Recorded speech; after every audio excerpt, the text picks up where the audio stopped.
Gibson is there? Yes, I'm listening on the laptop. Yeah, I just wanted to know yesterday when we were live streaming, did we know how many were following us or how many were watching the program? 1 minute. Just let me-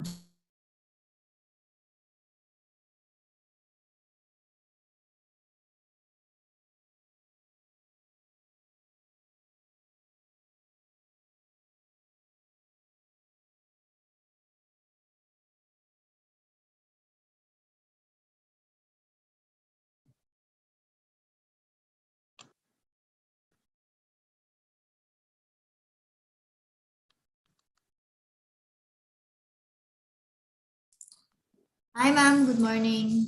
Morning, Ella, how are you? Good, ma'am. You? Good now. It's 8:58, ma'am. Huh? 8:58. You have a lot of view. 858 views. Yesterday. Yes. Excellent. Yesterday alone. So it will. Yes, yes. So maybe our message as well should mention that we are live streaming if you would like to watch us. So those who are reading our social media messages can see that. Okay. Yes, I'm will add that. Start. Yeah, 8:30.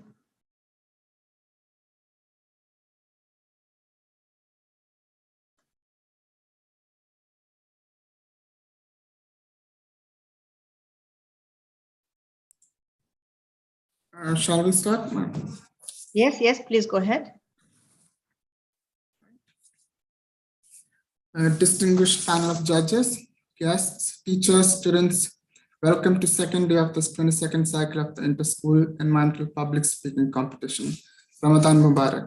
My name is Varun Vishnu Prasad, and I'll be your host for today. We will commence the second day of the competition with the national anthem of the United Arab Emirates. I would like to request everyone to please rise.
Thank you. We will now listen to a few verses from the Holy Quran to set the right tone for the day.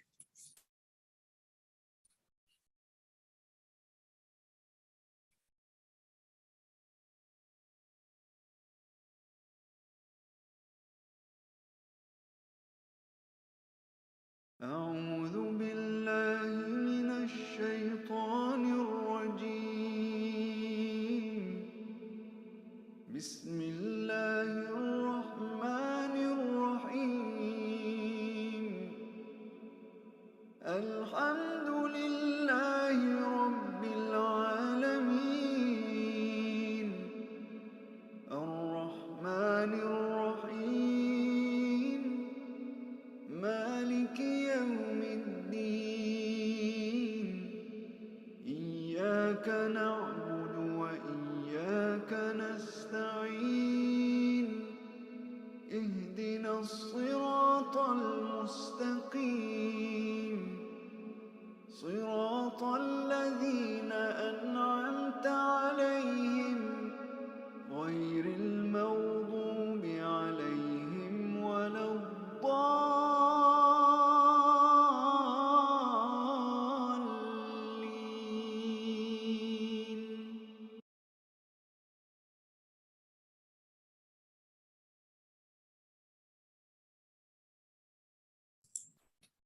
Thank you. Now, please join me in welcoming the co-founder and chairperson of EEG, Mrs. Habiba Al-Marashi, to give the opening address and the updates from yesterday's competition.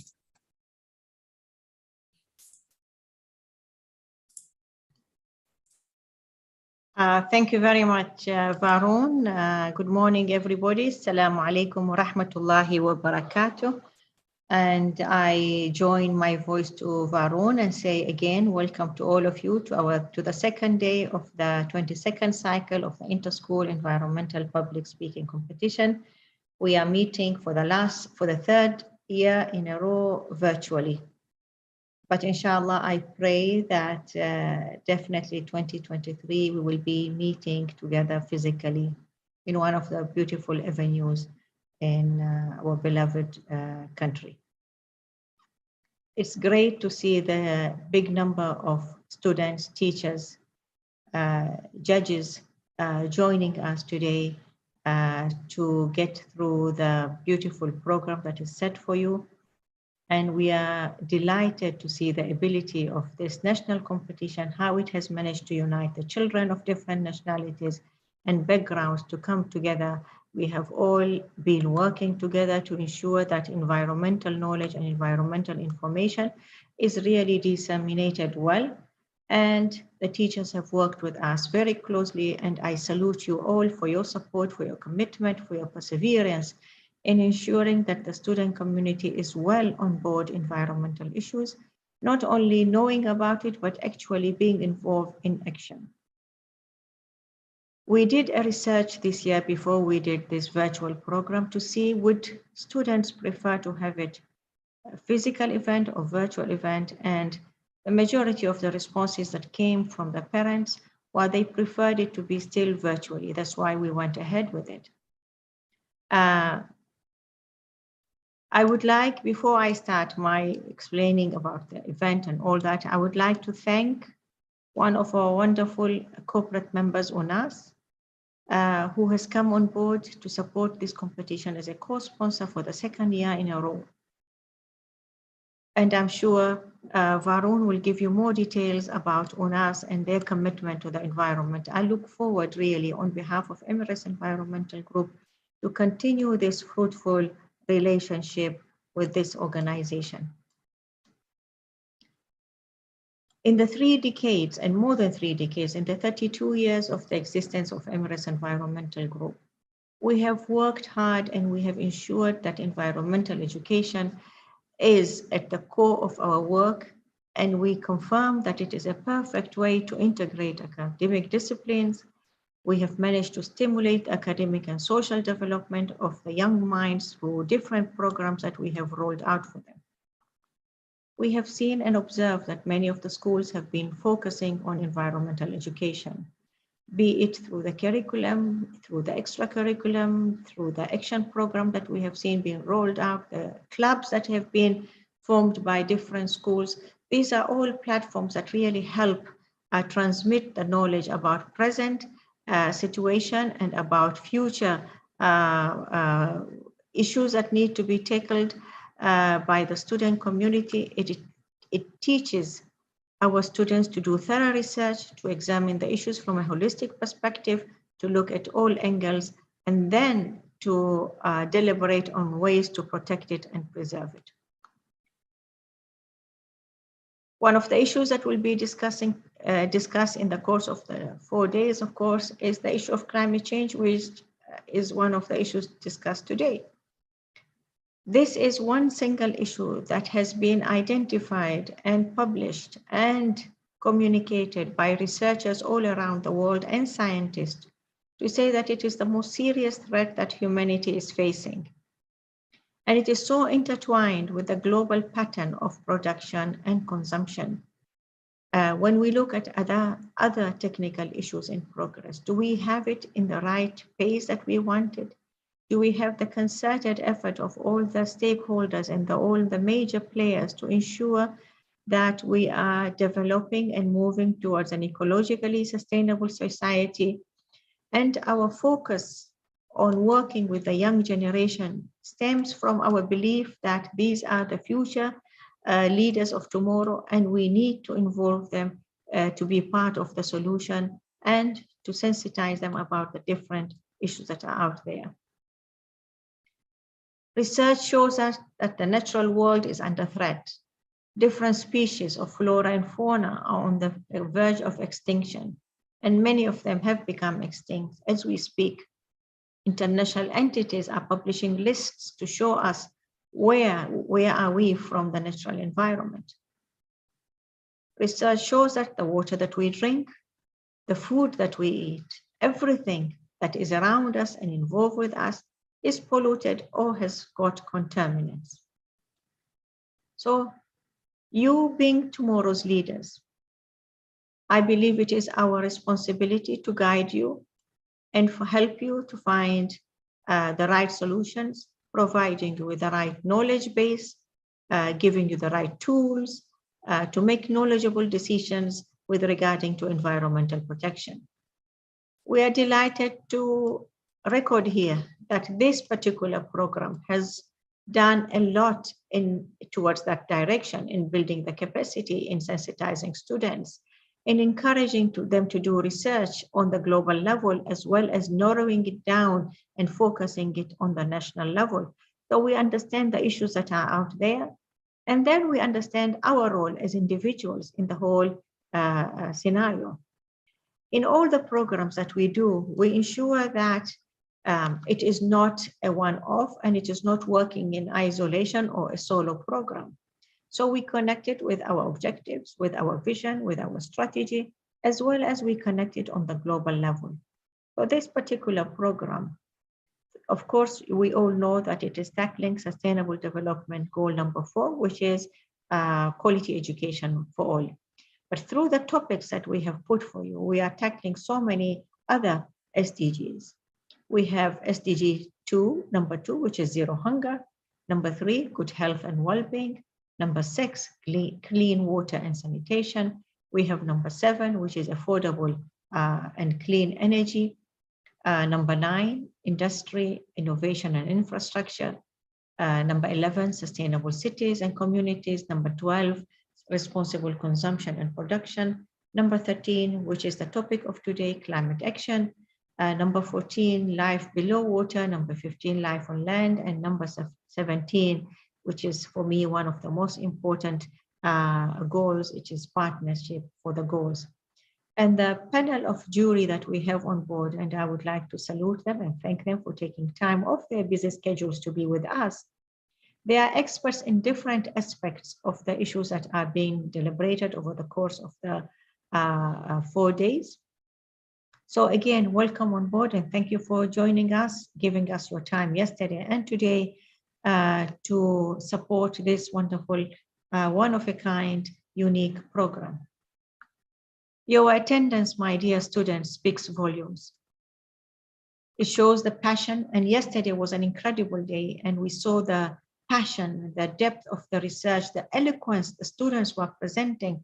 And I have to say, the teachers did a marvelous job in ensuring that their students made them proud and made us proud as well.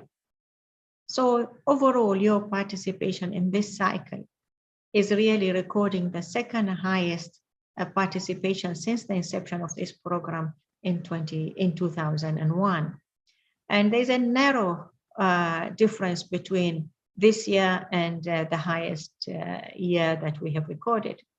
So we have a total of 424 students, mashallah, from 89 teams that have that are competing for the coveted crystal.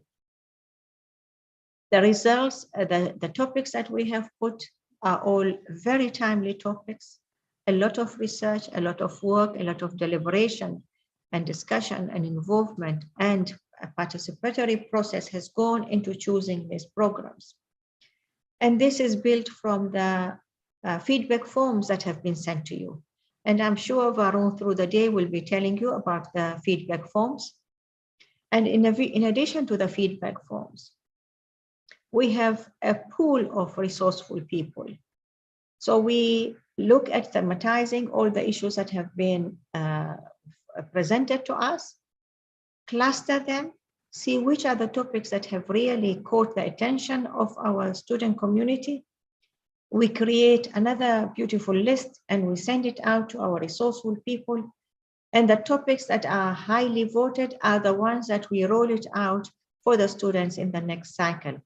So my dear students, you are an instrumental part in deciding the topics that your fellow students will compete on for next year. So please make sure that you think about it seriously and that we manage to cover the issues that are really challenging for us as human beings, that are causing problems for humanity and for our sustainable development as a whole for the human species we are talking about, of course.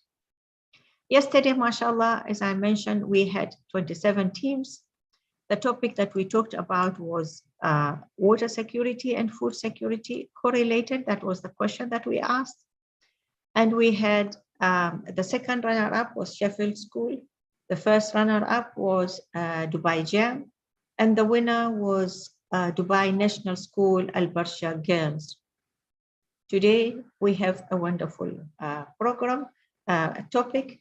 Again, we are tackling a very serious issue, and I hope that I look forward actually to see and to listen to what the result of the research that you have all undertaken over the course of the last few weeks that you have been preparing yourself for it. So today being the second day, the topic that we have chosen is conserving the true lungs of the planet, key to preventing climate change. We have tackled the issue of climate change at Emirates Environmental Group in different formats and in different ways and in different platforms. And we have brought it about from different angles. So I'm yet to see what our young generation will be tackling, how they will be tackling this issue, and what new will they bring to the table for us to learn. So dear students, I again wish you the best, inshallah, and I urge you to listen, to put your focus. This is a beautiful and it's a unique opportunity. It's really a crash course that we are all given by the sheer hard work of the students and the teachers together to bring to us the latest research that is out there to deal with this critical issue. I salute the teachers and I thank you and I tell you we appreciate your work, and you are not the unknown soldier. You are very known to us and we appreciate the work that you do. We know the amount of efforts that you have put. We know the leadership role that you have taken to guide your students, and it becomes obvious from the result of the work and the way they present and the facts that they put for us on the screen. So with this, I would say thank you very much for all of you for joining us, inshallah, and welcome to the second day. And my dear judges, good luck to you in deliberating and scoring, and at the end of the day, giving us who are the best performers of this topic. Thank you very much, Farooq. Thank you. Thank you. Thank you. The achievements of Emirates Environmental Group, even in trying times, developing and ensuring that its educational programs are rolled out annually, are remarkable and truly deserves a round of applause.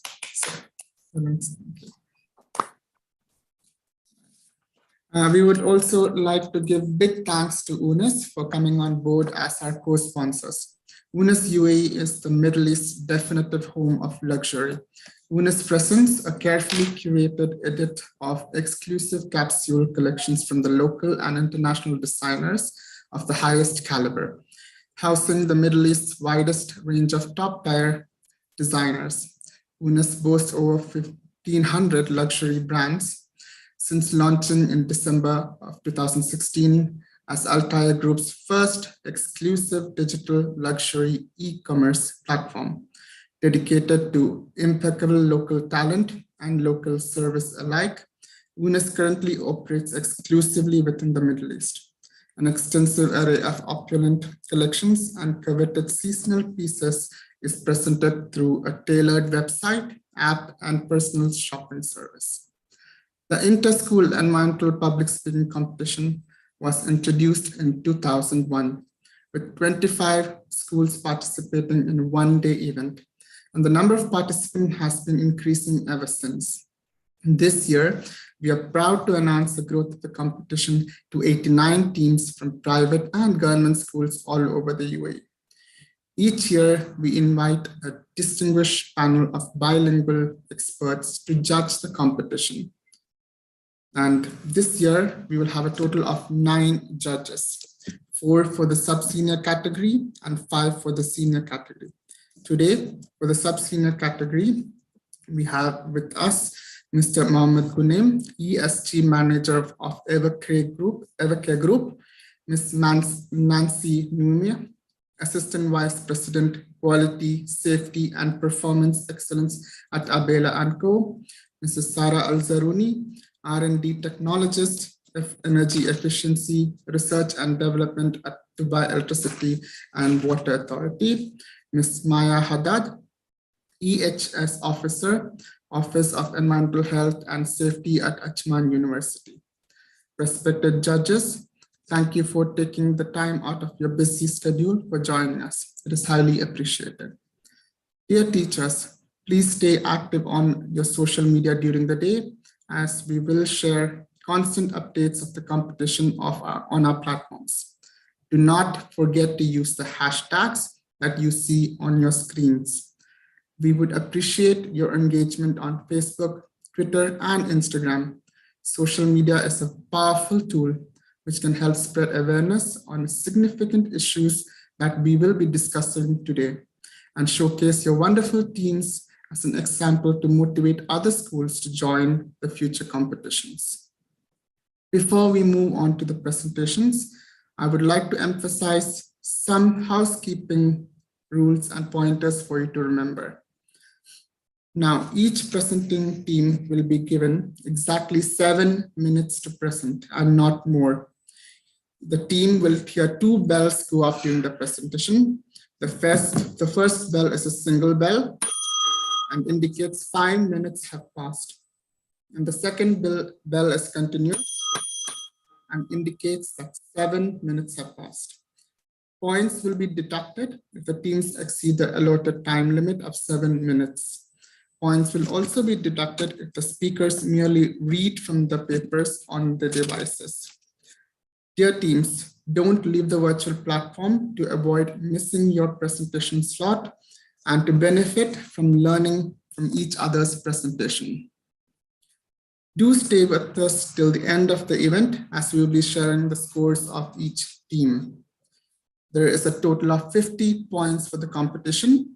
Each judge will allocate points on the basis of clarity of speech and teamwork worth 10 points, originality of ideas worth 15 points, assessment of environmental impact and suggested solutions, 15 points, and finally presentation of research evidence, 10 points. Throughout the history of this competition, the winners and runner-ups are awarded on stage at the end of each day of the competition. But since this is conducted on a virtual event, that is not possible. Therefore, we will be delivering the trophies and the mounted certificates at the winners' academic institutions by next week. I repeat, after announcement of today's winners, we will be delivering the trophies and mounted certificates at each of the winning institutions by the end of next week. As it is the holy month of Ramadan, we will only have 2 breaks today. One short break in the morning to refresh yourselves and to do some stretching, and one final break at the end of the presentations. After the final break, the awarding ceremony will commence. Please be mindful of the presentation slot which is showed on the screen. Kindly note that everyone is required to stay online and finish the whole program. An email that containing the feedback link will be sent to your teachers after the event. Please note that all teachers and students are required to answer the form and will enable us to issue the certificates. I repeat, an email that containing the feedback link will be sent to the teachers after the event. Please note that all teachers and students are required to answer the feedback form to enable us to issue the certificate. I would also like to bring to your attention that we have sent a virtual backdrop in celebration of Earth Day. Please use that so we can have a group picture after later using the background before the first team comes on screen. We will be also sharing the background in the chat box to ensure you can download it easily and set it as your virtual backdrop. I would like to request all participants to be aware of the time allotted as we have a large number of teams presenting today. Therefore, please let's all make an effort to stick to the schedule. A word of advice for the students presenting right after the break. Please make sure you return a few minutes before the break is over so that we can start your presentation exactly on time. So without further ado, today we will witness presentations from the sub-senior category involving students between the age of 13 and 15. They will be performing on the topic, conserving the true lungs of the planet, key to preventing climate change. So if everyone can switch on their videos, we can take a screenshot, then we can start our first presentation.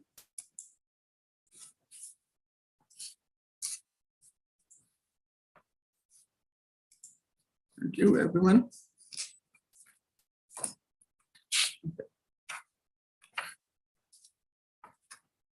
Thank you.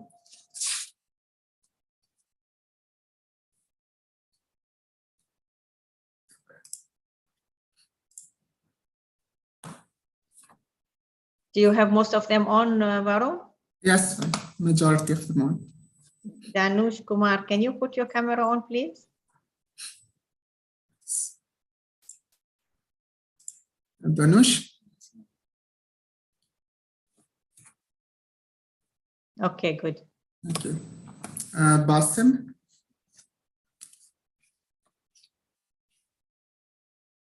Basim, please. All right. Good. Okay. Thank you very much, everybody. Thank you, everyone. Right. Okay, so let us now begin with the first presentations. Our first presentation of the day is by Sharjah Indian School. Sharjah, please come on, switch on your videos and we will spotlight you and give you access.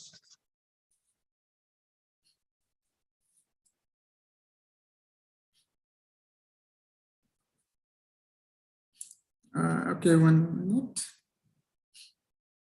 We will be giving you co-share 1 minute.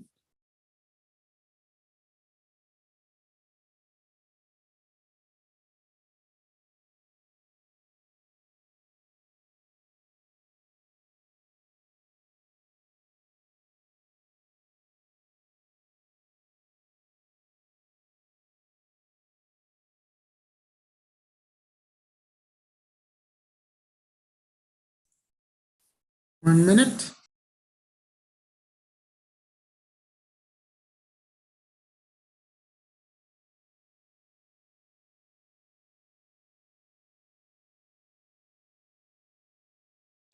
Okay, all of you are co-hosts, please unmute yourself. And you can start the presentation. All right. All right, ready? Everyone ready? All right. Start. I will be starting the timer now. Ready? Start. Oceans are the world's air conditioning system.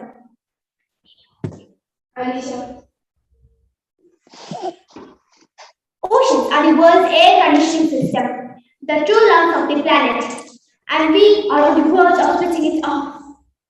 Hello everyone, good morning. Myself, Shika Rajesh is here with SI's team to present on the topic, conserving the true lungs of the planet, key to preventing climate change. Our ocean is the beating blue heart of our planet and the largest habitat on Earth. In the race to tackle climate change, the ocean is one of our best solutions and our greatest hope, but right now, our ocean is in crisis.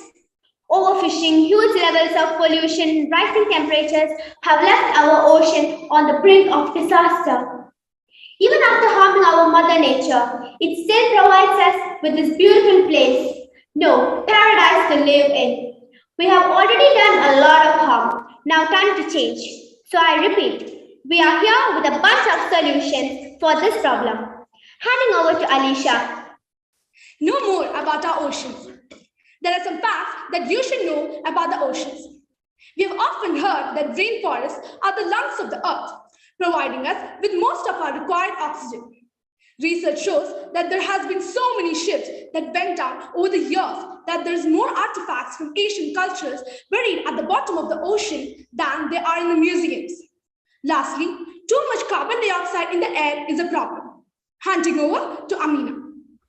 How are oceans and climate related? In the last 200 years, the ocean has absorbed a third of the carbon dioxide produced by human activities, and 90% of the extra heat trapped by the rising concentration of greenhouse gases.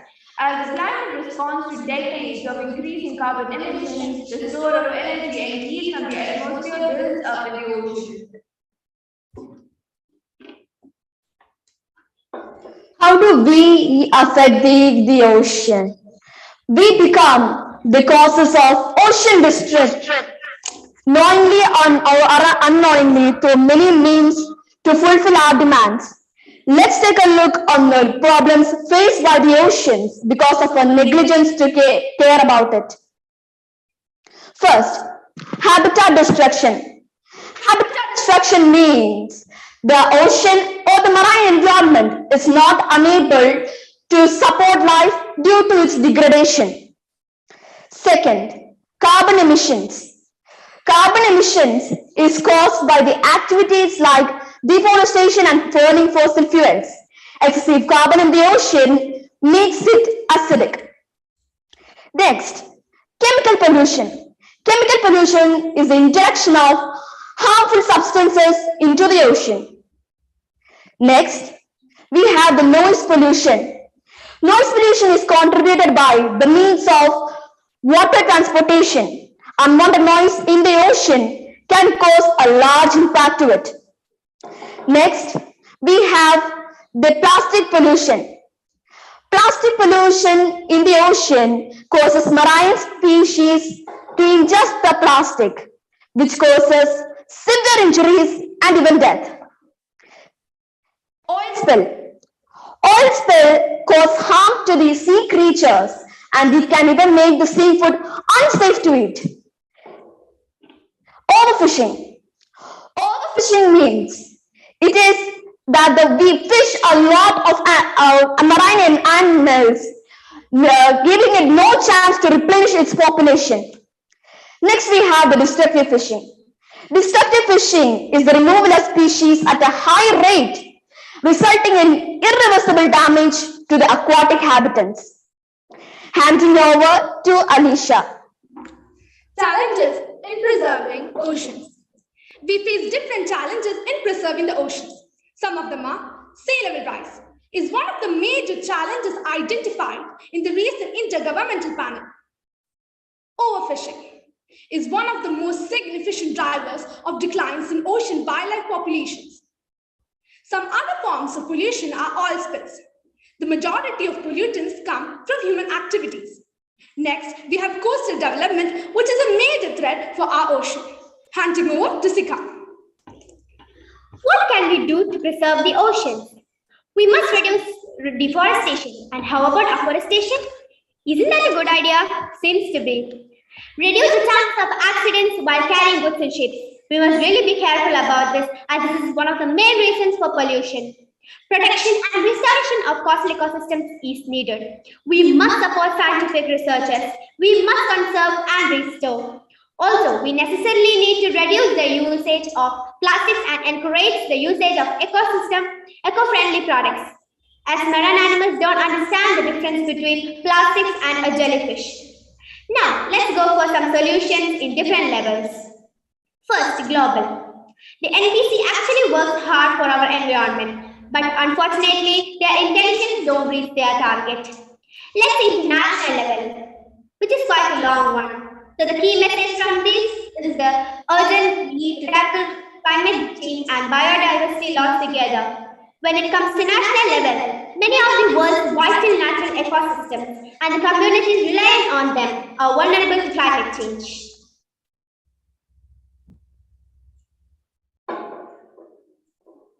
A variety of campaigns and organizations are formed to take care of the ocean. Let's take a look on them. First, ASRAC. ASRAC is a non-profitable organization that works together with the UAE government for the well-being of our ocean. Second, we have the Run for the Ocean. Run for the Ocean is a campaign that is organized by the Pali Ocean School to increase awareness to take care about the ocean. Thirdly, we have the Clean Up the World campaign that is organized by the Dubai municipality to provide opportunities to residents, to give opportunities and even give them inspiration to work together to conserve the ocean.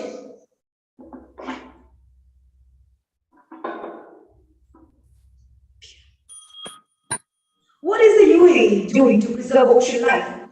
UAE has taken a bunch of measures to conserve our oceans. Some of those measures are reducing sea dumping and pollution, reducing the use of plastic, and UAE has also adapted environmental regulations and policies.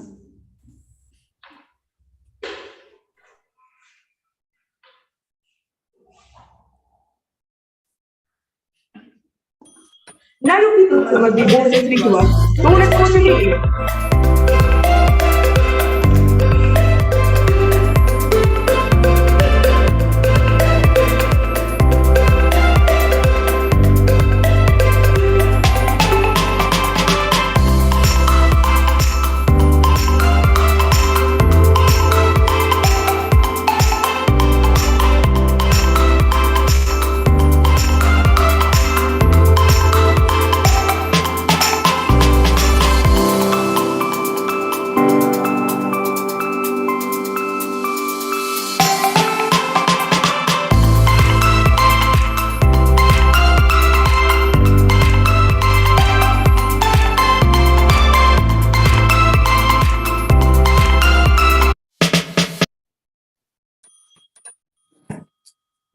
So, let's hold our hands together to save our oceans, the true lungs of our planet, prepared by the SIS team.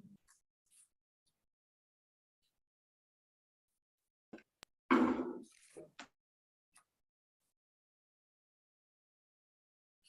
right, thank you.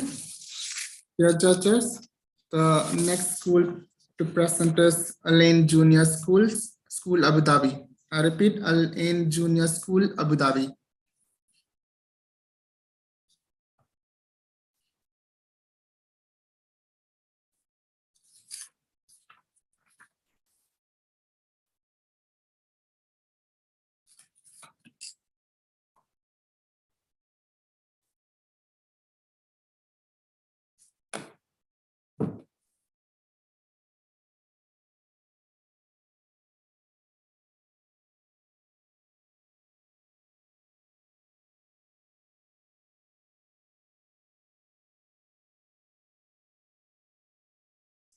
All right, students, you have the co-host ability. Please share your screen and then I'll start the timer. Is my screen visible? Yes. And am I audible? Yes. Right, ready? Yeah. Okay, start. Do you know how much deforestation contributes to climate change?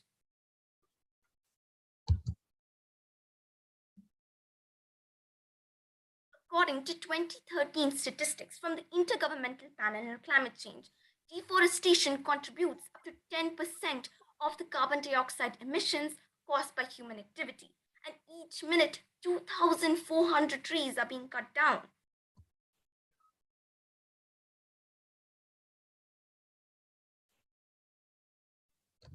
Greetings of the day. We, the Eco Warriors of Al-Ain Junior School, are going to present on the topic Conserving the True Lungs of the Planet, Key to Preventing Climate Change.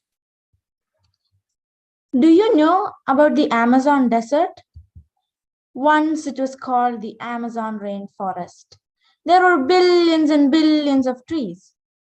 Oh, you don't know much about trees? Tropical rainforests are often called the lungs of the planet because they generally draw in carbon dioxide and breathe out oxygen. The Amazon rainforest is the world's biggest tropical rainforest. The Amazon has an extremely diverse ecosystem, which includes plants, fishes, birds, mammals, reptiles, insects, and many more. Amazon has more than 390 billion trees. Amazon stores up to 40 billion tons of carbon, making it an essential part of preventing climate change. Now, let us have Bhavika continue on climate change. Climate change is one of the most serious problems we face today. While trees, on the other hand, they play an important role in reducing climate change. But what exactly is climate change? Now, climate change refers to long-term shifts in temperature and weather patterns. But another question arises. How do trees help in reducing climate change? Tree planting has been witnessed to be the easiest way to do well with the environment. And in recent years, tree planting has become the cornerstone of many environmental campaigns, and the appeal to plant trees is heard worldwide. It is viewed as a very simple and efficient way to minimize the impact of carbon emissions or reduce the amount of carbon expulsion and thereby restore natural ecosystems. So, as trees grow, they assist to combat climate change by taking away excessive carbon dioxide from the atmosphere, and which is a greenhouse gas. So now we may conclude that excessive amounts of greenhouse gases in the atmosphere lead to climate change. And now we may have Ikshita to enlighten us about the impacts of climate change.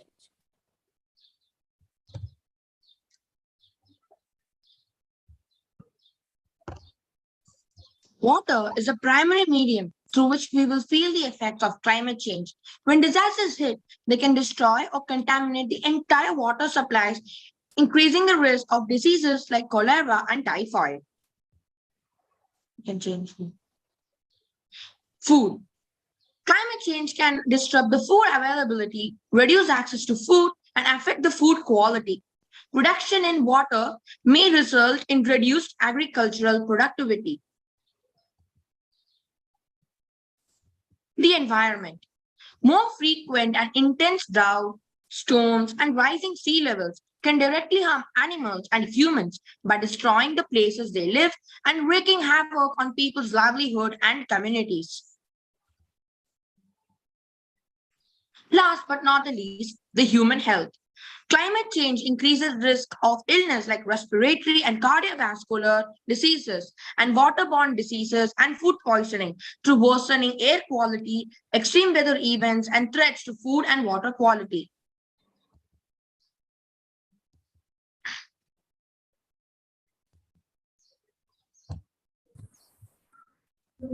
Thank you, Darush. How can I prevent climate change? Here are 5 things that we suggest that you do to prevent climate change. Number 1, transport green.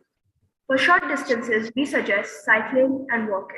And for long distances, we suggest public transport because they can transport many people while saving gas.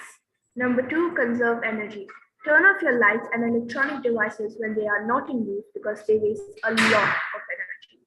Number 3, the 3 R's, which are the most common suggestions to help prevent climate change. Number 4, afforestation.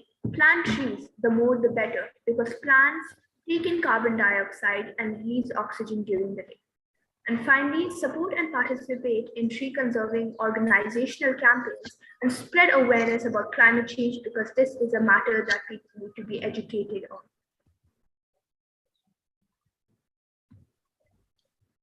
We appreciate EEG's contribution to the UAE's sustainable green spaces, and we look forward to having trees planted in our name during the One Root, One Communities 13th cycle.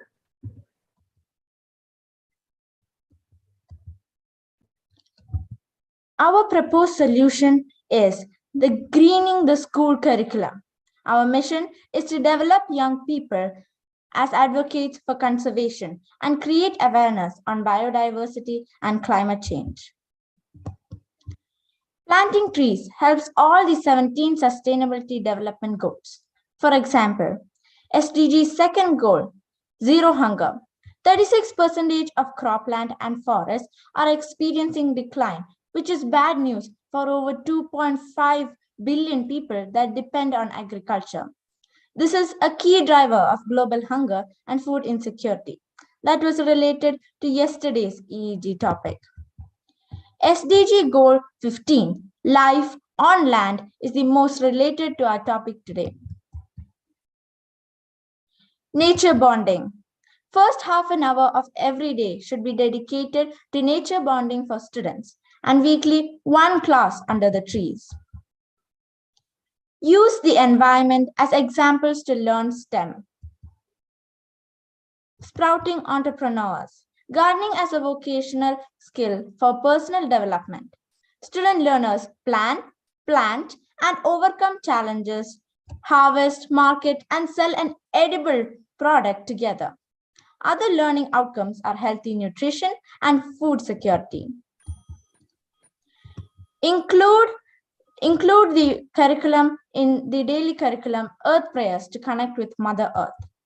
I hope that our recommendations on implementing green curriculum will be adopted by decision makers. So, dear future generations, we are sorry to inform you that if we don't take care now, it will never be solved. It's now or never before the earth is gone forever. These are the references of our research. I take this opportunity to thank our mentor, Ms. Lakshmi Chandran, and EEG for this wonderful opportunity. This is us, Eco Warriors, representing Alain Junior School, signing off. Thank you. Thank you, students. Dear judges, please note that the next school to present is Ambassador School, Dubai. I repeat, Ambassador School, Dubai.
All right, students, when you're ready, please share your screen.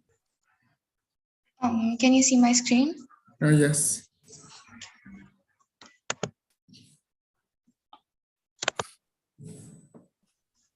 All right. Ready? Yes. All right, let me start. She cries when there is a flood for the glaciers that melt like mud. She's left alone each day as the greenhouse gases spray. She does not play the game of life. She provides for every grain. She helps mankind in the strife and does not abandon in vain. All we do is to inflict pain. We indulge in actions we do not restrain. The net result is the climate change. The situation has gone beyond our range.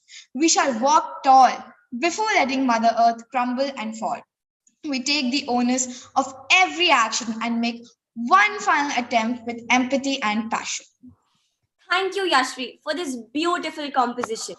Good morning, respected jury and my dear fellow mates. We, the students of Ambassador School, Dubai, are here with a presentation based on a global concern, namely the escalating climate change. Did you know that 36.65 billion tons of carbon dioxide are released just from the industrial combustion of fossil fuels? This clearly shows the derogatory role played by industries in adversely affecting nature with the rising sea level and global temperature. This graph shows CO2 emissions in the UAE resulting from the combustion of fossil fuels for energy and cement manufacture. We can see that since the crucial states, there's been a steep rise in the amount of CO2. There's an urgent need for solution to combat the evils of global warming and climate change. Now let us take a look at UAE's role in reducing the pace of climate change. Net zero means greenhouse gas emissions are released into the atmosphere, which is equal to the greenhouse gas removed from the atmosphere. We can reduce it by moving to a green economy and clean renewable energy. Furthermore, any leftover emissions, including healthy forests and oceans, must be absorbed. The United Arab Emirates has recently announced the UAE Net Zero by 2050 strategic initiative, building on country's 30 years of climate efforts and representing a strategic target for the next 3 decades.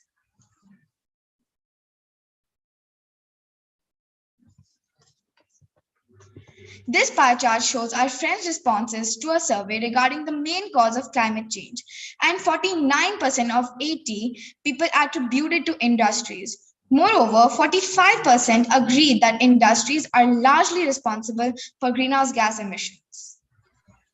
Carbon dioxide emissions are an influential part of climate change. Therefore, for the conservation of Mother Earth, it is crucial for a solution to be implemented, such as the one our team came up with. The anagogeizer, a Greek term for reducer, an advancement to diminish CO2 emissions and contribute to safeguarding our planet. The anagogeizer is a cubical structure made of the new, powerful alloy of steel, namely high specific strength steel, situated above a chimney, which is the major producer of CO2. This whole solution is based on a simple reaction between magnesium and carbon dioxide. Now let's see how this device exactly works. CO2 from the chimney enters the device and magnesium ribbons burned to an installed flamethrower are pushed through a piston contraption. They then react with the carbon dioxide and form the two useful products, magnesium oxide, which can be used in the pharmaceutical industry, and carbon, which is used in various industrial procedures.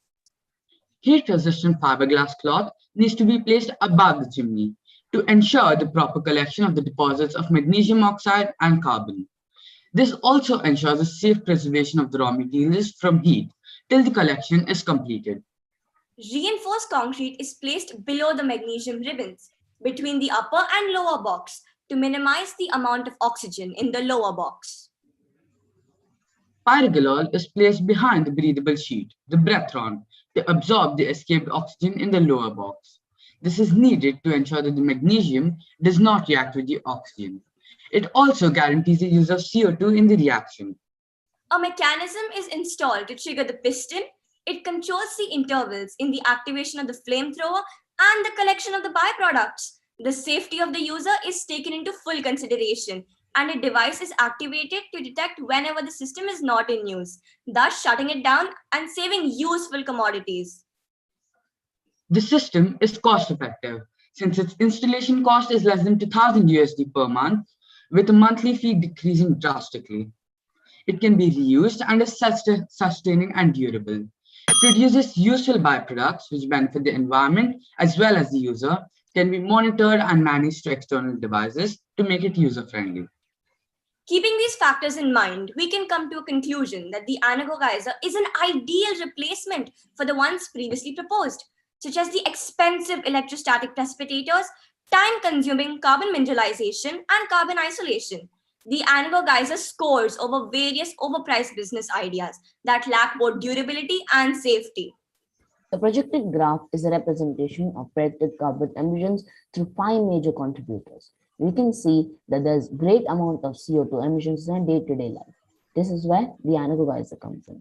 There will be a great reduction in this amount produced with the effective maneuvering of the anagogeizer, which is illustrated by the black line. Therefore, we suggest a step forward into a cleaner and greener world by installing the anagogeizer immediately. Ambassador School Dubai has been making numerous efforts to combat the evils of climate change since its inception 12 years ago. It has been carrying out various initiatives such as plantation drives to initiate the students' commitment towards the preservation of our environment. We hereby pledge to take individual initiatives to protect the environment and encourage all our friends and family to do the same. We promise to serve Mother Earth as responsible citizens and safeguard it to the best of our abilities. We will give back to Mother Earth in every possible way what we have taken over the years. We swear to make the natural essentials viable for generations to come. We vow our allegiance to our planet as loyal and brave safeguarders. Thank you.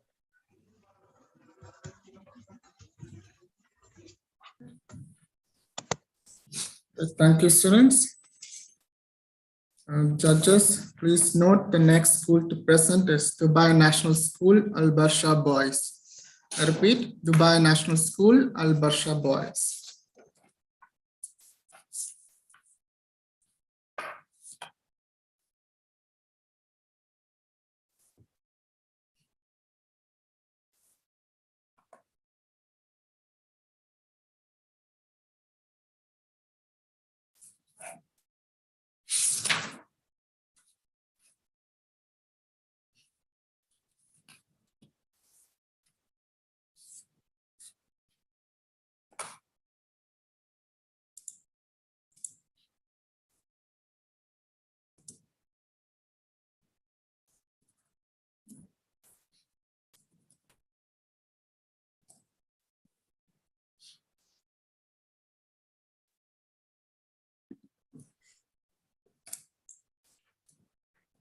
Can you see my screen? Yes. Okay. Right. Are my teammates ready? Wonderful. You may start. After the consultation, we're sorry to say that your patient is in critical health condition. His lungs have reached their limit and carbon dioxide levels are reaching the maximum. If his temperature increases by 1.5 Celsius, he might not make it out of here alive. The patient's ocean level temperature is currently at 16.1 degrees Celsius. The poles are melting and his heart is slowly failing. The patient's rainfall will increase, droughts will appear, and areas will flood. If this goes on, many species will go extinct and we will lose the ecological balance. You might be wondering, how can we help our patient? Well, the leading solution is curing his lungs. His lungs are the 70% of oceans that surround him, and the ocean absorbs 93% of the heat caused by pollution from the atmosphere and can help reduce our patient's temperature. Moreover, the ocean surface produces oxygen through the plants, phytoplankton, kelp, and algal plankton that live in it. Phytoplanktons are so tiny that millions can fit in a drop of water. Scientists discovered that around 15 billion tons of carbon dioxide is absorbed by these plants every year, and they exhale 80% of Earth's oxygen as a byproduct of photosynthesis, which is more oxygen than all Earth's rainforests altogether. However, these tiny creatures are in danger. Their diversity is being negatively affected by rising temperature, light intensity, the increase of ocean acidity, increased pollution, and the concentration of nutrients, particularly nitrogen and phosphorus. However, when too many nutrients are available, these phytoplankton may grow out of control and form harmful algal blooms. So it is essential to maintain the ecological balance of marine life, mainly because these blooms have toxic effects on fish, mammals, birds, and even humans. Subsequently, we need to protect these waters. The survival of marine organisms is dependent on ecological balance. Ecological balance is crucial because it leads to the continued existence of these marine creatures. It ensures that no particular species is overused. So, how can people help maintain and protect the plankton's ecological balance? People can protect plankton by limiting the use of disposable single-use plastics that cause marine debris, using fossil-fueled energy efficiently to reduce CO2 emissions, urging companies to stop destroying habitats in the oceans by decreasing oil mining, encouraging others to stop overfishing since it can ruin the ecological balance. An essential way of saving the ocean is introducing the blue economy to school education to support students to build a sustainable future in coastal areas and islands. Our patient is still in a critical situation. We need to take action now to stop the deterioration. As the UN Climate Change Conference COP26 ends, the world is still far short of where it needs to be. We must accelerate our momentum with 1.5 degrees Celsius remaining barely within reach. Countries should cooperate together to achieve the Paris Rulebook Agreement, which aims to reduce the global rise of greenhouse gas emissions as soon as possible. Here, it is essential to apply Goal 14 of SDG for maintaining life underwater by protecting and restoring damaged ecosystems and adopting sustainability to protect marine and coastal ecosystems. Countries are urged to work on SDG Goal 12 by implementing a 10-year framework program on sustainable consumption patterns. Also, we need to encourage companies to adopt sustainable practices and integrate sustainability into their reporting cycles. SDG's Goal 13 encourages integrating policies on climate change to further investigate AI technology to find solutions for global warming. Geoengineering, for example, is the deliberate, large-scale intervention to counteract climate change. Geoengineering is split into two broad categories, the first being carbon geoengineering, the other being solar geoengineering. Examples of this approach include spraying seawater thousands of meters into the air to seed the formation of clouds that block sunlight, installing sun shields or mirrors in space that can deflect sunlight, or injecting sun-blocking particles into space. Another AI invention is an Icelandic project called Carpet. This project speeds up the natural process of turning carbon dioxide into stone. The carbon dioxide is dissolved by the water. The water with the dissolved carbon dioxide is then pumped deep into the ground. When the sparkling water is pumped into the right kind of rocks, the rocks release metals that mix with the CO2 in the water, turning the CO2 into stone. This process both safely and permanently removes the CO2 from the atmosphere since rocks cannot leak out of the ground. This process might be able to help reduce our patient's symptoms. The final invention we want to highlight is plastic-eating enzymes. These were engineered in 2018 and can degrade plastics that would usually persist for hundreds of years before breaking down naturally. This process may help with the plastic crisis seen on our seas and reduce the microplastics infiltrating the food chain. Now, let us take one of the leading examples, our home country, the UAE. It might help us find the correct medicine for this patient. The UAE Net Zero by 2050 initiative is a national drive to achieve net zero emissions by 2050. The initiative will help reduce the impact of global warming on the ocean. The UAE has also joined the UK Global Ocean Alliance, which aims for safeguarding at least 30% of the world's ocean by 2030. Moreover, in January 2012, Sheikh Mohammed launched the Green Economy Initiative. The initiative aims to promote the use of renewable energy and green infrastructure worldwide. This will help reduce CO2 emissions and save the plankton. The country has invested over $40 billion in the sector and has promoted green infrastructure and clean energy projects in more than 70 countries. Our last hope of saving our patient, the Earth, is the people. However, not many people have been taking care of our planet, which caused a drastic increase in global temperatures. So, people now must use eco-friendly products and reduce energy use overall. We need to change this reality and save our dear patient before it's too late.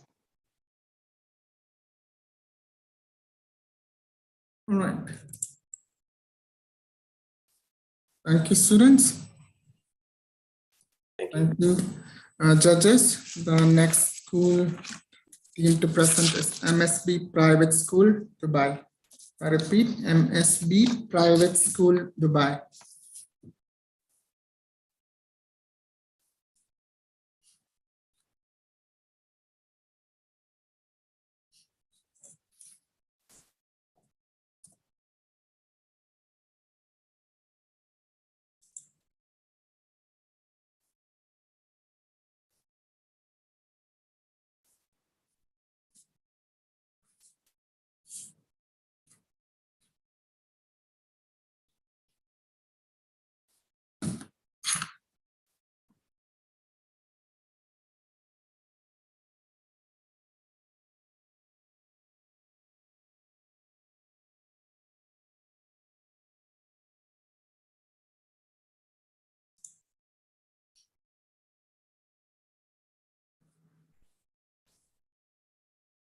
All right. Everyone ready? Please unmute yourself. One second, you're not ready for the presentation.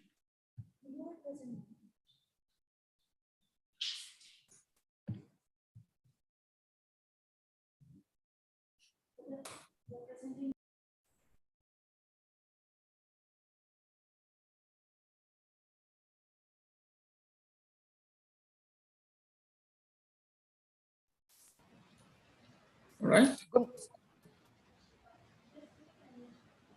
Can we start, sir? Yeah, you may start. Good morning. We will be presenting our topic on how we can preserve the lungs of the earth. You may commence with the debate on the necessity of oceans and forests. The oceans and forests will present their case first, followed by the mankind. It is no secret that the oceans and forests play a vital role in not only keeping mankind alive, but also in ensuring the prosperity of our planet.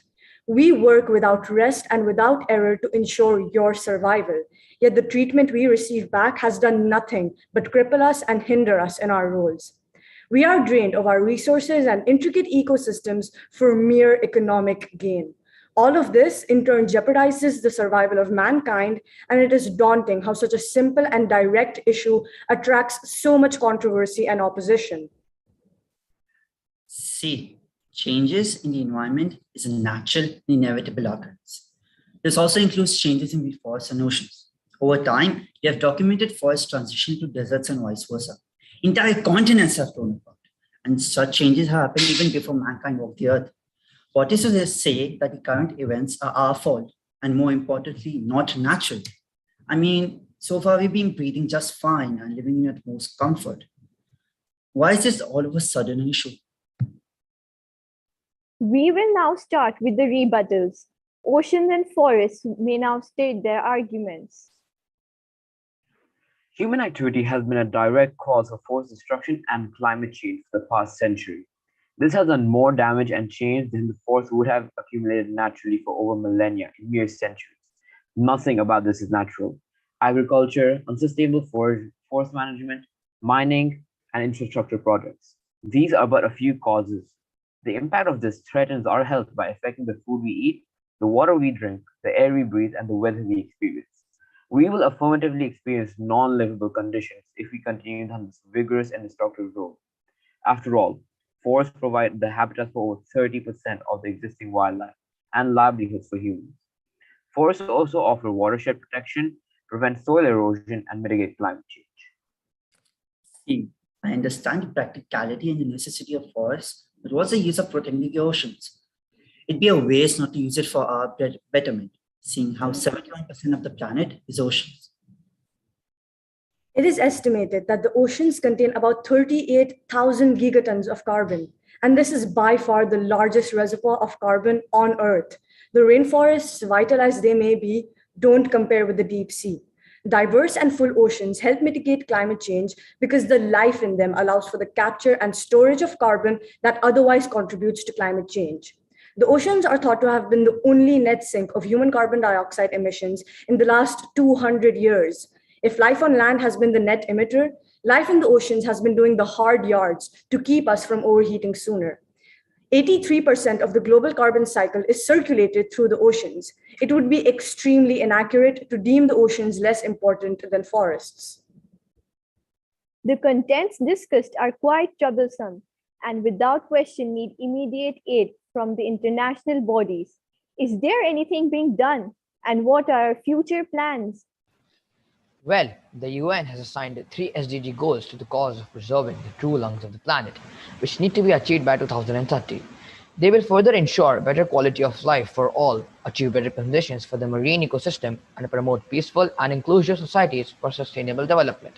One of the initiatives taken is at the UN Climate Conference, COP24, in Poland, stated that forests are essential in developing solutions both to mitigate and adapt to climate change, adding that these terrestrial ecosystems have already removed nearly 1/3 of human-produced carbon dioxide emissions from their atmosphere. Through sustainable forest management, they could remove much more. Costa Rica is also leading the way in doubling its tropical rainforests over the past few decades, according to the WEF, and transitioning to clean energy. Over the last 4 years, Costa Rica has generated more than 95% of its domestic electricity from renewable energy. Adding to the list, Gambia is still at the forefront of environmental challenges. To combat this, the government proposed a plan to restore large areas of forest, mangroves, and savannas that will suck up carbon dioxide. It is estimated that the improved water quality and healthier environment will have a positive impact on roughly 50,000 households. Forests are a crucial factor for their survival. Along with the international aid, the UAE is also playing its part in ensuring a sustainable future for us all. One initiative will be implemented by the Environment Agency Abu Dhabi, which is set to document and preserve plants through establishing the Abu Dhabi Plant Genetics Resources Center.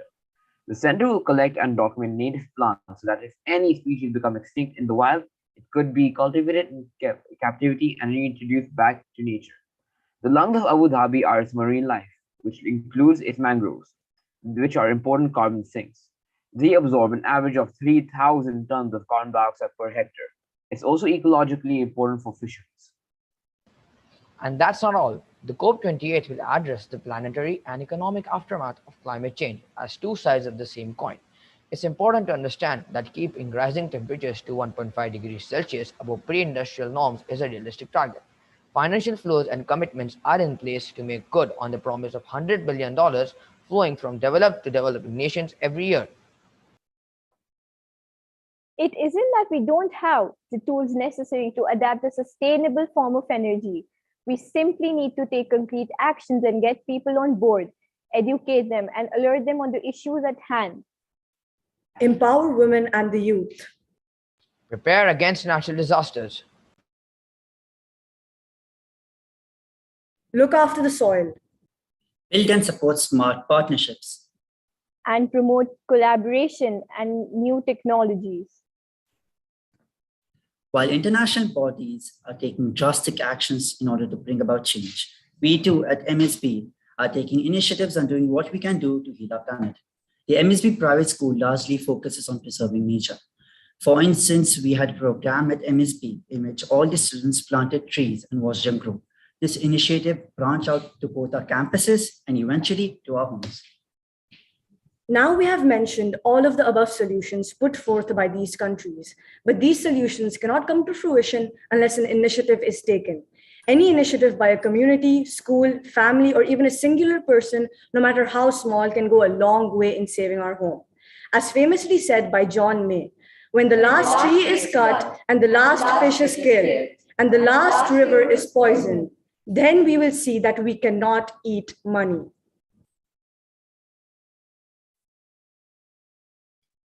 Thank you. Thank you, students. All right, judges. The next team to present will be GEMS United Indian School.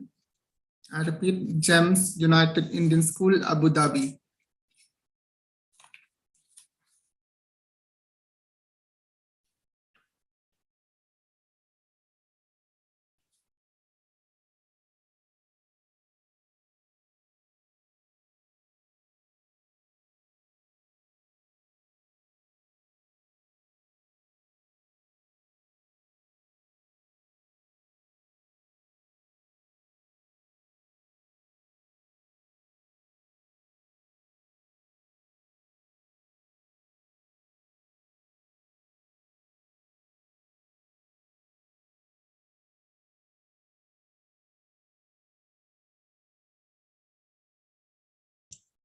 Can you hear me? Are we audible? Yes, I can hear you. Are we audible? Yes, please share your screen. Yes, 2 minutes.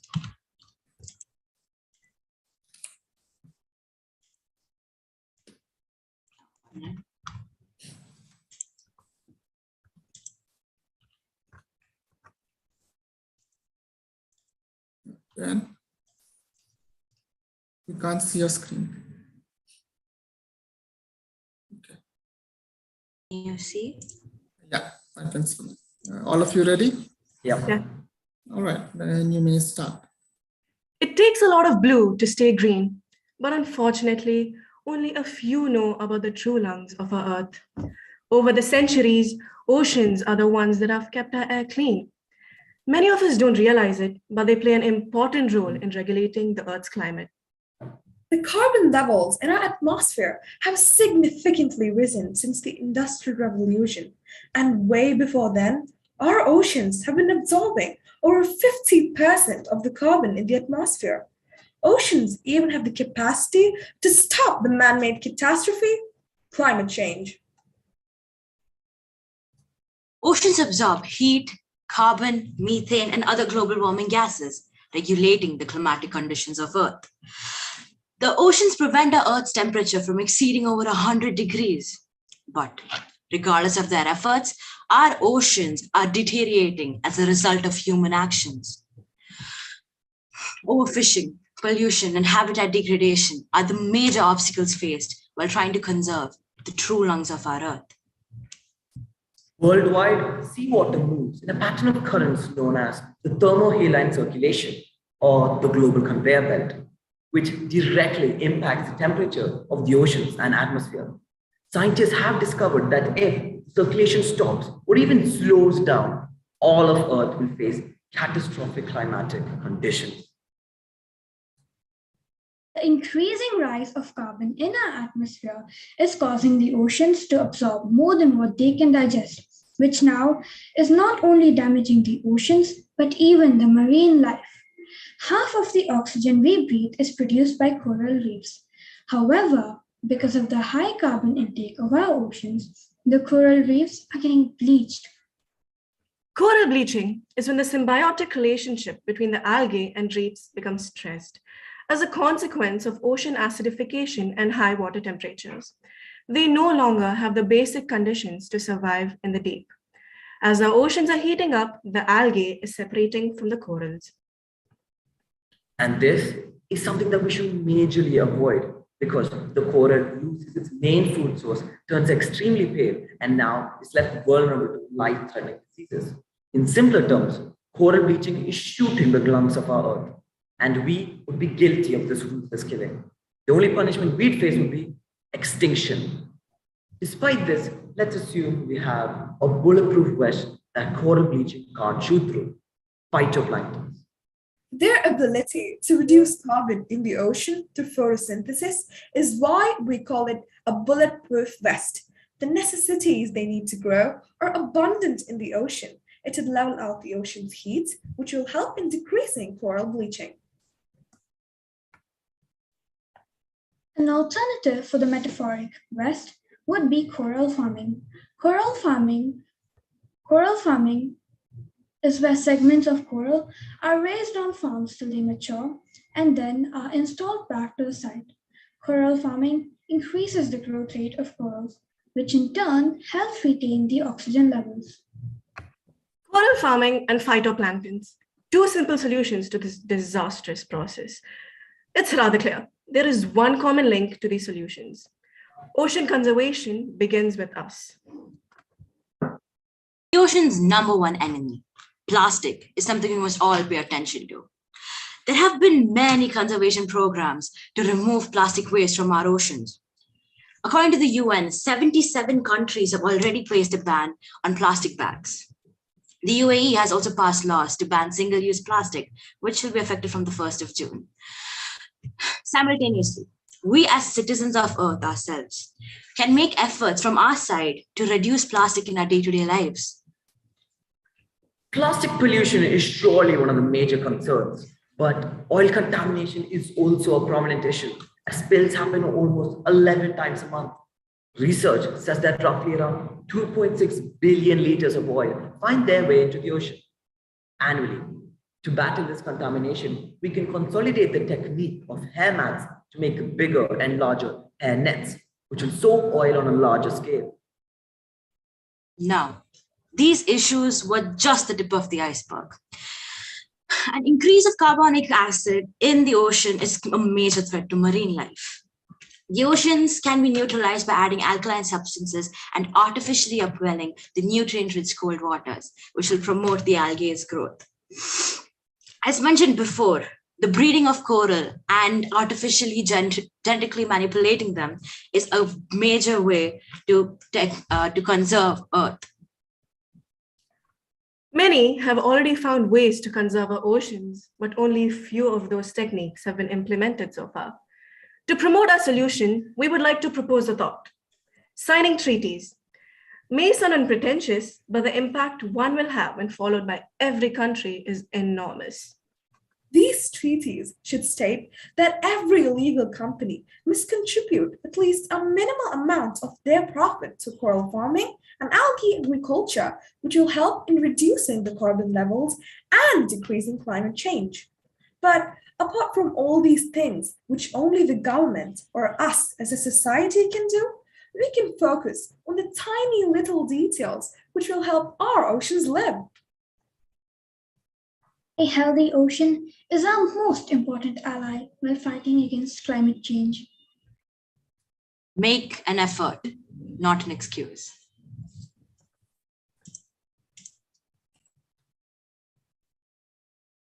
Thank you, students.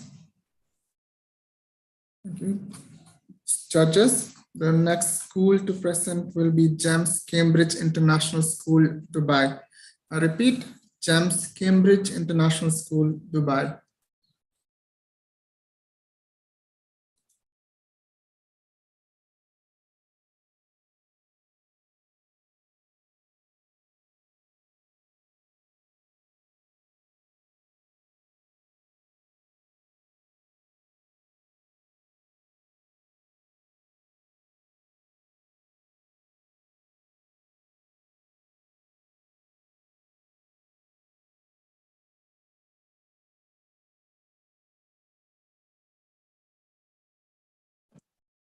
Good morning, judges. This is Abdullah Sheikh from GEMS Cambridge International School. I would request that you make presenter Abdullah Sheikh as the host because that's the device I will be presenting from. You can see my presenter Abdullah Sheikh. Yes, we will be making all of you co-hosts. So Abdullah, the presenter can share his screen. All right, thank you so much.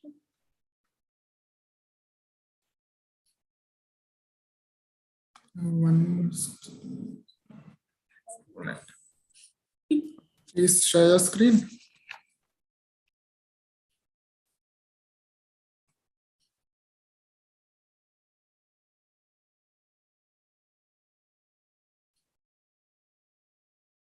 Right. Are you ready? 1 second, judges. 1 second. One if you start.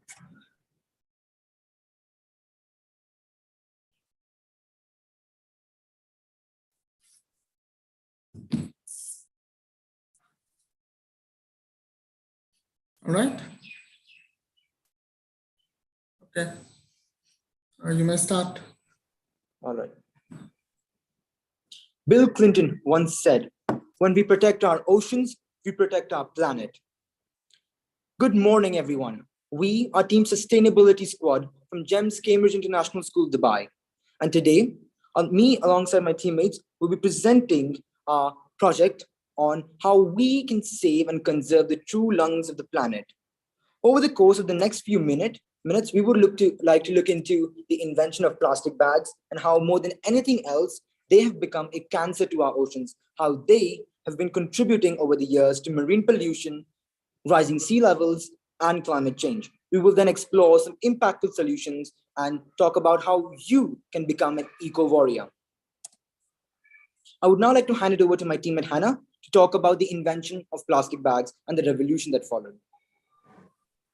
Ever since the idea of using plastic bags to create polythene bags came from Sten Gustav Stulin in 1960, the world has truly never been the same. Paper bags were quick to be replaced with plastic bags due to plastic being thin, malleable, and cheap to create, making it the perfect product for supermarkets, malls, and other places to use. However, there are several detrimental effects of plastic on the environment, particularly oceans. I now hand over to my colleague Rohan to elucidate these cataclysmic repercussions. Plastic consumption is gargantuan, with the UAE itself using over 11 billion plastic bags every year. Most of these bags are not recycled and end up in the ocean. Microplastics in the ocean have harmed marine animals while inducing several predicaments. There is a threat to coastal populations, coastal tourism, food quality, and human health, which all are attributed to marine pollution. Now, I would like to hand it over to my colleague Sasha D'Souza, who will elaborate on how plastic pollution is truly decimating the lungs of the planet. Sea level rise is the increase in the height of the oceans. Rising sea levels have adverse effects on the environment. These include erosion of beaches, inundation of deltas, as well as flooding and loss of many marshes and wetlands. Earthworms due to climate change, and plastic breaks down into additional methane and ethylene. Now, let us look at some of the nations that contribute vastly to plastic pollution globally. Nations such as China, Japan, and Korea contribute to over 60% of global mismanaged plastic waste. USA is the world's second largest plastic producer and is thereby responsible for 250,000 tons of plastic being dumped into the oceans. Do you want to hear the sorrowful story of how plastic pollution is mercilessly decimating ocean biodiversity? Thank you so much, Sasha. Today, I would like to narrate to you all the story of how a year ago, I lost someone really special and important in my life. It was the beautiful turtle Tammy, who would often play near the river banks of my native house. The afternoons I spent watching Tammy and his friends play were some of the most memorable ones. However, one day we found him dead, with pieces of plastic around his neck, which he suffocated on. Around him, all the other turtles shared the same fate. This happened because we humans have carelessly been dumping plastic waste and litter into the oceans and rivers. It is our negligence that has cost the lives of millions of marine animals worldwide. Enough about the problem. Let us look at some of the sustainable development goals that we are trying to achieve in order to successfully and effectively reduce plastic pollution and save our oceans. Solving the problem of plastics in the ocean is related to almost all the SDG goals. Good health and zero hunger, for example, as it impacts the fish which we may end up eating. However, our project is focused on SDGs 12, 13, and 14. Let's start off with SDG 12. It is responsible consumption and production, and one of its subsets talks about the responsible consumption of plastics. This directly links to the aim of our project, which is to stop plastic polluting our earth and stop it from entering our oceans and ruining our marine life. SDG 13 is climate action and basically talks about the preservation of our planet's climate. This correlates with our project as by cleaning plastic from the ocean, we are helping stop climate change, which leads to temperatures being heating up, and which leads to a whole plethora of problems. SDG 14 is life below water and talks about the preservation of our marine life. We're helping achieve this goal as clearing all this plastic from the ocean is going to do only a world of good. Every year, millions of fish die due to plastic, and this has to stop, and we are going to do something about it. It would be an arduous task to perceive a world in which plastic usage is uncommon. Despite the rather demanding task at hand, we devised a method in which the plastic consumption of our era can be stagnated and diminished. It includes community recommendations, individual level incentives, and engineering endeavors. We call it Operation Plastic Control.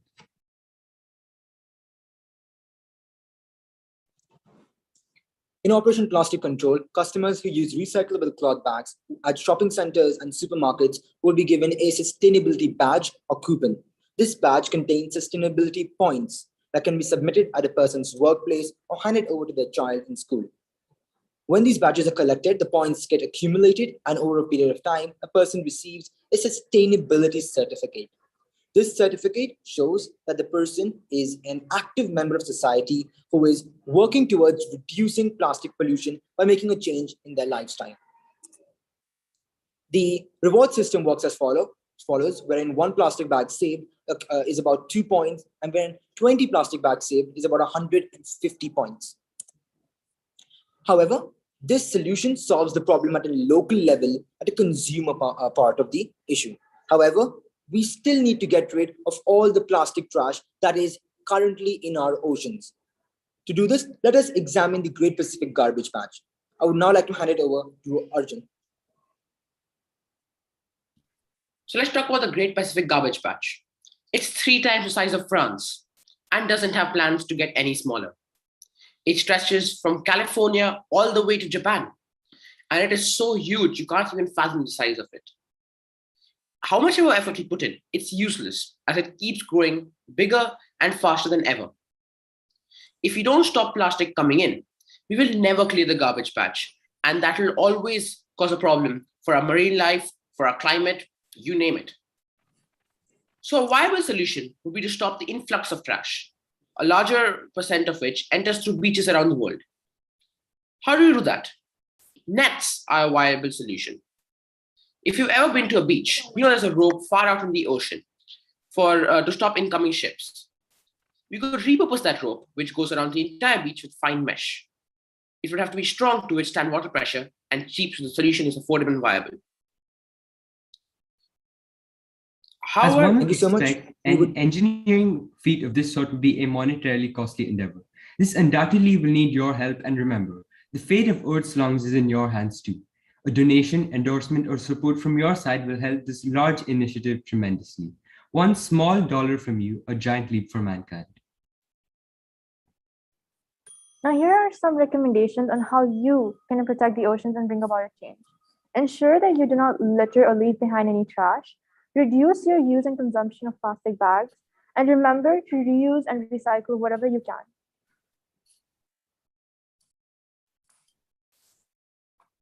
The calamitous state of our oceans is nearing the point of no return and is a critical issue that requires urgent attention.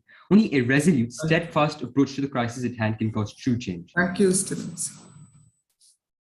Your time is up.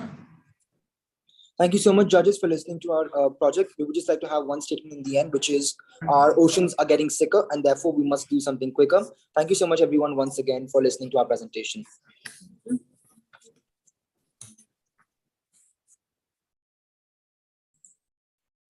All right, thank you, students. Judges, please note that the next team to present will be GEMS Modern Academy, Dubai. I repeat, GEMS Modern Academy, Dubai.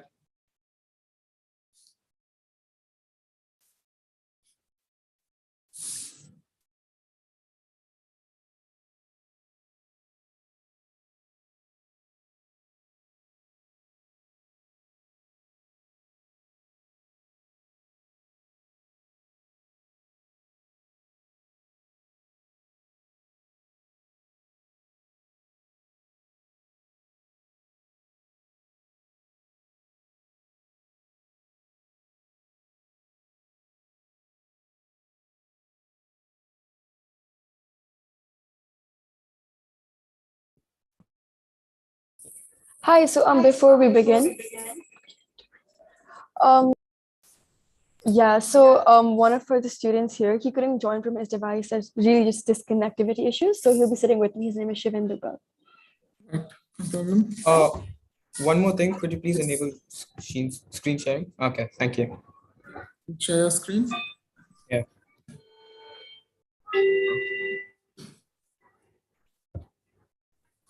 Ready?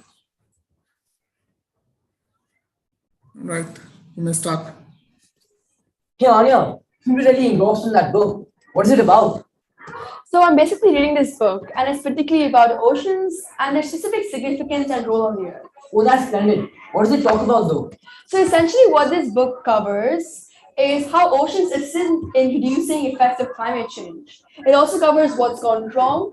It explores global, regional, and national impacts, along with providing us comprehensive solutions for the same.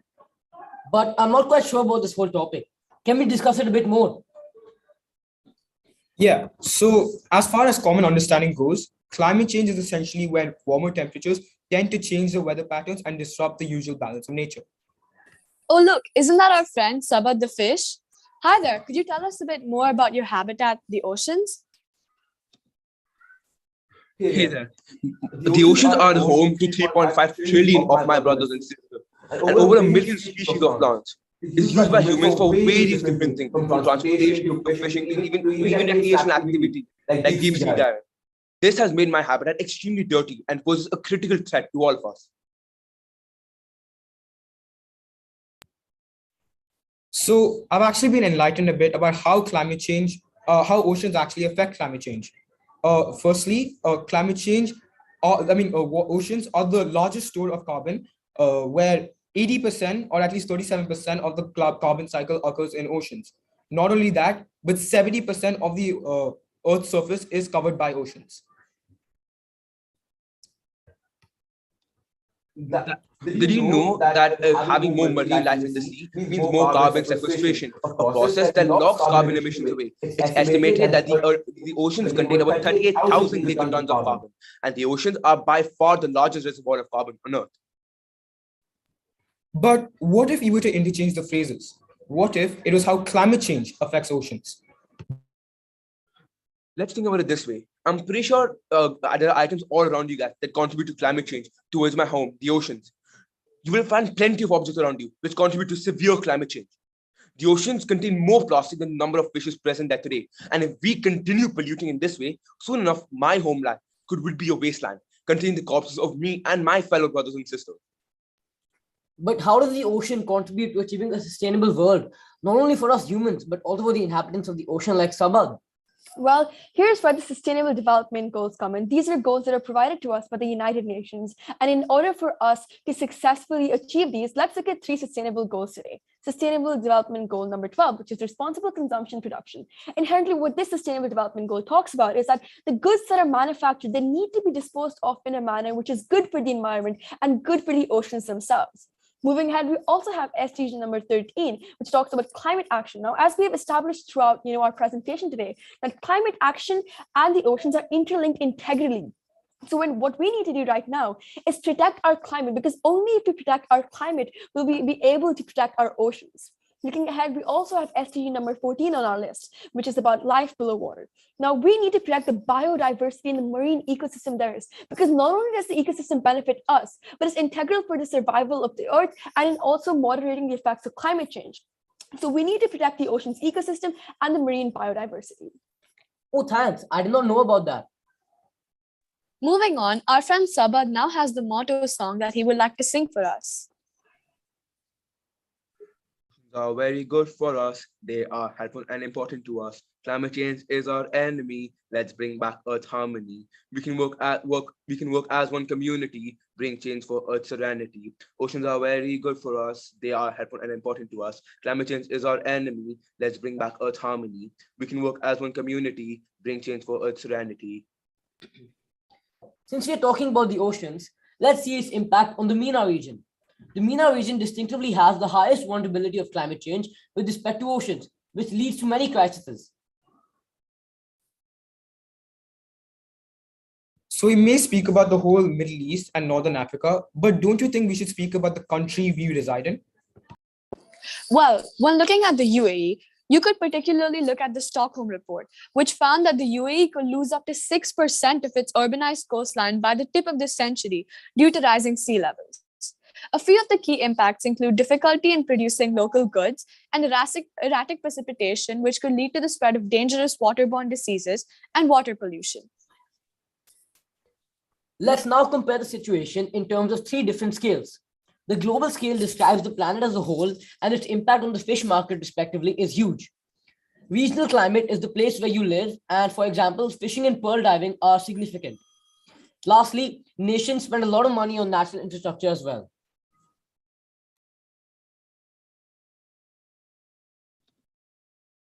Did you know the resilience of our marine ecosystem and coastal communities depends on sustainable fisheries? On your screen, you can see there are several places with dead fish.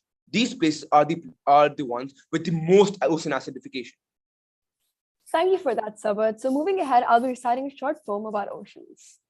So when we're talking about oceans, let's begin now.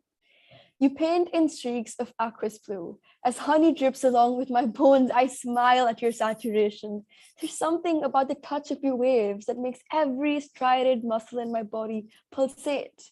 The slow smile. I tune my survival to the frequency of your sandy shores. Have I only become the carbon dioxide to your existence?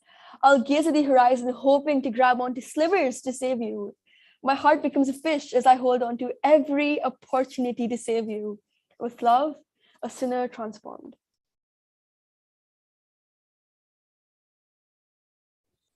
Thank you for those beautiful words, Anya. Let's now take a look at the current existing solutions and their impacts.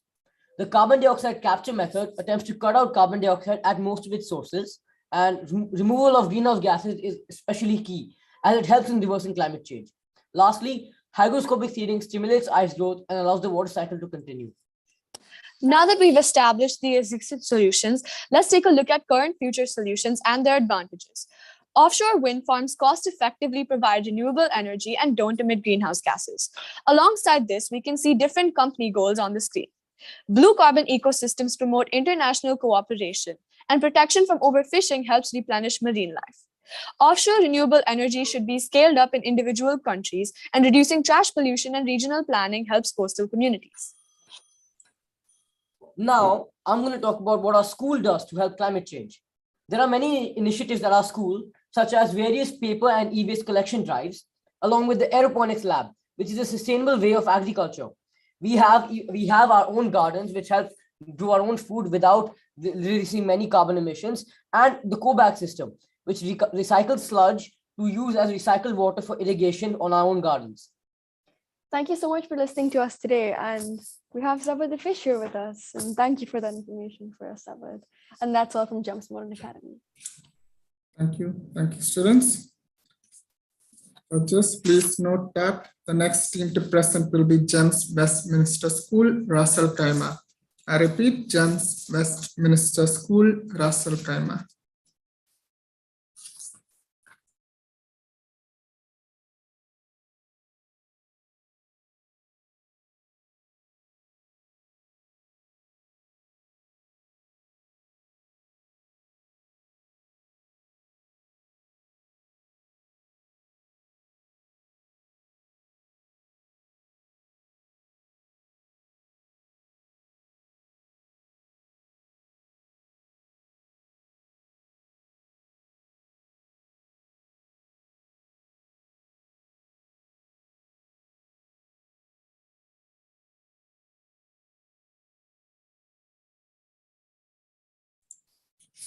All right, students, please switch on your video. You can turn on your mics. Ready? Good morning, everyone. I hope you are doing well. I am Esme Walid, and today me and my group will be talking about conserving the lungs of the earth. We hope to educate you a bit more on this topic and enjoy. In the past years, the global annual temperature has increased by 0.18 degrees. These may seem like small numbers, but in terms of its effects, it's huge. Scientists have high confidence that global temperature will continue to rise for decades to come, largely due to the greenhouse gases produced by human activities. As concluded, we must limit global warming if we are to avoid a future in which everyday life is marked by its worst and most devastating effects. And this is why we're all here today, to try and put an end to all this. Now, let's see some of the causes of global warming. Humans are a main cause for the increase in the Earth's temperature. As the population increases, the factors that trigger global warming also increase. Some of these factors include the burning of fossil fuels to generate energy for transportation and for industrial uses, produces carbon dioxide and other greenhouse gases. Worldwide deforestation, which often involves in rainforest burning, produces a lot of excess carbon dioxide. Also, the increased manufacturing and utilization of fertilizers adds to the increase of climate change.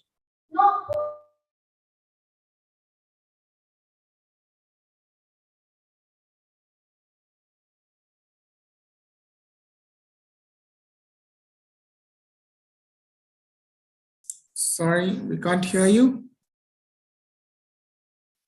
Please switch on your videos.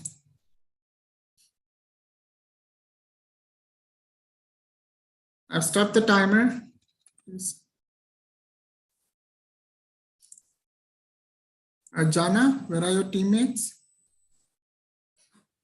Please unmute yourself. So, what are the effects of climate change? Climate change is a natural phenomenon that has been occurring for hundreds of millennia, but the rate at which it has been happening has dramatically escalated. An increase in the rate of global warming can cause adverse effects and problems to the environment, as well as in our own lives. The increase in the rate of climate change is resulting in an increasing average global temperature, the melting of polar ice caps and glaciers, excessive habitat loss, and an accumulation of health risks for all the organisms thriving on it. Global warming and climate change are not trivial issues. They're something that every single person should consider as fundamental when traversing the path to a brighter future. Very true, Lakshmi. Vertical farming is a solution that could help us achieve that. A vertical farm is a multi-story greenhouse where people grow plants and crops vertically in towers. This can be a huge benefit as it reduces transportation costs, carbon dioxide emissions, and also reduces the need for refrigerated storage, making products much more fresher and organic. However, there's not only vertical farming, Zarish, there's the use of hydroponics too. Hydroponics is a method of cultivating plants without using soil. The plants are grown in a certain type of growing media, which is supplied with nutrient-rich solutions, water, and oxygen. There are many advantages to hydroponics, such as that the plants grown tend to be bigger and more healthy, the plants grow at a faster rate than usual, and the plants can mature more easily as less energy is required for it to stay alive. Implementing hydroponics isn't very difficult to do. It's something that the UAE government has already been applying. Also, did you know that our school has already been using hydroponics as a sustainable solution? And now, here are some of the easier ways that you can do to help reduce climate change. Number one, reducing how much you consume. Whether it be transport, fashion, food, or any other lifestyle choices you have, all these things affect climate change. So start being more responsible when using these resources. Number two, switching to sustainable transport. I'm aware it may be difficult to walk or take a bike to your destination. However, electrical and public transportation are also an option. And finally, number three, reducing energy use. Turning off electricity you are not using can be a great help. Turn off your Wi-Fi for an hour or so and invest in a hobby that you like to do. Now it's time for what you all have been waiting for, our main idea. More than 70% of oxygen is produced by marine plants and oceans. Since plant life helps to produce almost all of the oxygen released into the atmosphere and remove excess carbon dioxide in the air, it is crucial that plant life should be protected. More than 500 million people worldwide also depend on aquatic life and coral reefs for food and jobs. Coral reefs are also important in coastal defense. It acts as barriers and can reduce wave energy up to 97%, providing a crucial protection from threats such as tsunamis. All these factors led us to discovering Fred, a robot that eliminates debris running on solar power, created by the company Clear Blue Sea, a non-profit organization in San Diego, with a mission to cleanse the ocean of plastic pollution. Fred is used by multiple governments in different countries. Fred, at full scale, picks up plastic debris from 5 millimeters, known as microplastics, to ones that are 5 meters long. When Fred's storage bins are full of plastic waste, they will give it to scientists for research and also to recycling centers in order to be reused. However, how does Fred help to protect aquatic animals during waste collection?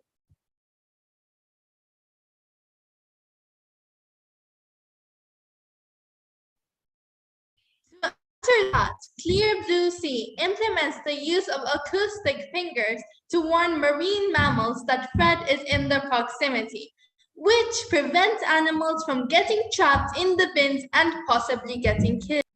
We have discussed many topics today, and now that you've heard all of them, it is your turn to decide whether to help make a change or just ignore the fact that the Earth is suffering. It is now our turn to take responsibility and keep the Earth safe for the next generation. That is it from all today. Thank you everyone for listening and have a great day. Thank you, students. Judges, please note that the next school to present will be Maryland International School, Abu Dhabi. I repeat, Maryland International School, Abu Dhabi.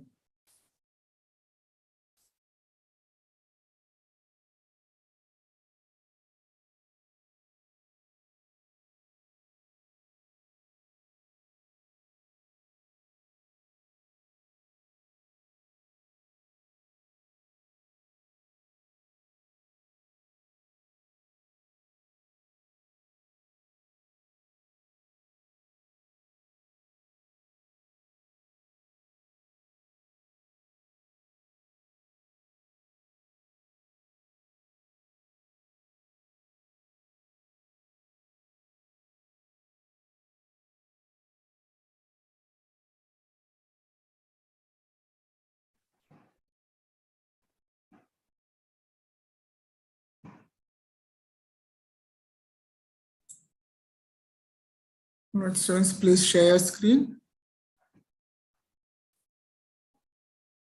Are you able to see my screen? 1 minute. Let me check. No, yes, now we can see. Please full screen and you can start. Ready? Start. Greetings from Maryland International School. We wish you a wonderful day. The last tree has been cut down. Devastation has spread across the earth. No amount of technology can save us now. Do you all want this type of world to come into existence? Trees and oceans are what mitigates climate change, but now climate change removes all traces of prosperity on this planet. Climate change worsens factors such as drought, temperature, and drying of organic matter, which encourages wildfires and forest fires across the earth. As if that wasn't enough, trees are being cut down everywhere just for profit. In addition to this, carbonic acid is formed when carbon dioxide is dissolved in the water, which decreases the pH. This not only affects the water itself, but also the life of the millions of creatures inside it. The pH of the oceans has decreased by 0.1 over the last 200 years. We can see a 30% rise here. And also, increased acidification can affect shell-building creatures such as pteropods and coral reefs. Are there any solutions to this problem? Yes, there are. The food webs of marine ecosystems and ocean circulation help to sequester carbon at the deepest ocean depths, as atmospheric carbon dioxide is dissolved in the water. Oceans absorb roughly 2 billion tons of carbon dioxide per year on average, and this gives a big advantage to atmospheric purification. Trees also absorb carbon dioxide and give out oxygen during a process called photosynthesis, therefore acting as carbon sinks. For example, America's forests absorb 866 million tons of carbon dioxide per year on average, also accounting for the 16% of total emissions in America. Moving on to Ruth. Knowing how trees can mitigate the effects of climate change is a pivotal role that we must take on to understand how we can save them. To begin with, sea levels rise as a result of climate change, which causes an increase in soil erosion. In fact, 1 centimeter of soil takes 1,000 years to form, and soil, on the other hand, is easily degraded. In turn, we're more vulnerable to conditions such as landslides, floods, furthermore jeopardizing all of our food production. The soil is supported by trees, reducing the chances of such catastrophic events from occurring. Second of all, trees help to strengthen the ecosystem by promoting biodiversity. Many of the commodities that we rely on in our day-to-day lives actually rely on healthy ecosystems themselves. This ensures our long-term viability and survival. Third of all, trees promote cooling through evapotranspiration, which is increased by vegetation greening as a result of higher precipitation levels, which are associated with climate change. Furthermore, they help to moderate all of the rising temperatures in the environment. The provision of environmentally friendly food. Animal-based foods consume more resources, such as fresh water. We need this water to provide it to people who really need it and to generate electricity. Did you know that we actually use 15,450 liters of water just to produce 1 kilogram of beef? Not only is it surprising, it is extremely inefficient and unsustainable. Land is being cleared just to produce animal feed. Less carbon dioxide equals to less climate change, and all of the additional land that we use to produce all of this animal feed can instead be used and vitalized to build sustainable infrastructure and in providing space for nature and trees in general. Its use in animal farming degrades ecosystems, soils, and contributes to deforestation. So why not simply eat plant-based meals? When it comes to deforestation, animal production is definitely and without a doubt, the leading and primary cause. Over to Mariam. The elements of this graph which require more freshwater withdrawals per kilogram of food product include cheese, nuts, farm prawns, dairy herds of beef, as well as rice. 3 of those are animal-based products. Why are they so resource intensive? It's because animals are higher on the food chain than plants. We require crops to feed the animals, and those crops require a lot of water. If we were to directly eat them, much less water would be required. This is significant because due to climate change, fresh water is becoming increasingly scarce. Furthermore, greenhouse gas emissions which are emitted by the agricultural sector include methane, nitrous oxide, as well as carbon dioxide, and they come from various sources such as agricultural machinery, fertilizers, livestock, the supply chain, as well as deforestation. And this is mostly to blame on animal-based products, as we can see due to this chart. And we can use this to decrease our carbon dioxide emissions.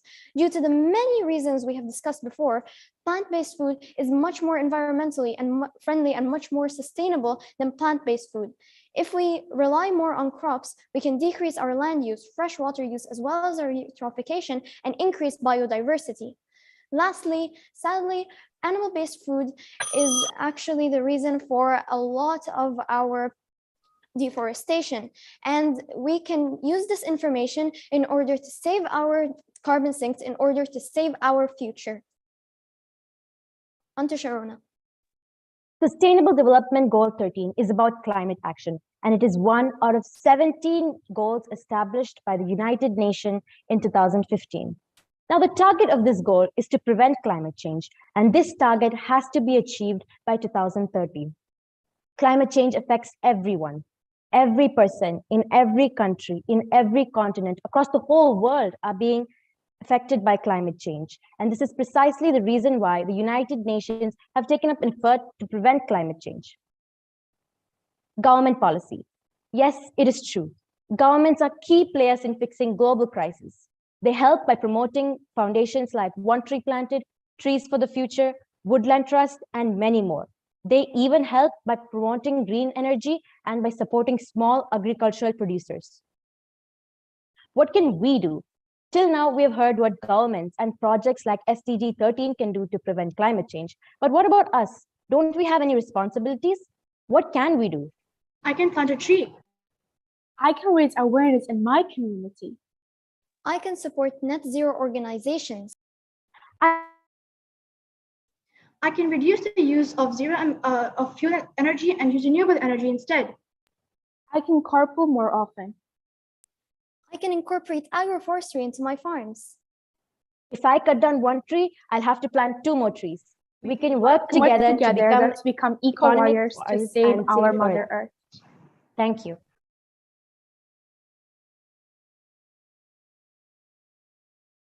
Thank you. Now please call upon the next school. Sharjah American International School, Abu Dhabi.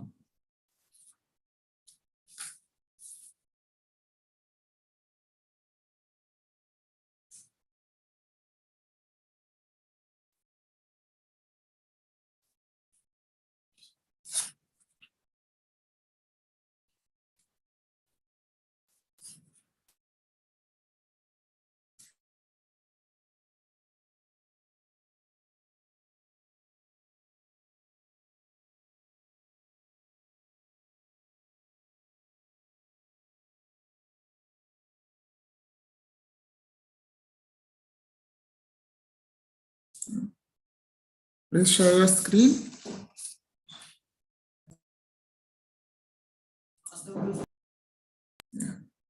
Please start your video and share your screen, please. You're already co-host.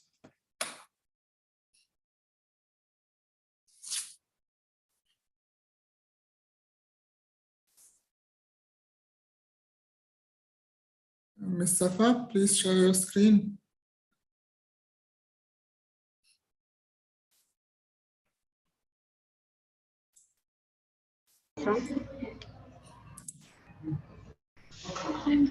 Please switch on your video.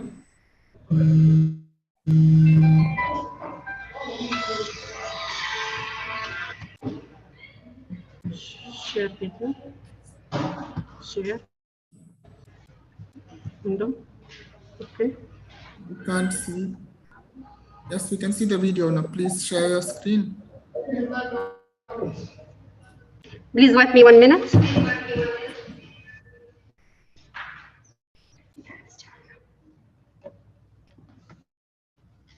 Share video.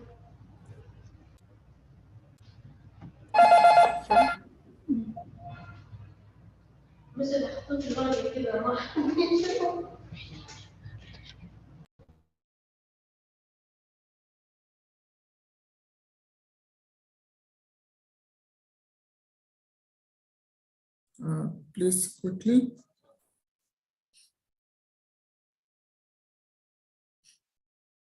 Please share your presentation.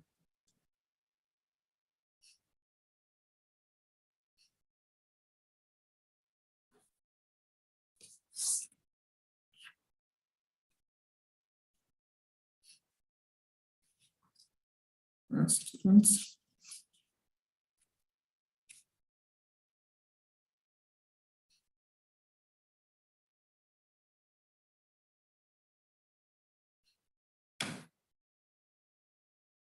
Please open your presentation and then click on share screen presentation.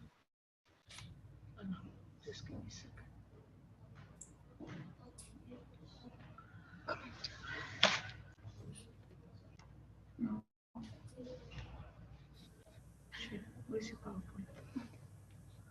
Yeah. Okay, can you see the PowerPoint? No, we can see your screen, but not the PowerPoint. Okay, give me just 1 second. Sorry for this. Share entire screen.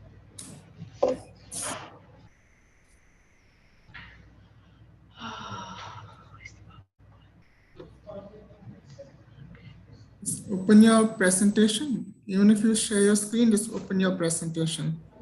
Yeah, this is what we tried to do, but I think it's lagging. Sorry. We're losing time. So sorry.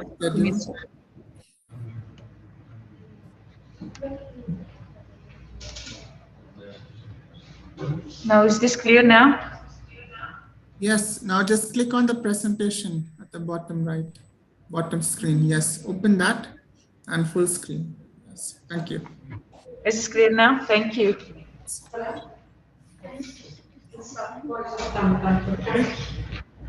Yeah, let it stop. Let's go first. Okay.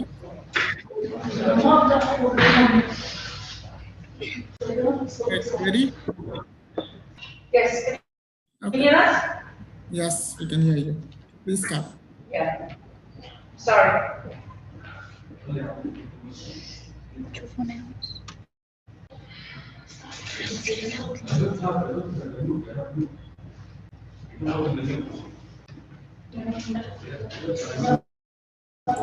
Go ahead, you can start.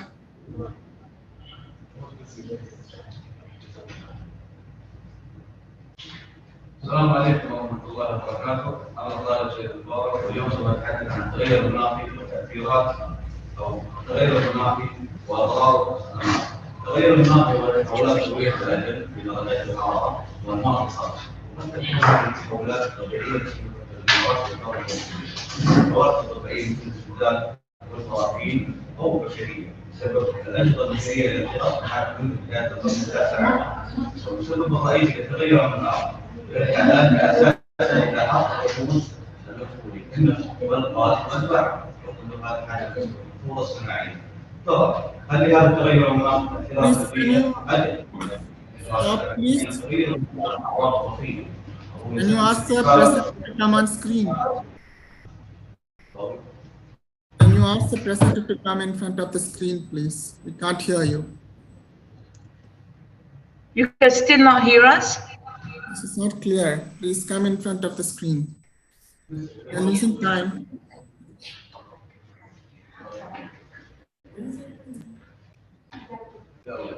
Hassan, if you are speaking, please come in front of the camera.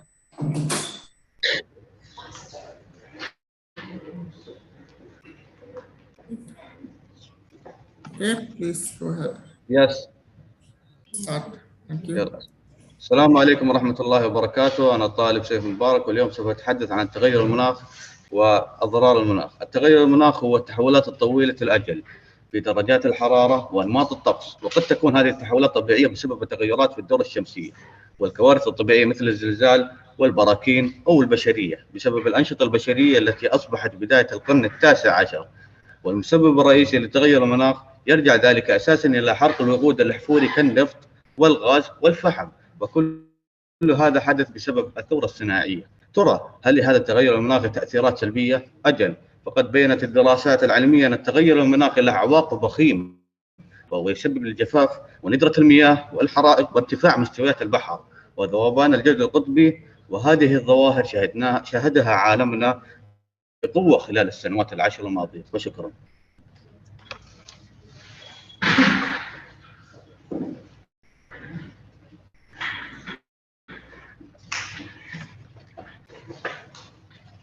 حقيقة نحن لا ننكر أن التغيير المناخي الشديد في أيامنا هذه بسبب الأنشطة البشرية التي نمارسها في هذه الأعوام.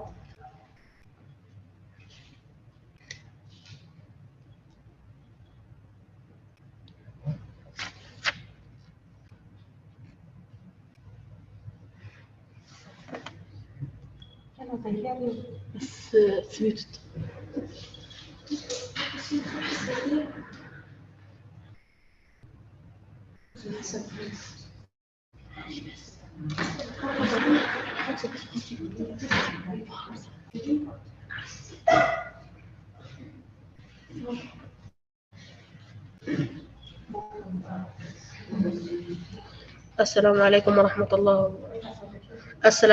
ورحمة الله وبركاته. أنا اسمي عمر خليل، طالب من الصف التاسع، واليوم سأتحدث عن أهمية الطاقة النظيفة والتحديات التي تواجهها. هل تعلم أهمية الطاقة النظيفة؟ الطاقة النظيفة تساعد على استقرار وتساعد على رفع الاقتصاد وتساعد على منح فرص العمل. وهل تعلم أن الطاقة النظيفة طاقة مستدامة، بمعنى أنها طاقة لا تنتهي؟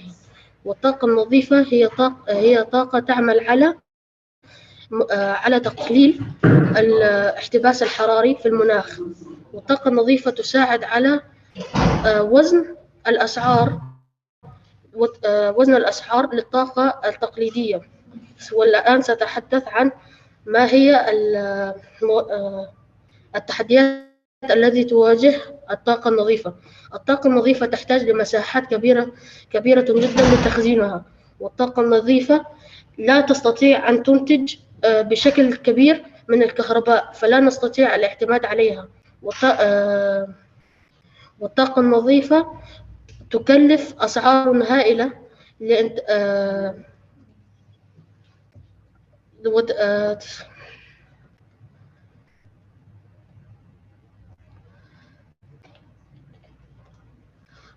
تكاليفها عالية جدا لتخزينها. وشكرا.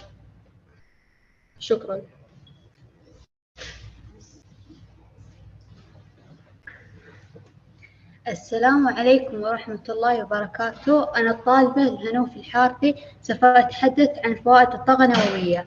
الطاقة النووية هي الطاقة المنبعثة نتيجة للتفاعل النووي، وتحديدا من انشطار نووي أو اندماج نووي. من ناحية العملية، تستخدم الطاقة النووية وقودا مصنوعا من اليورانيوم المستخرج من الأرض والمعالج لإنتاج البخار، وبالتالي توليد الكهرباء. كما أن الطاقة النووية هي المصدر الوحيد الذي يمكن توليد كميات كبيرة من الكهرباء، تعرف بكهرباء الحمل الأساسي على نحو موثوق دون انبعاث غازات ضارة مثل غازات الاحتباس الحراري. إضافة لذلك، تعد الطاقة النووية من المصادر التي تقل فيها بشدة الآثار البيئية سواء على الأرض أو الموارد الطبيعية من بين جميع مصادر البيئة، جميع مصادر إنتاج الكهرباء الأخرى. قدمت الطاقة النووية للعالم مصدرا موثوقا وفعالا للكهرباء، واليوم توجد أكثر من 450 محطة نووية في أكثر من 30 دولة حول العالم. يأتي 147 منها في أوروبا، و59 منها في فرنسا، و104 في الولايات المتحدة الأمريكية. ويعد مفاعل إيداهو في أمريكا أول مفاعل نووي تم إنشاؤه عام 1951. تلاه مفاعل أوبننسك في الاتحاد السوفيتي.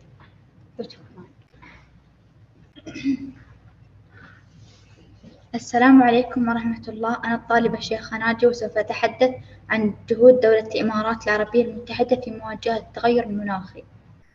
تبنت دولة الإمارات سياسة الحفاظ على البيئة، وقامت بسلسلة متواصلة كبيرة لإنتاج طاقة نظيفة وآمنة، حيث استضافت حيث استضافت وستوفر مفاعلات الطاقة المتقدمة الأربعة في محطة براكة نحو ربع احتياجات الدولة من الكهرباء عند التشغيل التام للمحطات. يتألف المشروع من 4 محطات. تم تشغيل المحطة الأولى عام 2021 والثانية بتاريخ 24 مارس 2022، ويجري العمل حاليا على قدم وساق للانتهاء من المحطتين الثالثة والرابعة استعدادا لتشغيلهما. سيؤدي هذا المشروع دورا أساسيا في تنويع مصادر الطاقة في الدولة، وسيوفر كمية كبيرة من الطاقة في المنازل والشركات والمنشآت الحكومية. كما أنشأت دولة الإمارات مدينة مصدر، وتركز مصدر في عملها على تطوير المشاريع في عملها والتطوير العمراني المستدام وتعزيز الأثر الصديق للبيئة كمنهجية العيش والمستقبل، إضافة إلى تحديد مسار التصدي للتحديات التي تواجه في هذا المجال. شكرا.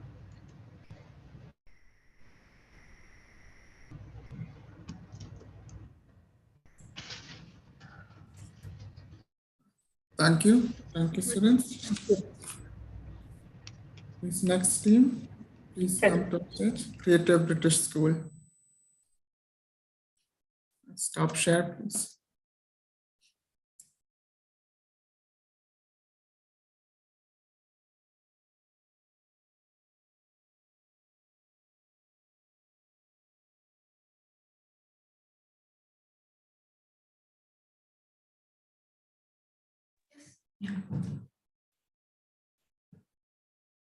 Pleasant day, judges.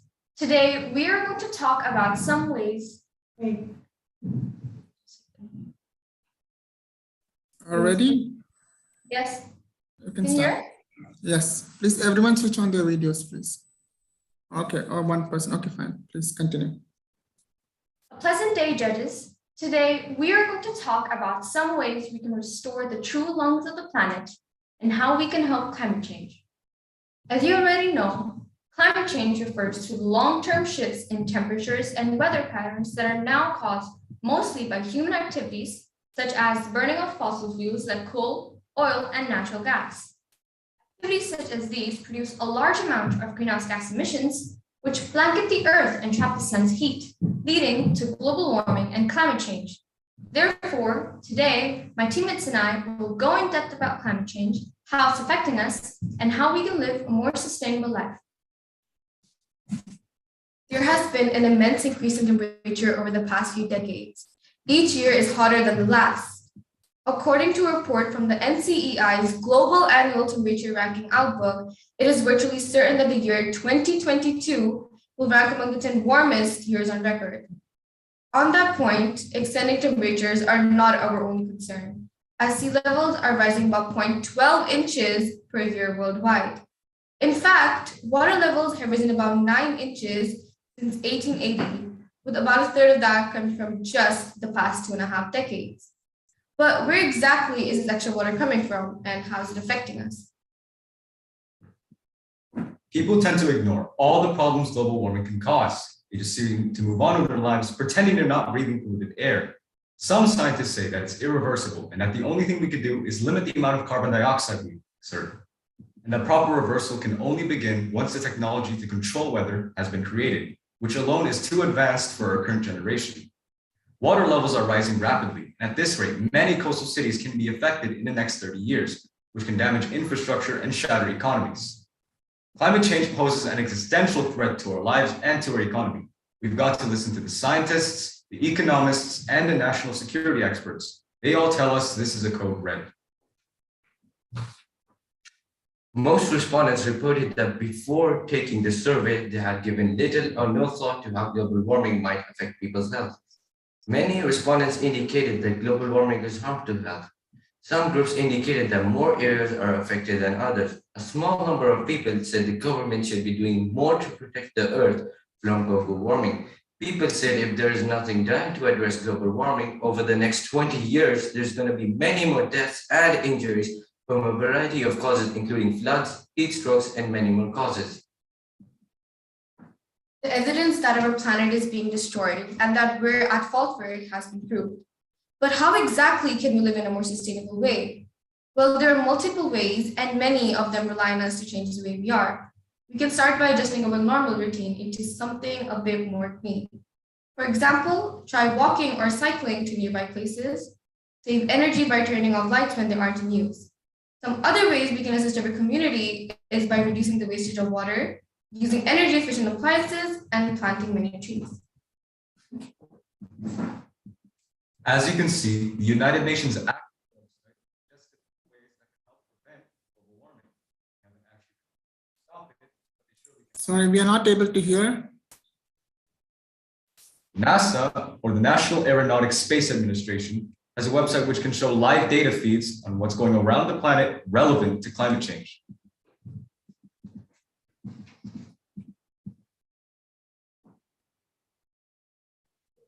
Increases in wind and solar power, biofuels from organic waste, setting a price on carbon, and protecting forests are all put in which to reduce the amount of carbon dioxide and other harmful gases trapping heat on the planet. The impact of these things will change the world and make global warming less efficient, and temperatures will be back to normal.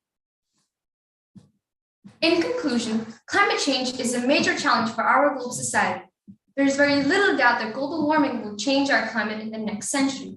So if we want to limit climate change, the only thing we can do is work together to take part and try to help stop global warming and other effects of climate change. If the Earth's temperatures continue to rise in the future, living things on Earth will become extinct. From the way we travel to the electricity we use and the food we eat, we can make a difference. Thank you.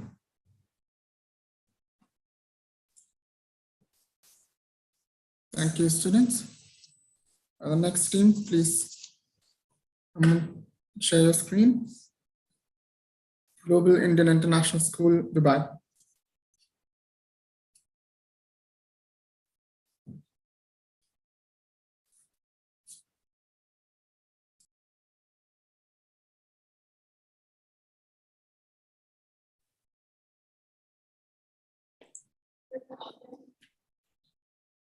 Right.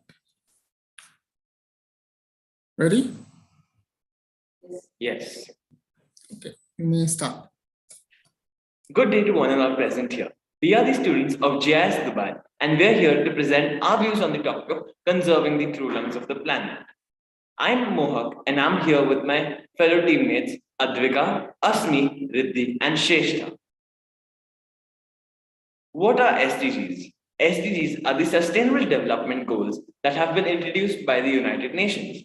There are a total of 17 such goals, of which we will be focusing on Goal 13 and Goal 14. Goal 13 urges us to fight climate change, while Goal 14 is for conserving the true lungs, conserving the life below water. So, what are the main oxygen producers? As you can see in our pie chart, 70% of the world's oxygen is produced by the oceans, and only 28% is produced by plants and trees on land. Now, what are the true lungs of the planet? The true lungs of the planet are the ones that produce oxygen for the benefit of the lives on land as well as in water. Usually, when you hear the term true lungs of the planet, you refer to the rainforest. But after extensive research, we have concluded that it is the oceans that are also the true lungs of the planet. The ocean is a home to a vast number of oxygen producers, such as phytoplankton, kelp, and algal plankton. The ocean produces oxygen through the plants that live in it. These plants produce oxygen as a byproduct of photosynthesis. Phytoplankton and macroalgae are one of the major oxygen producers. They are responsible for more than half of the world's oxygen production. Problem description. After extensive research, we have concluded that there are a few major factors that affect the growth of marine oxygen producers. The first major issue is the rise in the temperature of the ocean. As you can see in the graph, throughout the years, the ocean temperature has been rising rapidly. And due to the rise in the ocean temperature, it is harming the habitat of these oxygen producers as well as other organisms living there, also causing coral bleaching and many other major issues. Here is a fishbone diagram to further elaborate on the factors that harm these oxygen producers. Industrial impact. Industrial impact refers to the damage caused mainly by the industries. It is divided into three major sectors, that is oil drilling, dumping of factory waste, and increased activity of commercial fishing. Now, recreational misuse. In simple language, recreational misuse refers to the damage mainly caused by tourists and commercial activities. That is, destruction of habitat by boat anchors, collection of live corals, humans disturbing the coral reefs, etc. Water pollution. Water pollution refers to the contamination of water bodies because of the excessive amounts of harmful substances and chemicals which have been dumped into these water bodies. It results in the depletion of growth of algae in the water bodies and thus reducing the amount of production of oxygen. Global warming. Global warming is a long-term heating of the Earth's climate system. It is caused because of the excessive amounts of greenhouse gases which are released into the atmosphere. It results in the rising of the ocean temperature and thus depletes the growth of algae and other marine species living inside the ocean and thus reducing the amount of oxygen. After deeply analyzing the problem, we noticed that the major problem was the rising of ocean temperatures. Hence, our solution will be based on reducing the temperature of the ocean. By reducing the temperature of the ocean, the growth of the marine oxygen producers improves, hence combating climate change. We are aiming at reducing the temperature of the surface water. Water gets colder with depth because cold, salty ocean water sinks to the bottom of the ocean basins below the less dense, warmer water near the surface. Most phytoplankton and other oxygen-producing organisms lie in the superficial layers of the ocean, which also tend to be quite hot. When the ocean gets too hot, the phytoplankton and other oxygen producers will begin to die. The machine works by pumping cool water from the bottom of the ocean to the top of the ocean, creating a circular motion for cooling the water. The machine is powered by wind turbines and solar panels and will be placed on a platform built on the surface of the ocean. We plan to build this machine in places where phytoplankton and other oxygen producers have great potential to grow, however, are being restricted by warm temperatures. Building them in such locations will cool down the temperature there and will increase the population of phytoplankton and other oxygen producers. This will also help reduce the chances of algal bloom by distributing the nutrients in such areas carefully. As the UA's temperature is rising day by day, it destroys the superficial layer of the ocean and thus destroys the marine species living inside the ocean. We can use our project as well as in UA to preserve the natural species of ocean in UA. So, what can you do to help out since not everyone can be a marine biologist? Set up more kelp or algae nurseries or breeding grounds. Donate to organizations that support algae culture. Be a marine crusader by volunteering in beach cleanups. Last but not the least, spread the word.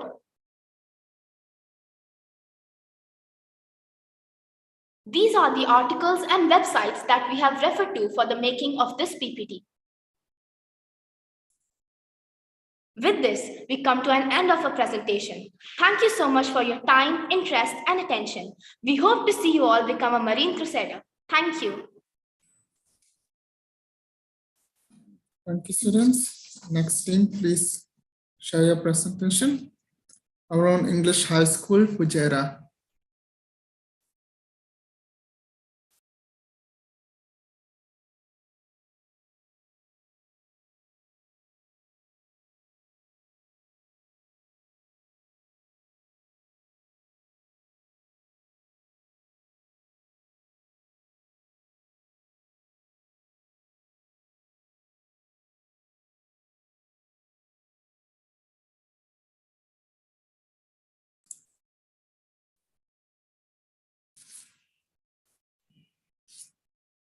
Ready? Go. Mute the echo. Ready? Okay, wear headphones if you are all in the same room, please. So there is no echo, or minimize the volume on other computer. All right, ready? Yes. Okay, you may start. The environment is in us, not outside of us. The trees are our lungs, the rivers are our bloodstream. We are all interconnected, and what you do to the environment, ultimately you do to yourself. We must protect our oceans as if our lives depend on it, because they do. Sylvia Earle. Lungs are the organ that furnishes life and makes it possible for one's own body to maintain a constant supply for air and respiration to take place. In honor of the very first Earth Day, my team would like to discuss how environmental mechanisms affect our well-being. You see, people coming together in communities form common behaviors and habits that become actions. When we talk about landscape, we often think of the natural physical characteristics of the Earth's surface. Moreover, geographical landscape can also be defined by the activity of the people who live in a particular area. This affects or influences the landscape and environment in which the communities reside. How is the ocean connected to climate change? The United Nations calls oceans as the lungs of the earth, as they generate most of the oxygen we breathe. Oceans cover 70% of the world's surface and transport heat from the equator to the poles, regulating our climate and weather patterns. How do oceans regulate air quality? While oceans absorb 93% of the human-generated heat and 1/3 of anthropogenic carbon dioxide, oceans also give climate-friendly and environmentally friendly food options. 26% of carbon dioxide emissions get absorbed by our oceans every year. As per my research and observation, it has come to the conclusion that human actions are the main cause of climate change. As living things and as humans, we know that we affect the earth in many different ways, such as carbon emissions, that increasingly rises the carbon dioxide on the earth's surface, causing the sea levels of acidification to increase, as well as chemical pollution that came from individual lands that put marine lives at stake. But what's more endangering in marine life? It's the use of plastic that we people had been using for decades now. We use plastic that harms other living things, especially marine life. Overfishing is also the main reason why we are affecting the marine life, because dead species are thrown back dead in the ocean, and hunting fish has been increasingly high. Climate change. The climate change refers to long-term changes in our climate change for the last decades. The ocean regulates the Earth's system that transfers heat around the globe, causing climatic changes. We know that sea covers about 70% of the Earth's surface. They also are one of the most greatest carbon stores, holding up to 54 times as much as carbon as in the atmosphere. The beautiful rainforests, coral reefs. Have you ever heard of coral reefs? Well, they seem like they aren't endangered, but they are. They have been the most biodiversity and productive ecosystems on planet Earth. But because of global Earth effects of climate change and increasing high levels of CO2 in the water, they are endangered. This has come to phytoplanktons. Just as more CO2 does not guarantee faster and better growth, they need water too. But it doesn't guarantee that phytoplanktons growth either. The limiting factor is the micronutrient, iron. That's the reason why people had been commonly suggesting seeding the seas with iron to provide for that lack. The real reason, due to imbalance of CO2, is ocean acidification. Sustainable Development Goal number 12 ensures sustainable consumption and production patterns. The way we dispose of toxic materials and the efficient management of shared natural resources are two very important targets for this goal, whereas Goal 13 takes urgent action against climate change and its impacts. Goal 14 educates on sustainably using the oceans, and more importantly, life underwater.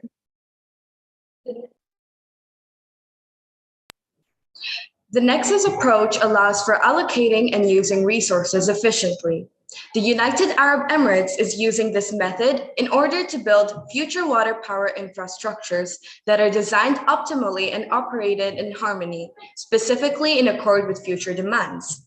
While Abu Dhabi is still pursuing this objective, the country has established interconnected power networks known as the Emirates National Grid, making it more reliable and flexible with increased emergency support throughout all of the nation. The UAE is protecting the environment by banning sea dumping, implementing policies and legislations, making efforts towards sustainability, and more. One of the focal aims of the Nexus approach is to achieve adequate air quality. As a result of a wide range of natural and human factors, air quality has decreased significantly throughout the world in recent years. The UAE Air Quality Index, therefore, is a daily index developed to represent air quality. It is a simplified representation of the data to determine the extent of air quality of each station throughout the UAE.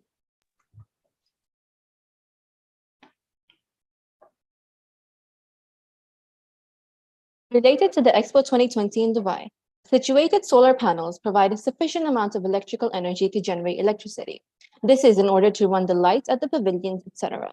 The Sustainability Pavilion, Terra's ocean sector was depicted using recycled plastic components in order to appeal to visitors, show the outcomes of dumping waste in the oceans and factories emitting harmful gases.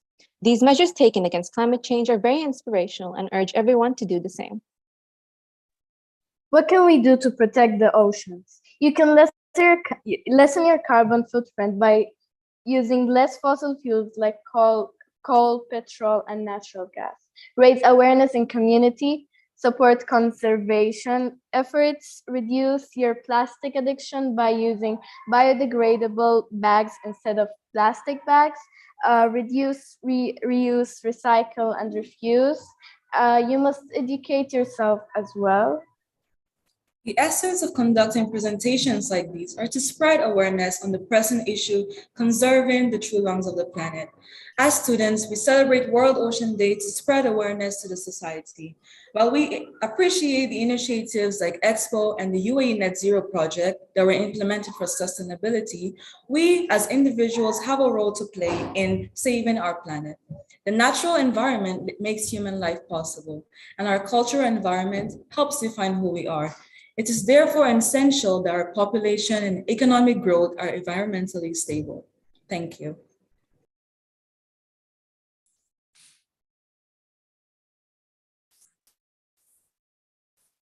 Thank you, students.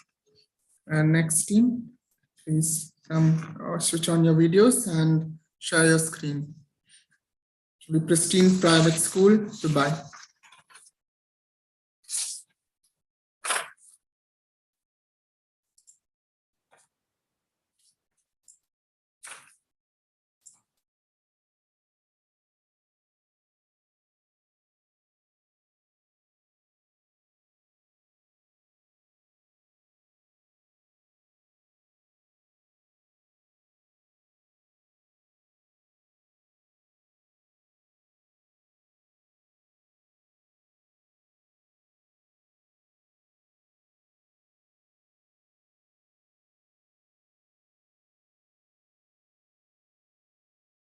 Excuse me? The person who's going to share the screen is Michael Angelo. Oh, okay, he can share. Sorry.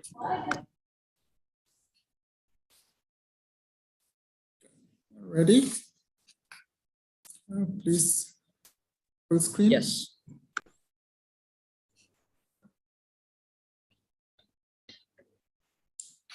Dear Marcia, I hope you're well. I miss all the good times that we had spent together when our school group had visited you all in Brazil last year. What fun times there were. If it wasn't for the Greenpeace program and the Climate Action Project, we would have never met Marcy. The last time that you had written, you had informed me that your family and you were moving away from the city and living in the Amazon forest. What with all the splendid things I read about the tall, tall trees and the colorful flora and fauna of the forest. You have got to be the most lucky girl in the world. But I could never figure out how and why you all managed to leave the city and live in the forest. As far as I know, people leave rural and forest areas to go find work in the cities. All that oxygen and green. My dear Fatima, it's so good to hear from you. I love this place. My father and many of us were paid by the government to come and live here in the Boa Vista de Ramos Amazon forest. The Senor Presidente had said that our Brazilian cities have become very crowded, and so some of us had to move in here. But I don't regret it one bit. If only you could see what I see, hear what I hear, smell the many blends of fragrances in the morning. If you could see the pink dolphins that frolic in the river water, if you could hear the booming sounds of the great bull toucan warning other animals of predators, and bend down your head to the statuesque majesty of the wise and old Amazon forest, you would never want anything bad to happen here. Although my father has other ideas. I don't know how I can support my family living here. Back in the city, I could make candles and sell them to the people for Sunday Mass. I have tried everything possible to sustain my family here, but I can only depend on the forest for its great timber and mahogany trees. The wood from these trees, when cut down, bring money for so many families like mine when we sell them to furniture factories in the cities. Believe you me, if given a choice, we would never hurt these old trees, for the spirits of our ancestors live in them. But I can't see my children die of starvation. I am forced to cut down these precious trees that are known as the true lungs of the earth, just to sustain the life of my family, for the trees are an integral part of our lives as human beings.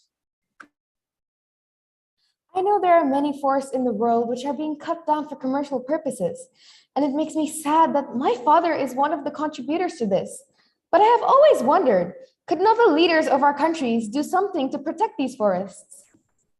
Hola, mi nome es Señor Presidente Michael, and today I'll be speaking about the grave conflict that my country faces. What can I do? My country relies on the deforestation of the Amazon, even though it greatly contributes to climate change.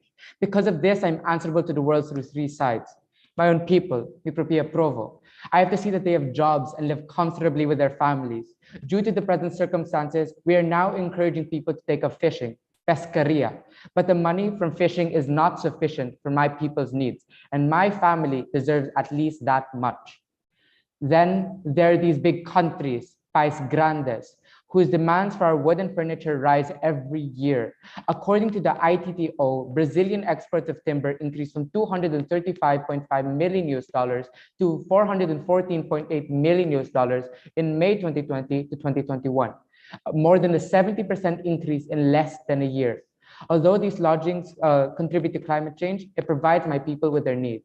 And last but not least, I'm always answerable to all environmental groups, those who pound my doors, demanding my people to sacrifice their lives for the better well-being of our country, the country that I swore to protect. Nipai, what am I to do?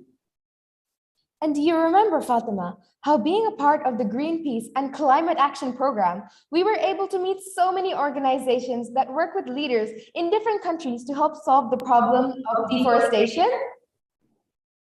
Hi, my name is Michelle, and I'm from Emma Flora, which is a part of a Rainforest Alliance. We help solve the problems of deforestation in the Amazon, as well as help families sustain themselves without compromising environmental values. For instance, we encourage the people to take only a few of the most valuable trees from the forest. This way, people fulfill their economic needs while leaving most of the forest for the animals. Then, as these trees can grow back, they can be sold. This careful cutting down of trees is called sustainable forestry. We also teach people to catch fish that can be sold in the cities. The fishermen can use simple nets and avoid taking too many fish from the river. Now, we work very hard to bring about a balance in the lives of the people in the country, as well as support the economic sustenance. Do you know, Fatima, no one, just no one could have done as much as our very own Chico Mendes. He was the most vociferous protester of deforestation, who laid down his life to save our trees. Although I'm not here in this world, having been murdered on the 22nd of December 1988 by wealthy ranchers, my soul and my struggle still live on. I was the head of the rubber tappers movement who protested against the felling of rubber trees which sustained the lives of our people. I went to the leaders requesting, pleading, begging to save our trees, but in the end, they sought to end my life and stop the protestation movement. But it's not just the mighty Amazon that is suffering. Forests all over the world are looking down the smoking barrel of deforestation. These forests need support. These forests need protection. These forests need you. Although I am no longer here, I still live on as a martyr in the beating hearts of the many environmentalists who tirelessly campaign for our trees and forests. I will live on in those who still care for nature. Yes, Marcy, I feel like it is up to us to make sure these martyrs do die in vain, to make sure Chico does not die in vain. Actually, everyone everywhere has the opportunity to save the world's forests. I have the opportunity even here. In the desert of the UAE, several initiatives are being launched and built to sustain mangrove forests along the country's oasis. I also think that you have been handed a great opportunity. You are educated. You are in the right place to educate your people about how important all the forests are in the world and how to live in it safely. Doing so, in the right way, of course, will have a big impact in the future of the safety of trees and forests, in the future of the millions, if not billions, of organisms that rely on them, in the future of the lungs of the world.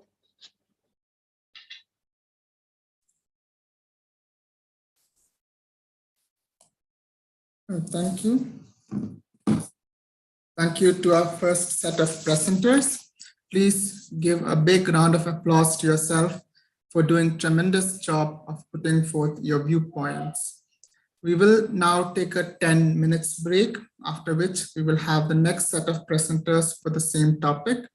I request you to please return by 11:21 to prevent any further delays. So we'll have a 10 minutes break, a quick break. All right, thank you. Next team to present after the break is Tawheed Iranian School for Boys Dubai. So please get ready.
All right.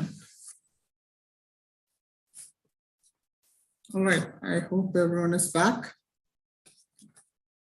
Dear judges, teachers, and students, welcome back. And let us continue with the presentations for the topic of the day on conserving the true lungs of the planet, key to preventing climate change.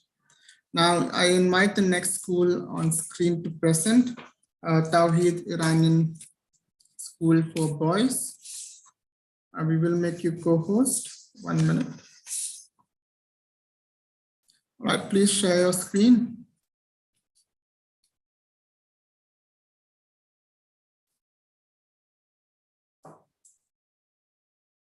Okay, ready? Please switch on your videos.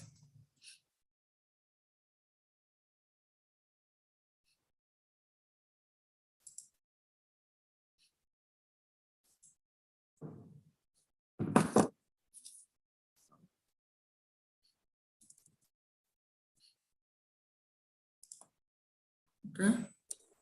Changes to Earth's global climate have had and will have major consequences for life on Earth. Scientists are searching for a way to reduce carbon emission, and the efforts of countries have helped a lot on this matter. We students have come up with a brief explanation in our own idea on how we can help with this matter.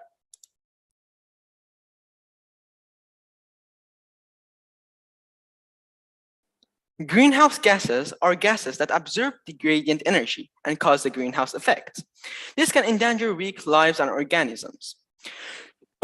Carbon dioxide and water vapors are both good examples of greenhouse gases.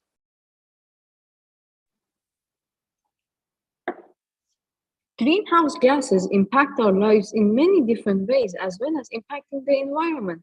The presence of greenhouse gases contribute to many different things, such as the creation of smog, air pollution, and trapping of the heat from the sun.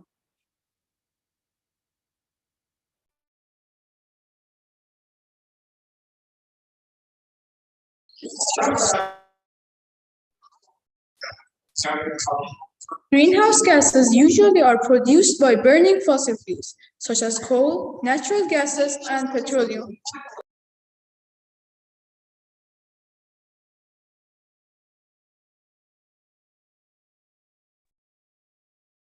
%70 of Earth's surface is covered by oceans. Oceans play an important role in our planet by absorbing 90% of the excess heat and by determining floods and rainfalls.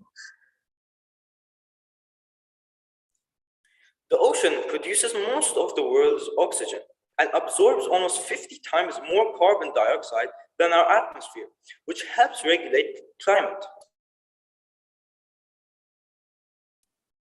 Carbon dioxide, which is emitted, is mostly absorbed by the ocean.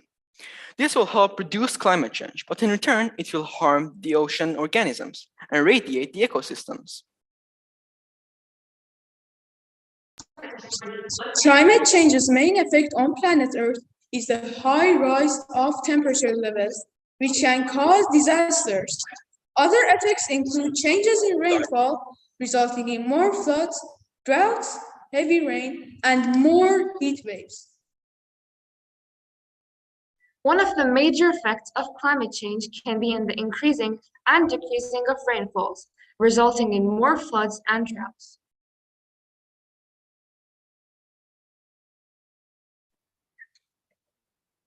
Too much greenhouse gases can cause Earth's atmosphere to trap more heat within itself, and this mechanism causes the Earth to warm up.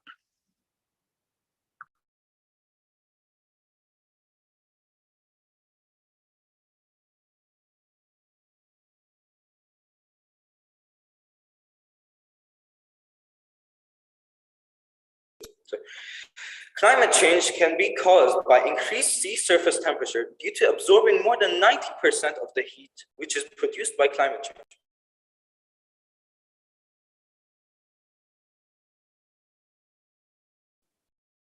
We are now going to explain the different solutions that we came up with one by one, or the different solutions that the government have used in order to reduce climate change and carbon dioxide to ensure a safe future.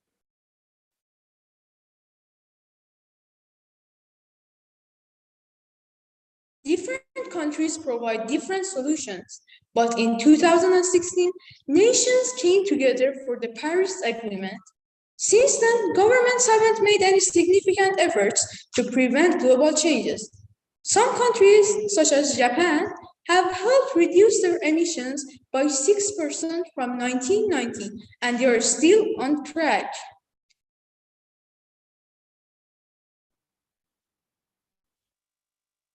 Using green products can help us in many ways, such as conserving energy and reducing impact on our environment. Our solution to this global issue is by the carbon capture and storage process. This process includes 3 stages and is the key to taking hold of global warming. First is to capture the carbon, then to transport it, and lastly to store it underground for later uses.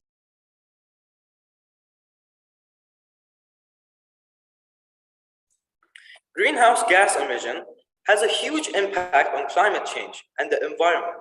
Therefore, we have come up with a solution that can help reduce climate change and the emission of greenhouse gases in order to provide a safe future.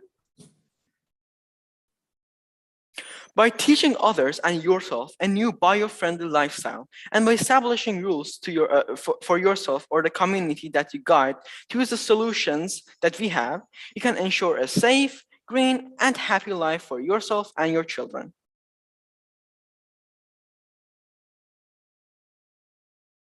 The solutions can affect the ocean by helping them be clean.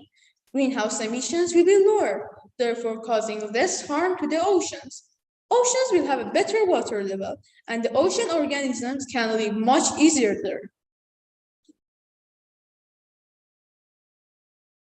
We would like to thank you for giving us your time and attention. Hope this presentation can help you in many different fields. Thank you and goodbye.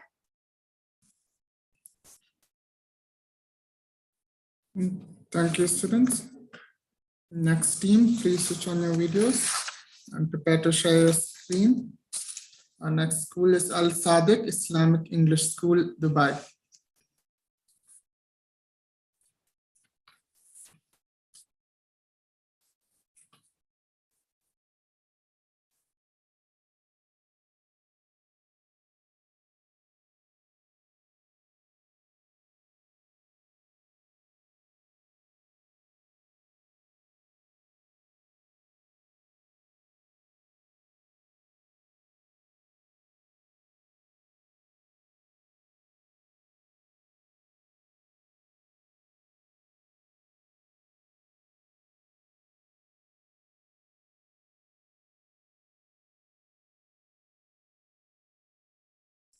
Please share your screen.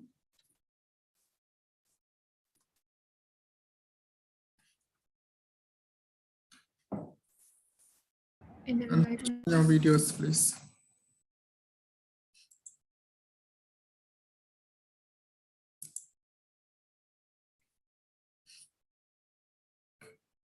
All right, make it full screen and switch on your videos.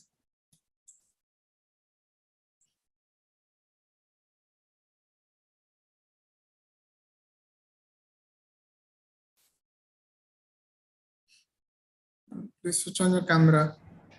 This is Isba Arif. This is You want to switch on your camera? All right, all of you. Thank you.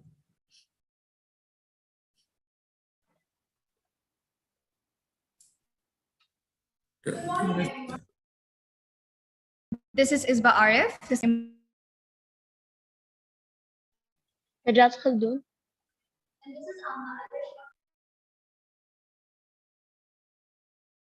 Not everyone is audible. Please speak into the mic clearly.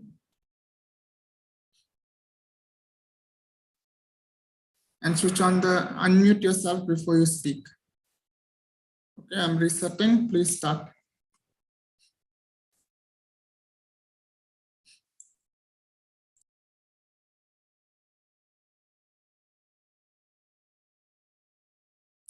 We're not able to hear you. Amna Basit and Amna, we can't hear you. Please check your mics.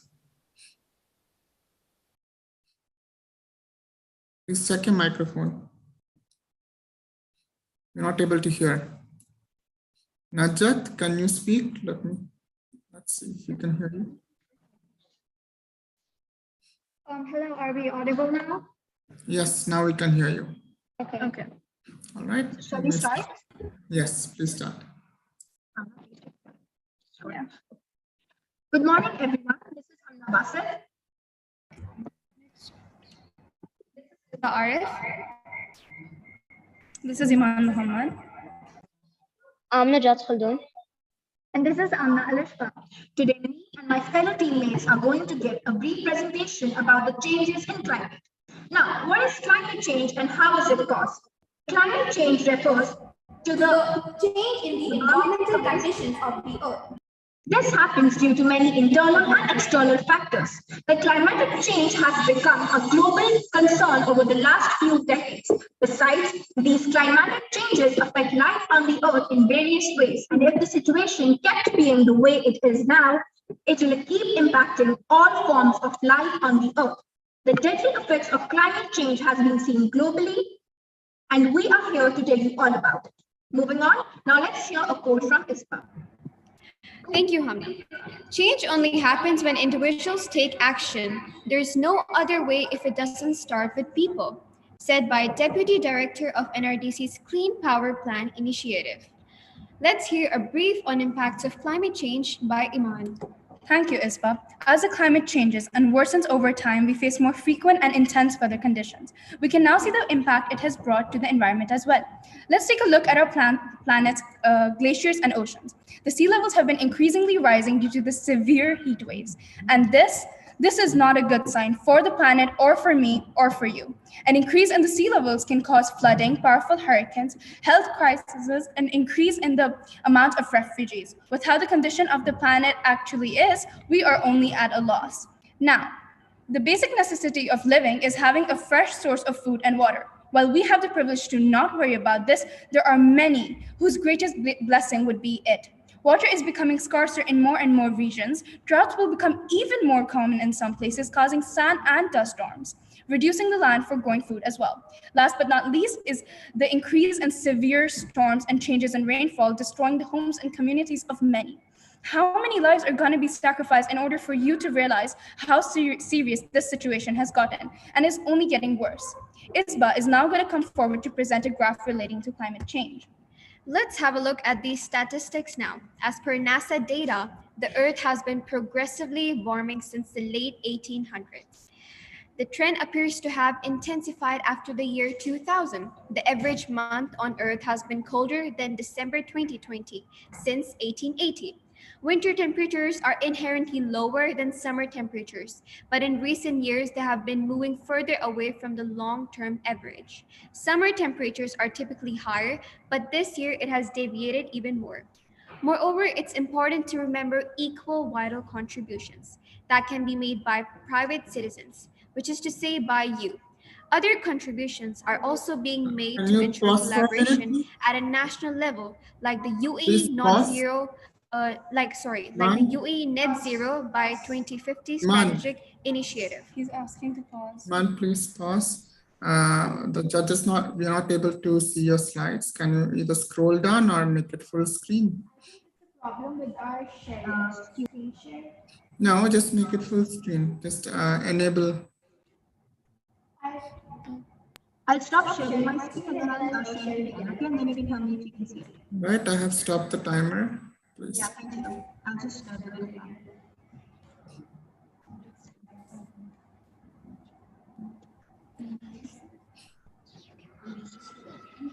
I don't have to do it.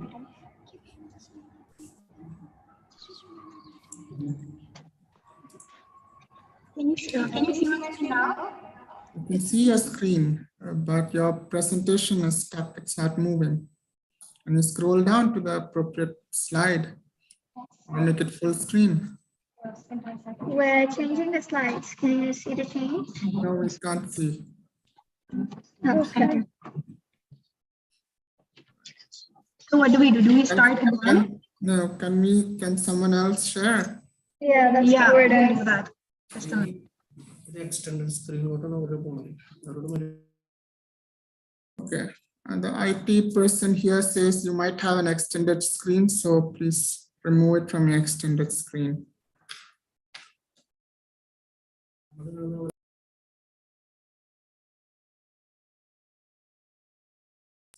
Yeah. On the view options, please change it. Yeah, we cannot see, only you can do it.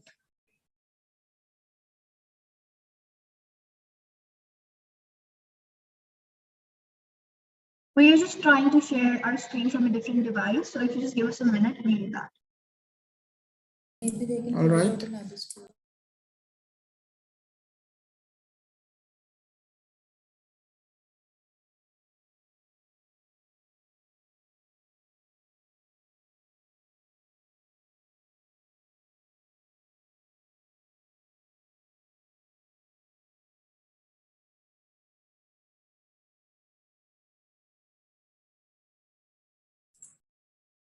Almost done. You're losing time. Can you give them the access to share the screen? Sorry?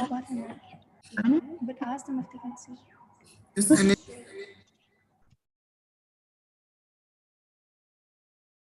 I have paused it. I have paused the timer, so you can continue from where you ended. Don't worry. I don't know, because from our side, we are presenting and everything's working on our laptops. Yes, because you... Can you see this? Okay, we will share can you see from my now? side. Okay, now please play from start. Yeah, we'll just start again, and now you can see the thing, screen as well. Okay. Play. Okay. Quickly. Fine. Okay. Make it full screen. Come on, full screen. Make it full screen.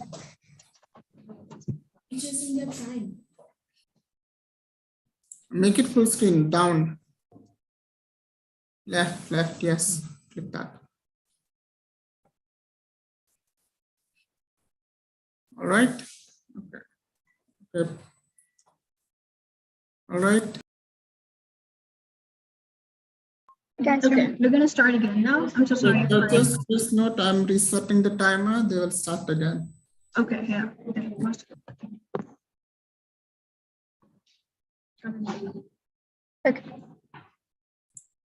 Start. Good morning, everyone. This is Hamna Basit. I'm Isba Arif. This is I'm Isba Arif. This is Iman Muhammad. I'm Najat Khaldun. This is Anna Arif.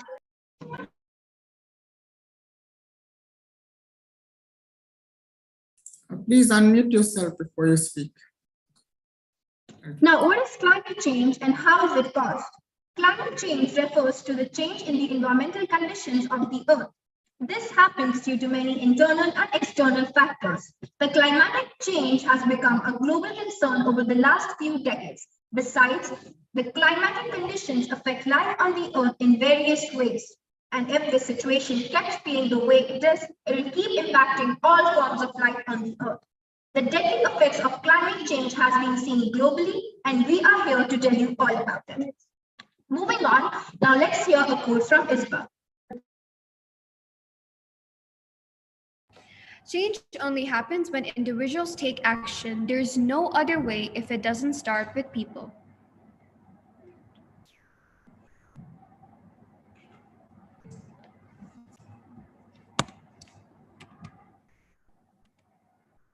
Let's hear a brief on impacts of climate change by Iman. Thank you, Isba. As the climate changes and worsens over time, we face more frequent and intense weather conditions. We can now see the impact it has caused to the environment as well. Let's take a look at our planet's glaciers and oceans. The sea levels have been increasingly rising due to the severe heat waves. And this is not a good sign for the planet or for me or for you. An increase in the sea levels can cause flooding, powerful hurricanes, health crisis, and increase in the amount of refugees. With how the condition of the planet really is, we are only at a loss. Now, the basic necessity of living is having a fresh source of food and water. While we have the privilege to not worry about this, there are many whose greatest blessing would be it. Water is becoming scarcer in more and more regions. Droughts will become even more common in some places, causing sun and dust storms, reducing the land for growing food as well. Last but not least is the increase in severe storms and changes in rainfall, destroying the homes and communities of many. How many lives are going to be sacrificed in order for you to realize how serious this situation has gotten and is only getting worse? Isba is now going to come forward to present a graph relating to climate change. Let's have a look at these statistics now. As per NASA data, the Earth has been progressively warming since the late 1800s. This trend appears to have intensified after the year 2000. The average month on Earth has been colder than December 2020 since 1880. Winter temperatures are inherently lower than summer temperatures, but in recent years, they have been moving further away from the long-term average summer. Summer temperatures are typically higher, but this year it has deviated even more. Moreover, it's important to remember equal vital contributions that can be made by private citizens, which is to say by you. Other contributions are also being made to ensure collaboration at a national level, like the UAE Net Zero by 2050 strategic initiative. Now let's hear some strategies to prevent climate change. Over to Nujat. Thanks, Isba. As already stated, I'll be taking you through some plans of action so that together we'll build a sustainable and conservative environment. First and foremost, we will need to tackle the problem from its main source, which is human lifestyle necessities such as traveling by car, using electricity, and rising water uses. Let's take traveling by car as an example. Nearly 84% of the globe's vehicles are powered up using fossil fuels.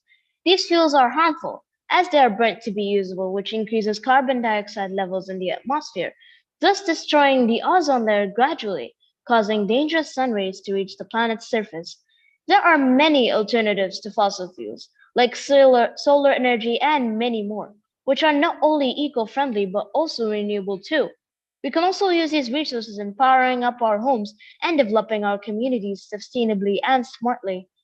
As also known widely, reduce, reuse, replace, and recycle are common strategies to eliminate the wasting of natural resources. Conserving water by checking for leaks in pipes, taking shorter showers, and avoiding baths. Avoiding the wastage of food, and to start composting. Let's hear a few real-life applications from Amna. Thank you, Najat. Did you know that using eco-friendly search engines can help you fight climate change by searching the web? Websites like Ecosia, Ecoru, and Ocean Hero are some of the three amazing eco-friendly search engines that you can use to help fight against climate change.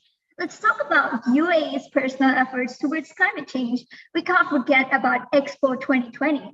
Expo had an entire pavilion targeted solely towards the prevention of climate change. It was called Sustainability, Water Conservation, and Clean Energy, which I'm sure most of you have visited.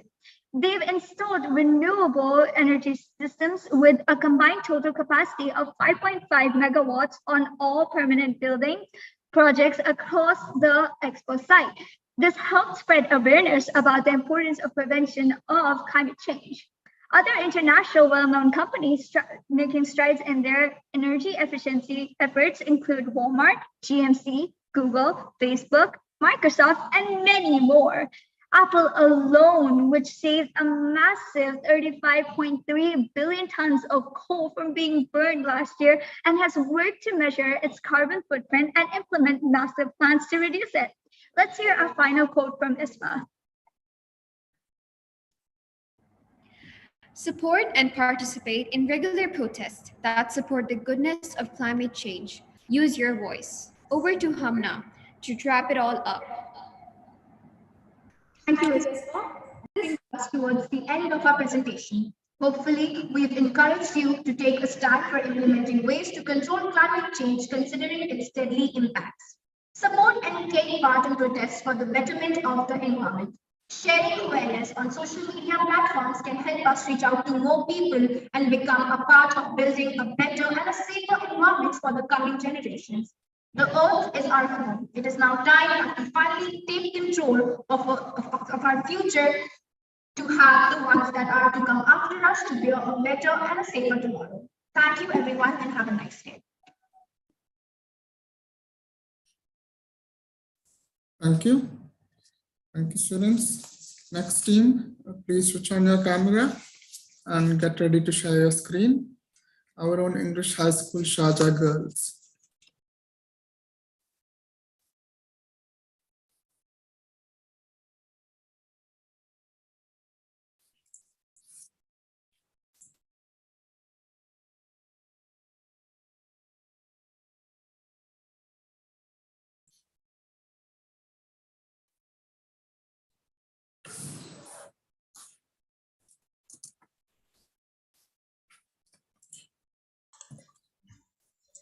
So can we start? Yes, you can start. We are living on this planet as if we had another one to go. Terry Swearingen. Good morning to one and all. I, Catherine McKenna, the former Minister of Environment and Climate Change, welcome you all to the ECC and Climate Crisis Summit 2022. This conference has been held from 2010 every year to educate, engage, and empower the youth to act against climate change and make a difference. Now we invite Team Foresighters to share their thoughts on the relation between the conservation of the true lungs of our planet, oceans, thereby preventing climate change. Let's start off the discussion with Carolyn. Greetings. The objectives for today are climate change and its causes, environmental impact, and solutions. Climate change is the variation in the weather pattern of a region over a long period of time. The main cause of climate change is human activities, primarily because of the burning of fossil fuels like coal and petroleum, which releases toxic gases, also called greenhouse gases. Climate change can cause various natural disasters like floods, droughts, wildfires, and the list goes on. If we don't act against climate change now, it can have a huge negative impact on the future. Moving on to the line graph, which shows the increase in global carbon emissions from fossil fuels. Carbon emissions have significantly increased since the 1900s. Since 1970, carbon dioxide emissions have increased by about 90%. This rise will disrupt various ecosystems and habitats across the globe. Over to Sharika. The oceans regulate the climate globally, thereby mediating the temperature, and they drive the weather. They help in determining rainfalls, floods, and droughts. Climate change weakens the ability of the oceans and coasts to provide us with important ecosystem services such as food, carbon storage, and oxygen generation. Over to Samiha. Climate change results in an increase in temperature, and since our oceans take up 71% of the Earth, it is then no doubt that our oceans have become comparatively hotter now than before. With this visible change in temperature arise problems such as the algae cannot perform the life-sustaining process of photosynthesis, which eventually causes them to die at a massive rate. If the algae stop photosynthesizing, then even the coral reefs don't have a source of nutrition, which causes them to eject the algae in a process known as coral bleaching, consequently causing the corals to die as well. Ocean acidification is often known as climate change's evil twin. It is the decrease in the pH value of the oceans because of the increase in carbon dioxide in the atmosphere. When CO2 mixes with seawater, it forms carbonic acid, which affects the production of calcium carbonate-based organisms like shellfish. Over to Yancy. Coral reefs, also known as the Earth's barometer, are highly essential for the well-being of the planet. Protecting the reefs should be our priority. We can adopt many solutions. For example, prohibit sending chemicals into waterways, proper recycling and dispose of trash, buying eco-friendly products, and so on. Another problem faced is ocean acidification. Here's how we can fight it. Reduce your carbon footprint by driving less, which will decrease carbon emissions, switching to fluorescent light bulbs, and proper waste disposal. Here are some infographics on marine pollution. We are fortunately in the era in which we have the power and the resources to reverse the effects of climate change. Coming together as one force will be the only way we can combat climate change and its disastrous effects. Back to Carolyn. Now let's take a look at some innovative solutions. Liming. It temporarily reduces ocean acidification. It includes the process of crushed limestone reacting with seawater containing carbon dioxide and other components. After this chemical reaction, CO2 is absorbed from the water and the pH increases, thus reducing ocean acidity. Back to Samiha. Next, we have e-concrete. E-concrete is a special type of concrete developed to encourage marine life on itself when it is in the ocean. The complex surface textures and the macro design of the concrete enables micro and macro life to develop on its design. Concrete is extremely harmful to the ocean. However, replacing normal concrete with e-concrete can help the biodiversity in the ocean boost by 200%. Over to Alina. Now let's look at some of the initiatives taken by UAE. Well-managed marine reserves can increase marine biodiversity and restore fish stocks. Reserves cover only 4% of oceans globally. The UAE has also joined the UK-initiated Global Ocean Alliance, working to protect the ocean. It calls for safeguarding at least 30% of the world's ocean by 2030 through marine protected areas. The UAE is the first Middle Eastern country to endorse the target. Back to Sharika. Next, let me talk about the actions taken globally to combat climate change. The US administration has introduced new clean energy jobs and are focusing on generating and exporting clean goods and services. China has introduced a national program called Tradable Performance Standard, which is owed to reduce roughly half of China's carbon dioxide emissions by 2060. Denmark has set zealous goals, including making energy production fossil-free by 2050. Now let's highlight OOS's activities that contribute to a greener future. Once the school reopened after the pandemic, students participated in various events such as blogging, beach cleanup campaigns, eco-friendly creativity, and so on. OOS has chosen the green side. What about you? We have also conducted a survey among the youth of today. The survey proved to be successful as students were tested on their knowledge and they shared their opinion on the same. 95% of all students deem that climate change is a threat to the future generations. I would like to end our presentation with a pensive quote. The climate crisis has already been solved. We already have the facts and solutions. All we have to do is wake up and change. Greta Thunberg. Thank you, Team Foresighters, for this valuable presentation. With this, we end this year's conference. I hope our thoughts will empower every one of us to act quicker before it's too late. Let's conclude our session with a thoughtful oath. I pledge to take sustainable decisions in all that I do. I pledge to contribute towards the betterment of the nature. I pledge to end climate change. Thank you, Catherine McKenna signing off.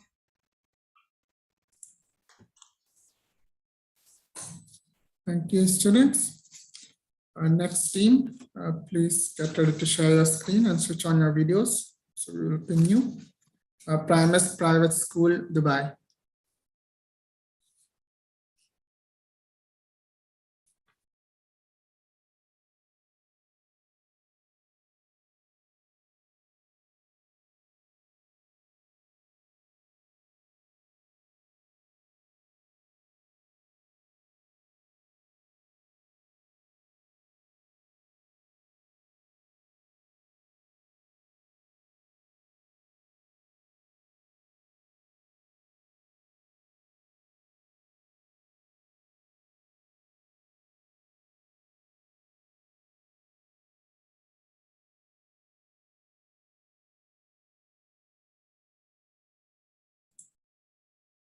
Okay.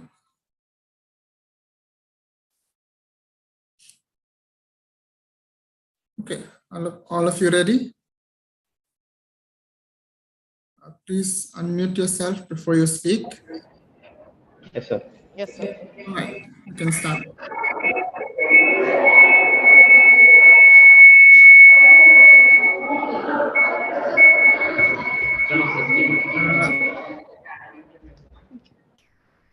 Good morning to the esteemed judges and fellow competitors. My name is Neena and I am representing Primus Private School along with my teammates Aditya, Rishikesh, Thomas and Joseph. So now, climate change. We all are familiar with this term. In this very presentation, we shall discuss about how the true lungs of our planet aid in controlling climate change. We shall start our presentation with a short video.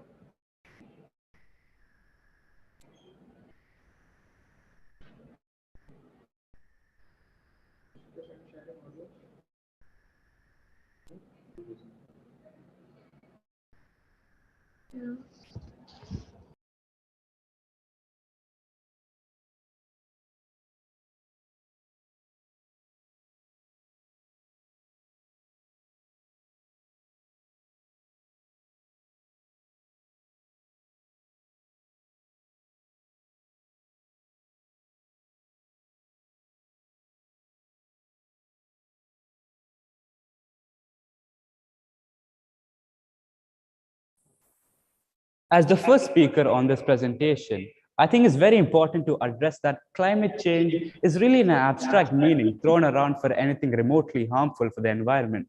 And that's why many scientists and activists don't really care about climate change. Now, I know what you're thinking. It's a bit outrageous to say that, but it's due to the fact that instead of looking at climate change in a broad perspective, they look at the intricacies of it. Now, I'm no activist, but I'm here to educate you upon the causes of the planet's slow demise.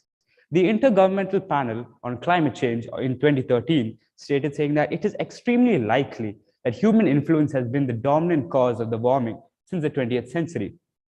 Human-induced warming has reached around 1 centigrade. Although it doesn't seem like much, the fine line between half a degree and a full degree is life. To put in perspective, if New York City added 5 degrees to its original temperature, it would be underwater by now. This temperature brings me to another point of greenhouse gases, a familiar term with an unfamiliar precedent. The most primary gas emitted through our activities is CO2. There's already a certain amount of carbon going around for hundreds and millions of years. And what we did is we took the underground carbon stored in fossil fuels and just added it to the extra CO2 in the atmosphere. Even though carbon is the most abundant, methane is the most deadliest. Carbon lingers around for a long time, while methane is an instant impact caused by waste management, energy resource, and livestock. We all are aware of the term deforestation, and I'm pretty sure we all have learned of the adverse effects it has on our ecosystem. Well, it is a major contribution to climate change. We know that forests store carbon, trees and other plants absorb carbon dioxide as they grow. When forests are cut or burnt, carbon that has been stored is released into the atmosphere, primarily as carbon dioxide. Globally, tropical forest loss produced roughly around 4.8 billion tons of carbon dioxide per year on average between 2015 and 2017. Carbon dioxide builds up in the atmosphere, trapping heat in the lower atmosphere, causing global warming. Carbon dioxide levels have reached unprecedented heights in human history.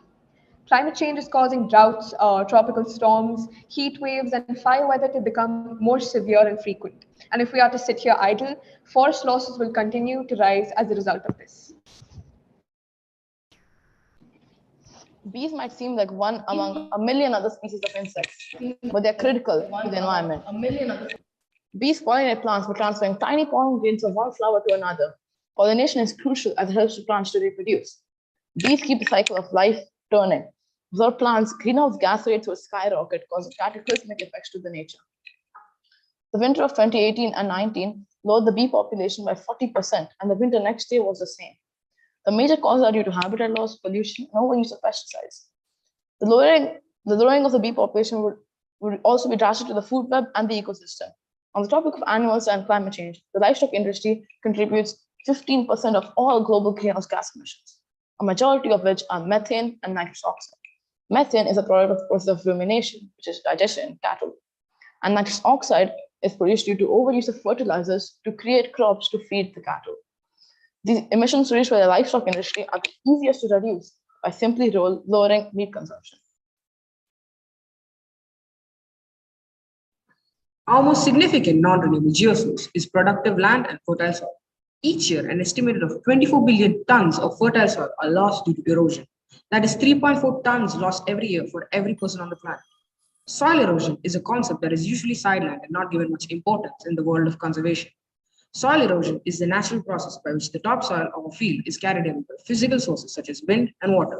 That's the main definition of soil erosion, but what exactly is the meaning of soil erosion is what we're going to explore. One handful of healthy soil possesses more microorganisms than there are people on the planet. The thin layer of topsoil that we stride on via which plants send their roots, is the result of unremitting age-old methodologies of decomposition, transformation, and acclimation through innumerable organisms.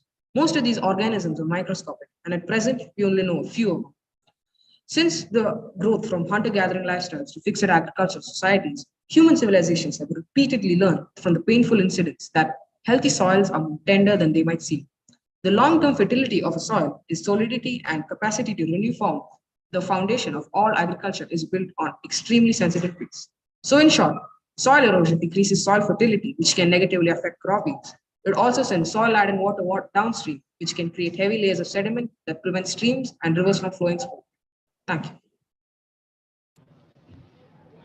Climate change, as we have seen up to now, is a multifaceted problem.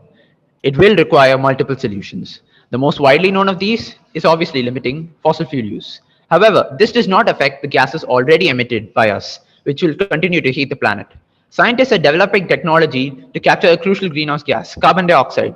But why make technology do something trees are already doing? Forests have always played a pivotal role in climate control, absorbing about 2.6 billion tons of carbon dioxide every single year. Reforestation of lost forests could help limit global warming to 2 degrees and maybe even 1.5 degrees Celsius. This would also prevent other issues that occur daily, such as soil erosion, flooding, and desertification of land. Mass planting trees on a large scale may not be feasible as a total solution, but reforesting some land is vital to a cooler Earth. As emphasized earlier, forest-based mitigation measures may not be the only way out of the climate crisis. However, only by preserving nature can we preserve the Earth and keep it lively and colorful. As Secretary General of the UN, Antonio Guterres said of the significance of this task, making peace with nature is the defining task of the 21st century. With this, we conclude our presentation. Thank you and have a nice day. Thank you, students. Next team, please get ready to share and switch on your camera.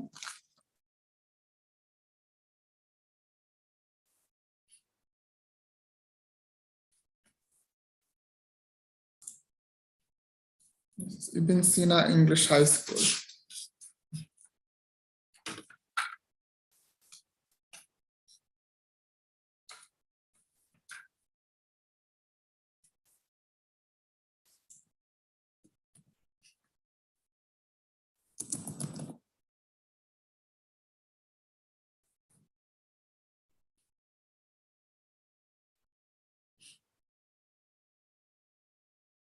Can you view the screen?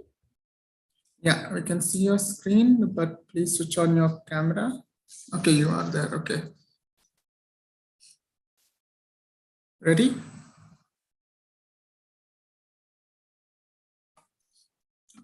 Yes.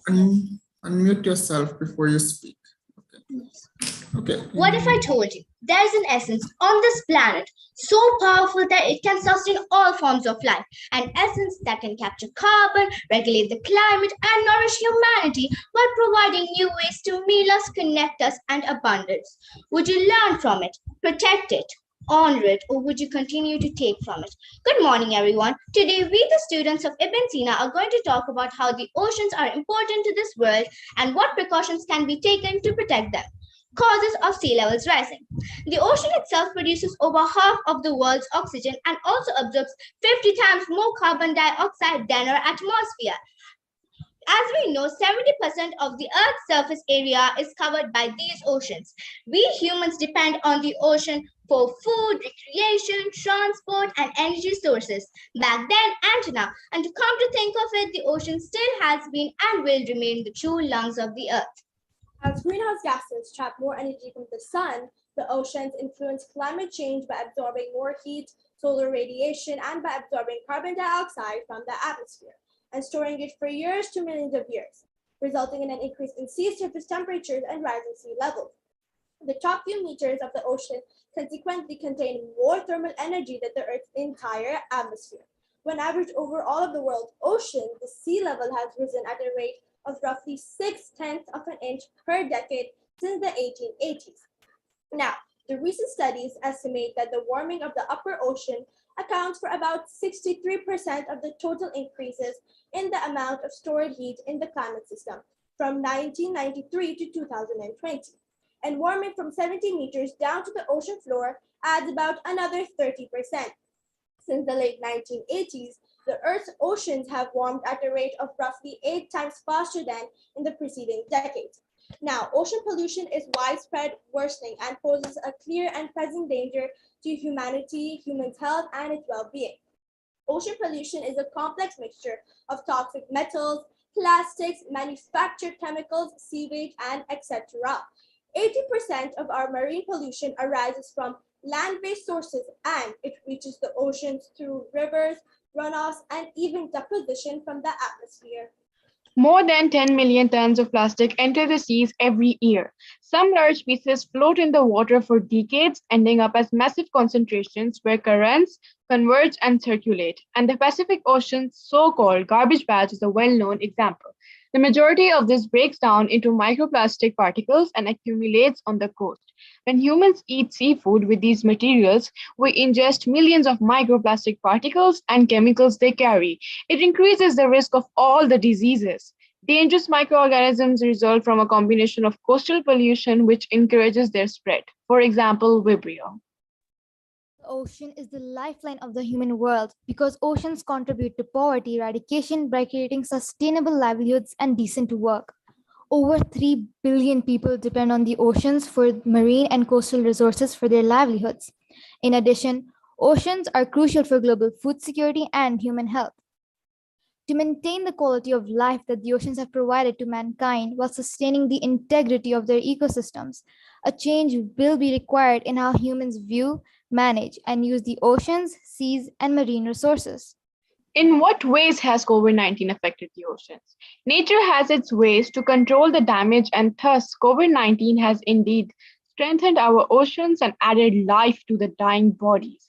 When the World Health Organization officially called it a pandemic in March 2020, there was a drop in ocean traffic density of 70% in the exclusive economic zones. International Solutions for Marine Pollution. At the Ocean Conference held in June 2017 at UN headquarters in New York to further implementation of Sustainable Development Goal aimed at conserving the ocean, close to 1,400 voluntary commits for concrete ocean actions were made by the governments, the United Nations systems, organizations, and the scientific community. The UNEP's Clean Seas campaigns aims to break humanity's addictions to unnecessary and avoidable plastic, nearly 11 million tons of which end up in the ocean annually. It was launched by the UNEPs to help curb the flow of marine litter. UA actions toward marine pollution. In general, UA has put laws that prohibit the following: any intentional or deliberate disposal of pollutes or waste from ships, aircrafts, or any other means into the marine environment. Adidas and Parley have teamed up to raise awareness of the threat of marine plastic pollution. Run for the Oceans is set to take place on June 22 at Kite Beach in Dubai. For every run, Adidas will donate $1 to the Parley Ocean Plastic Program. Technology and humanity together. The Ocean Cleanup is an organization that creates specialized boats that can collect garbage straight from the sea. It can approximately collect 10 tons of garbage. They aim to clean 90% of the trash in the ocean by 2040. Solutions to conserve the ocean. It is without a doubt that the oceans are threatened by humans overutilizing the resources gifted to them. Thus, we should take precautions that can ensure the ocean can provide not only for us, but for the generations to come as well. The best platform to start this is the school community. Therefore, the eco warriors of Ibn Sina are committed to do every bit to save the oceans. We have participated in biodiversity campaigns organized by Wasit Wetland on March 10. We have used social media to reach out to both the school community and commoners by posting crucial questions in form of surveys. We have also created Instagram posters asking people to contribute towards ocean preservation by introducing a poster competition themed on the ocean, our lifeline. At the end, I would like to remind you all how lung failure led to thousands of deaths during the pandemic. It was the organ lung that was attacked by corona. Aren't we doing the same with our Earth? Aren't we destroying its lungs, the oceans? by being the virus ourselves. Let's not become the same virus. Let's be the medicine, the nutrition, the oxygen that pumps life to our very lungs of the earth, the oceans. With this, we, the students of Ibn Sina, takes the pledge to stop any such virus attacking our lungs, the oceans. We hope our presentation has led to inspire all the present here to preserve our ocean. Thank you. Thank you, students. The next team, please prepare to present. Please switch on your videos. GEMS, our own Indian school, Dubai.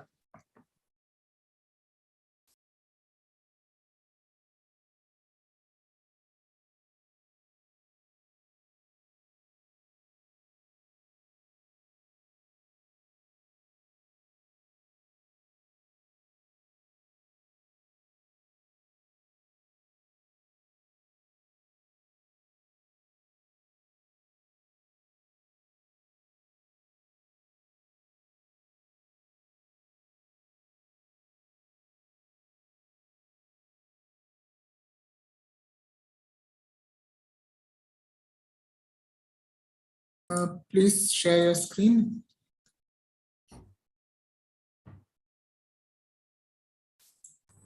Is the screen visible? Yes. Thank you. Ready? You may start.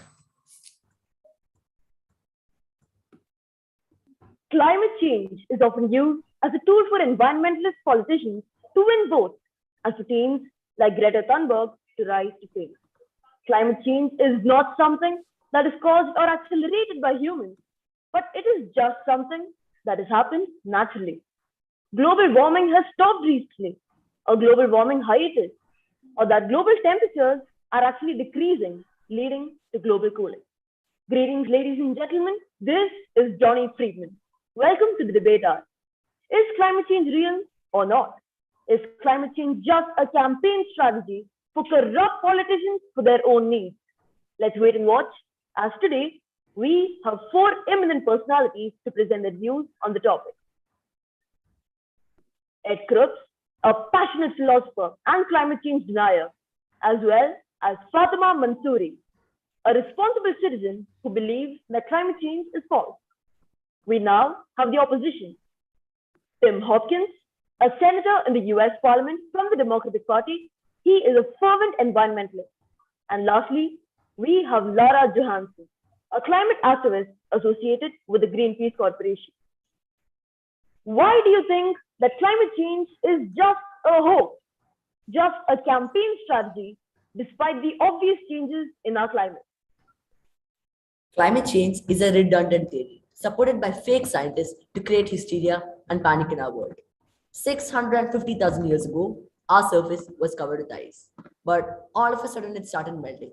Were humans burning fossil fuels, or were companies releasing greenhouse gases all the way back 600,000 years ago? Of course not, which is the basis of my argument to prove that climate change is not real. It's just something that has been cooked up by scientists.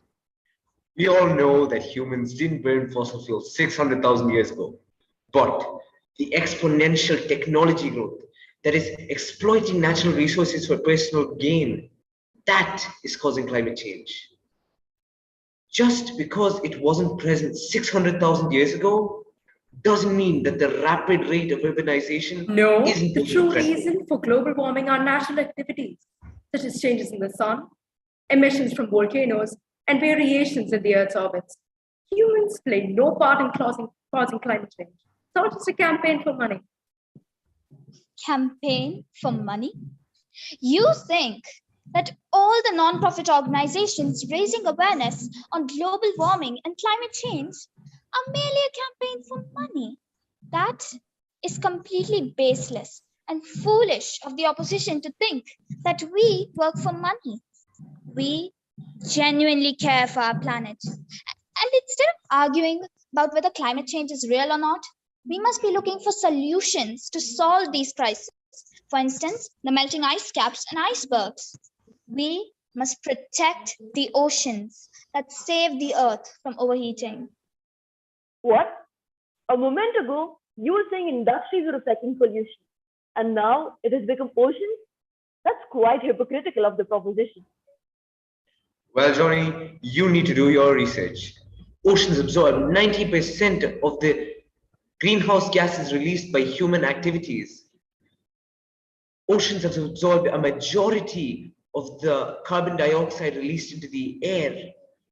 Without oceans, the true lungs of our planet, we would definitely be in trouble.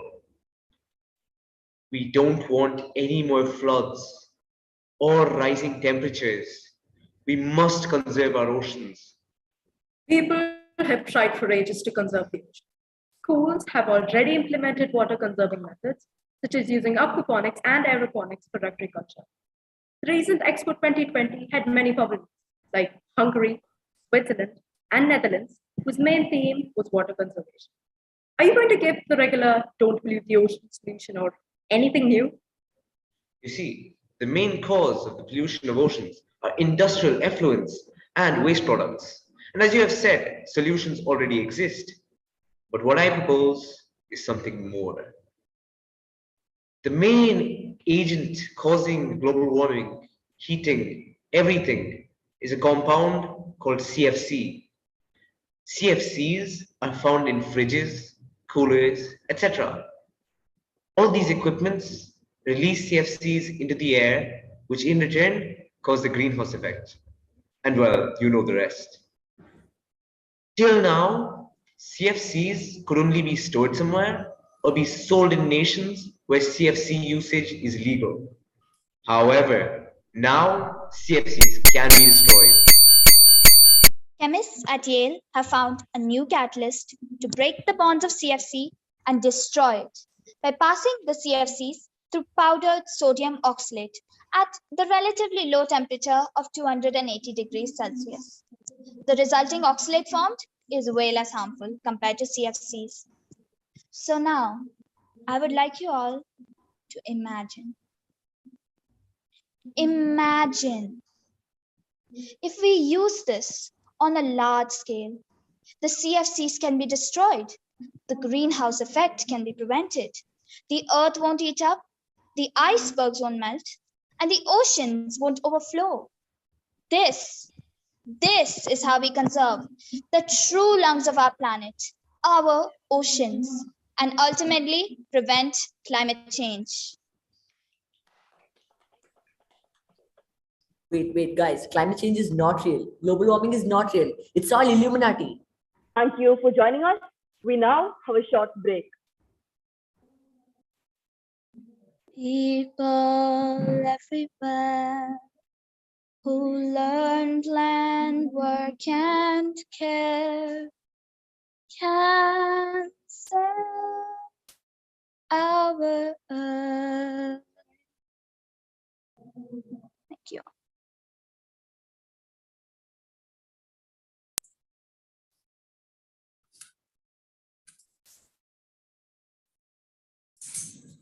Thank you, students. The next team, please prepare to share the screen and switch on your videos. Russell Kaima American Academy.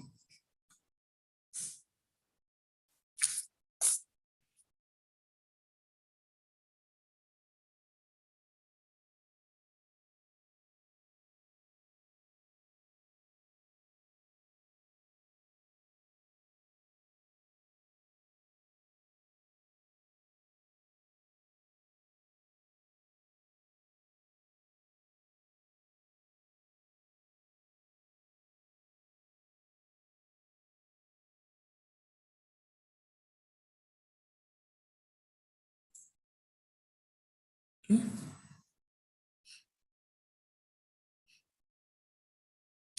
Ready?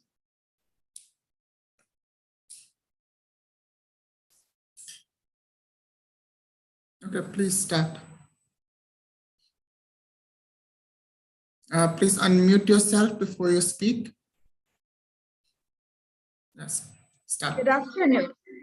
As we know, it is no confidential matter that the COVID-19 virus has taken over our lives. It invaded and infected our lungs. It harmed human health globally. It locked us in our houses for months. It deprived us from essential human interactions. Not only that, but it also dared to bury our loved ones 6 feet underground. Get vaccinated, they say. It will protect you, they say. And there's absolutely nothing wrong with that. And thank you, I say, for that. We truly appreciate it. But why do we always spread awareness about human lung infections? Are we that selfish? Why do we rarely ever speak about the true lungs of our planet? Why do we choose to neglect the fact, the infections, the diseases, and the struggles that tropical rainforests have to face when we are completely aware of them? We are all well aware of climate change. That is good to know. But why can't we find a solution to it as fast as we found a vaccine to COVID? Is it because we choose not to? The term lungs of the planet is often used in the arguments surrounding climate change and its devastating impact on trees. The lungs of the planet are the rich and dense tropical rainforests that generate tons of oxygen that we breathe through a process known as photosynthesis. This term is not new to us. As a matter of fact, it's one of the first scientific concepts that schools teach. The process by which carbon dioxide is inhaled by plants to generate a waste product of oxygen, which is then released to ecosystems, bonding plants to animals to humans. The Amazon rainforest is the world's most biologically diverse ecosystem. It is home to 3 million plants and animal species, with billions of trees that absorb tons of carbon dioxide each year, slowing climate change while generating 20% of the world's oxygen. So, why are we selfish individuals destroying it? Why do we contribute to climate change when this precious ecosystem is solely trying to stabilize our climate? Human activities, including deforestation, overexploitation, and mining, are all huge contributors to tropical rainforest biodiversity loss. Additionally, wildfires, whether started by nature or most likely humans, have a devastating impact on various animal species, which further affects the food chain. On top of that, indigenous tribes will be greatly affected by those wildfires because, sure enough, those people will face food scarcity as well as habitat loss. People are constantly spreading awareness about how damaging rainforests will harm animals, plants, indigenous tribes, and the environment in general. Spreading awareness about such points is good, but it's certainly not good enough. Why do we never hear people spreading awareness on how damaging rainforests may cause a global famine? Is it because of the wood, paper, land, and other short-term benefits that we refuse to give up? On the long run, damaging rainforests will lead to loss of biodiversity, loss of biomass, and extreme damage to the food chain. As plant biomass decreased, it was observed that wild animal biomass drastically decreased as well. Wildfires know no limits. They eat up all sorts of vegetation, both riparian and terrestrial. The destruction of any form of vegetation will undoubtedly damage crucial energy pathways and trophic levels. Not only will herbivores and insects struggle for survival as a result of vegetation loss, but also omnivores and carnivores will struggle as they too depend on plants, insects, and herbivores for food. And since it seems like us humans could not care more about anything but ourselves, let me tell you how all of this will affect us. Damaging the true lungs of our planet will serve as our fair share of trouble and undesired consequences. Such damage to the food chain will lead to starvation and hunger, mostly in third world countries. Nevertheless, it may also result in a worldwide famine and drastic decrease in human population. In the developing world, 1.6 billion people depend on forests for their food, fuel, and livelihoods. The real economic value of forests is much greater than the short-term benefits of logging or clearing land for agriculture. Not only will clearing off rainforests compromise the economy, but it will also drag humanity into extinction.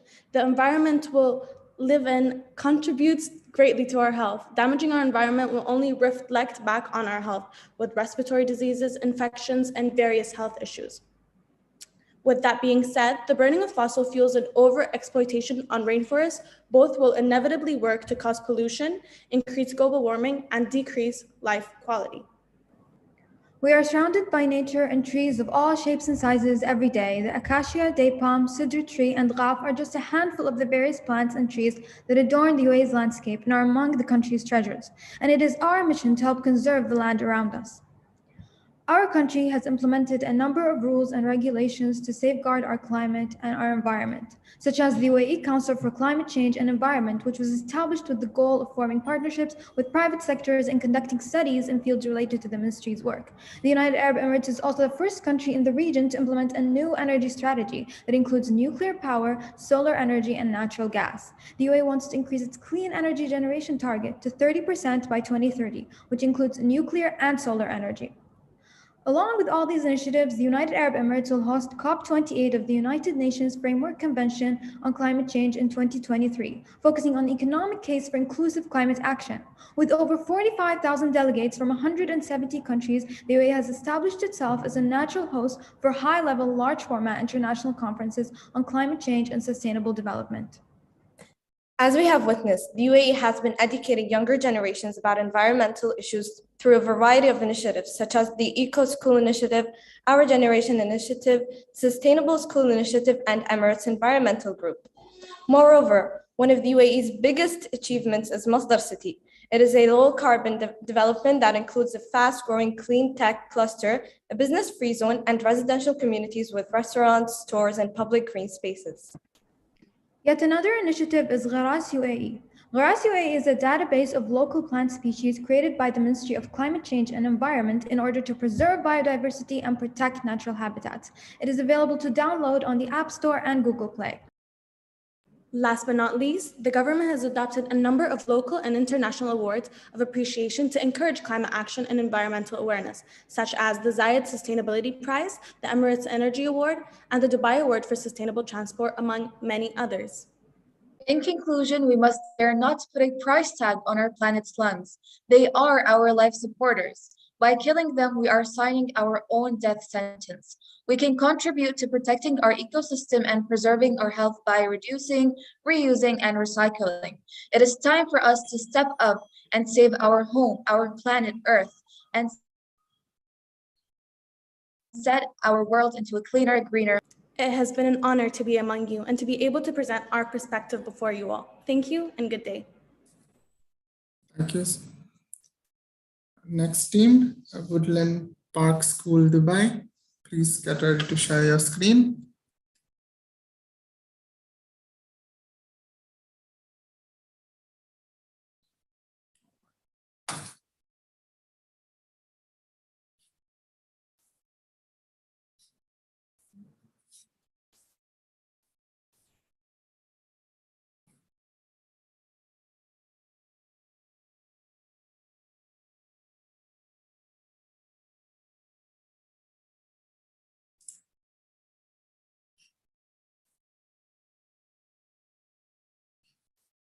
Please switch on your videos and start sharing the screen.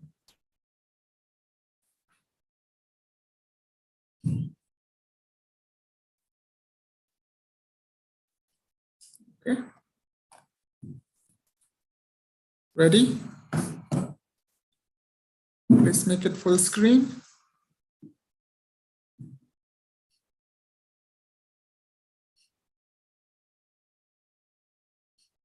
Okay, ready? And start. Respected judges, teachers, and fellow participants, a very warm good morning to all of you. Our team is from Woodland Park School, Dubai, and consists of Shauria, Rehan, Aman, Amati, and myself, Arfan. We would like to shed some light on the topic conserving the true lungs of the planet. According to the United Nations, climate change refers to the long-term shifts in temperatures and weather patterns. These shifts may be natural, such as through variations in the solar cycle, or through human activities like burning fossil fuels like coal, oil, and gas. These lead to greenhouse gas emission, which include carbon dioxide and methane. Some of the examples of such human activities include using gasoline for driving a car, coal for heating a building, clearing land and forests, which release carbon dioxide, and landfills for garbage, which is a major source of methane emission. United Nations 17 Sustainable Development Goals, also known as SDGs, adopted in 2015, which are an urgent call for action by all countries, include one of the key goals to address the climate change, SDG goal number 13, climate action. The official mission statement of this goal is to take urgent action to combat climate change and its impact. Now let me call upon Shaurya to continue speaking about the topic. Thank you, Arfan, for the great introduction. I will now name some of the realistic problems faced by our environment, like global warming, acid rain, air pollution, ozone layer depletion, water pollution, and climate change. These serious environmental problems of the 21st century can alter the course of life on this planet. Now, let's look at the disadvantages of an unclean environment. Number one, mosquitoes start to breed. Diseases. Foul smell leads to headache, lack of fresh air, unclean drainage system, choking of drains, unhealthy street animals, chemical gases from factories, and global warming. Also, air is polluted by chemicals and usage of pesticides on crop. Now, I would like to call upon Rayan to continue. There are many realistic solutions led by the United Nations, many governments, and organizations. These solutions control climate change. The UN Climate Conference in 2018 heralded the role of forest solutions to climate change, as they have already removed 1/3 of carbon dioxide emissions from the atmosphere. The UN has declared that greenhouse gases emissions must be reduced to net zero by 2050. Our UAE, being a country of harmony and joy, made many measures to control climate change. The UAE Net Zero 2050 is the strategic initiative and is a national drive to achieve net zero emission by 2050. The renewable energy. The development and the use of clean energy solutions is one of the main pillars of the UAE's model of addressing the challenge of climate change and reducing greenhouse gas emissions. Reducing flaring of natural gas. The UAE also committed to reduce emissions from flaring, which includes burning of waste gas or oil. Increasing energy efficiency. The UAE has launched several innovative programs to increase energy efficiency. In 2014, Dubai launched the Smart City strategy, focusing on 1,000 government services and development in 6 main areas, including transportation, infrastructure, communications, financial services, urban planning, and electricity. Now, I want to give upon my friend Aman to continue. Let's see how an individual can help reduce climate change. Speak Up, Act Now is the UN's campaign to educate people about preventing climate change, improve farming, and encourage vegan diets. The production and consumption of food contribute to greenhouse gas emissions, so we need to reduce the consumption of meat and dairy products. Consider your travel. Walking, cycling, or taking public transport can reduce fuel consumption. Use the 6 R's. Change your home source of energy. Replacing regular bulbs with fluorescent bulbs and using renewable energy like solar and wind power is a way to stop using fossil fuels. Planting trees. Students can plant and care for saplings in the school. The climate friendly actions that our schools can take are: be informed, conduct school campaigns, awareness classes, create an eco group with different group activities, calculate your school's carbon footprint and try to reduce it, reduce waste, make transportation a priority. Here are some individuals who have contributed to the fight against climate change. We can learn from these people and try to implement the same in our life. During the Expo 2020, the Good Place, with its budget of 100 million to invest in humans, awarded the environmentalist like Atlee from the Emirates for his invention, which is a liquid which can turn desert unfertile loose sand fertile. Now I hand over it to Amity. To sum it all up, climate change is the defining issue of our time. Its risks and consequences are already too apparent that the world cannot afford to delay any longer. There is still time to avoid the worst impacts of climate change if we take strong action now. It is a serious global threat and demands an urgent global response. It will affect the basic elements of life for the people around the world: access to water, food production, health, and environment. Hundreds of millions of people could suffer hunger, water shortages, and coastal flooding as the world warms. The actual point our team is trying to tell is that climate change cannot be diminished completely, but it can be prevented and made a difference in the world and also for the future generations. Thank you.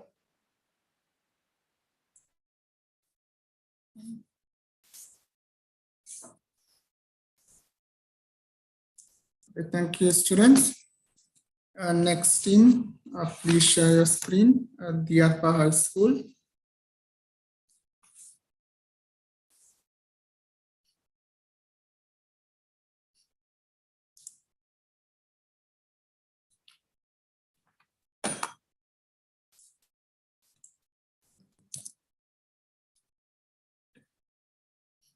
We will make you co-host.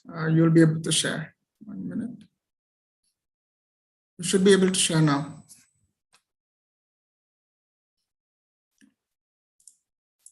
And please switch on your videos.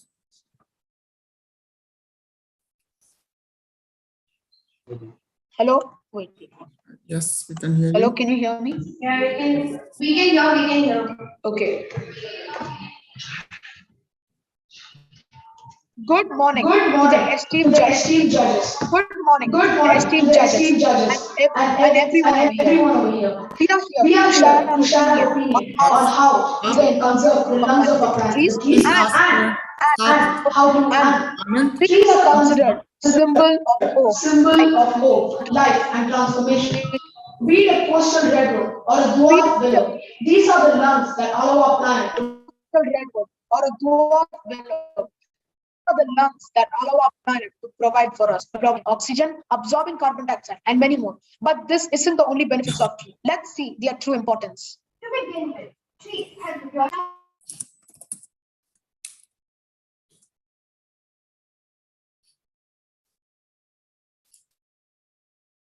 What happened?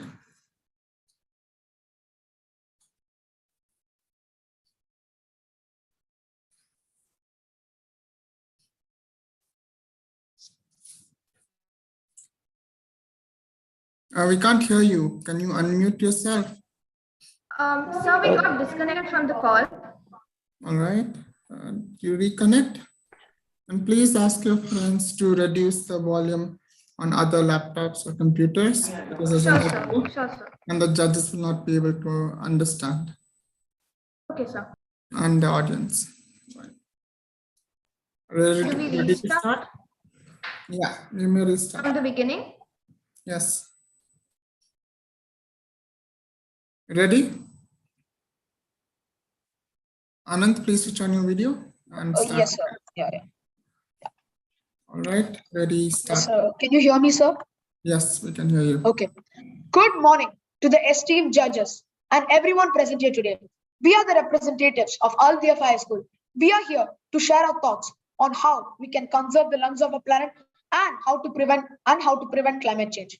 Trees are considered symbol of hope, life, and transformation. Be it a coastal redwood or a dwarf willow, these are the lungs that allow our planet to provide for us.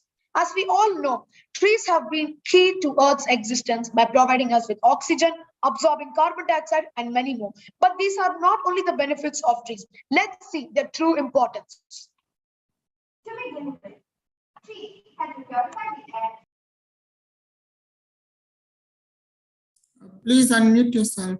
To begin with, trees help purify our air and reduce climate change.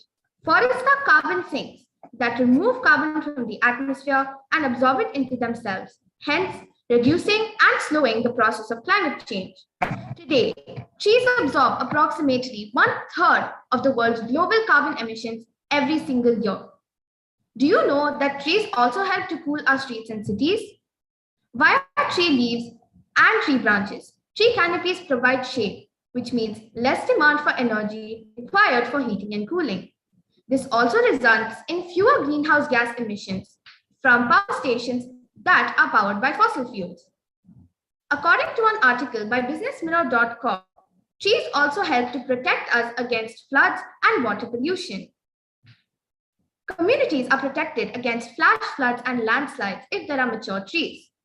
It is proven that trees aged about 10 years can intercept approximately 1,500 to 2,000 liters of water through their trunks and branches, which means any natural calamity caused due to floods can easily be avoided. Roots of mature trees penetrate deep into the soil, which also helps to prevent erosion. It is a fact that trees can prevent can prevent harmful chemicals into water that may be carried off into multiple water bodies, such as rivers, lakes, and streams.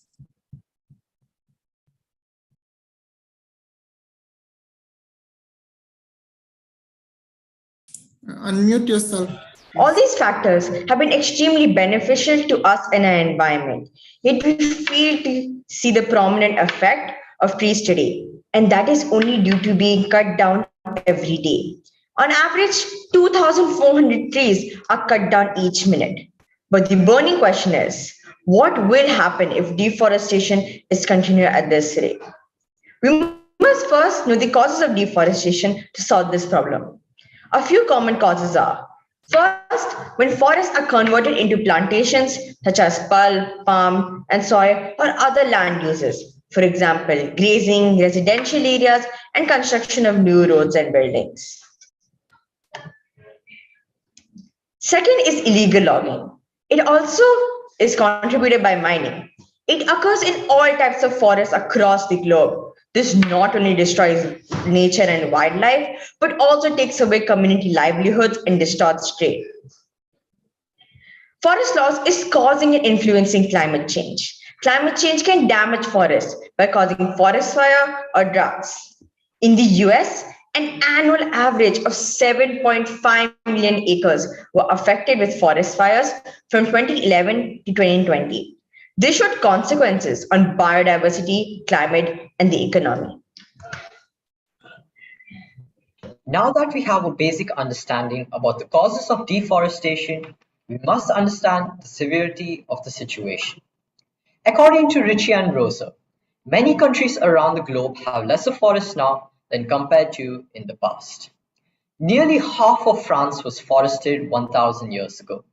Today, that's just 34%. The same is true for the United States.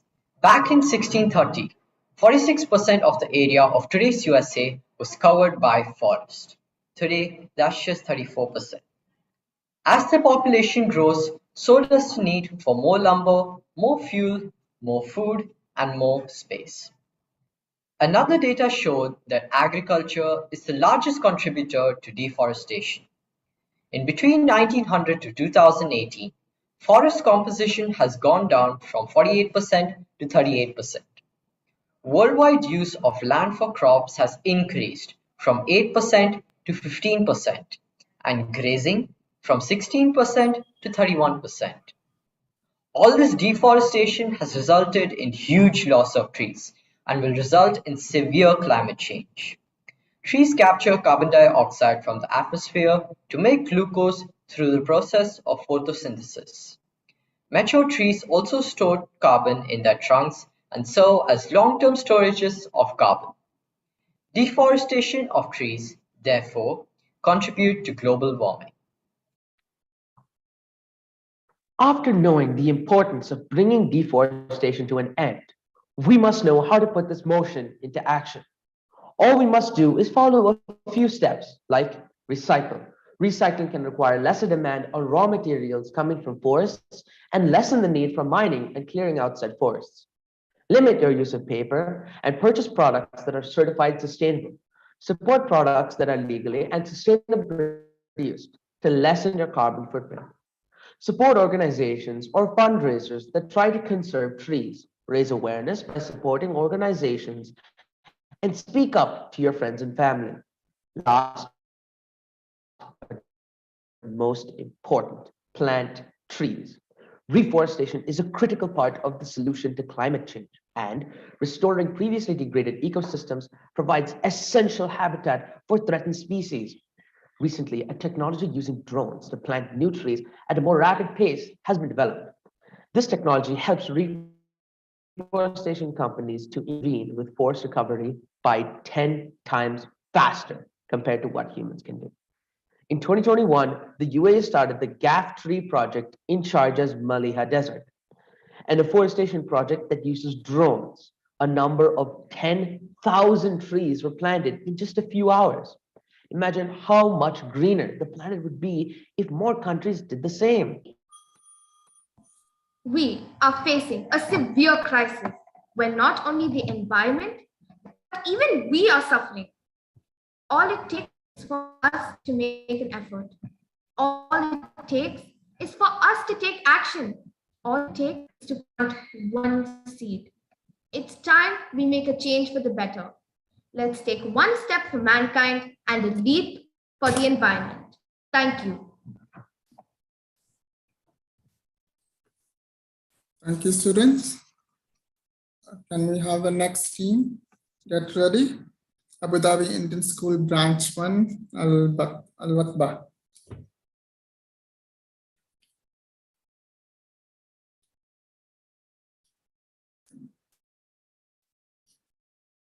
Please get ready to share.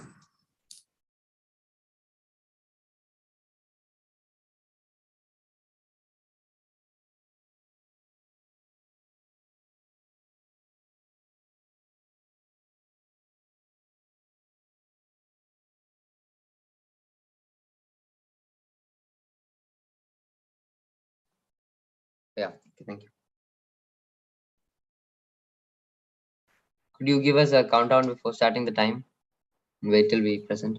Yes, you can start sharing your presentation. Yeah. And when you're ready, I'll start. Yeah, can we just first display it and then you just start? Yeah. You can share it.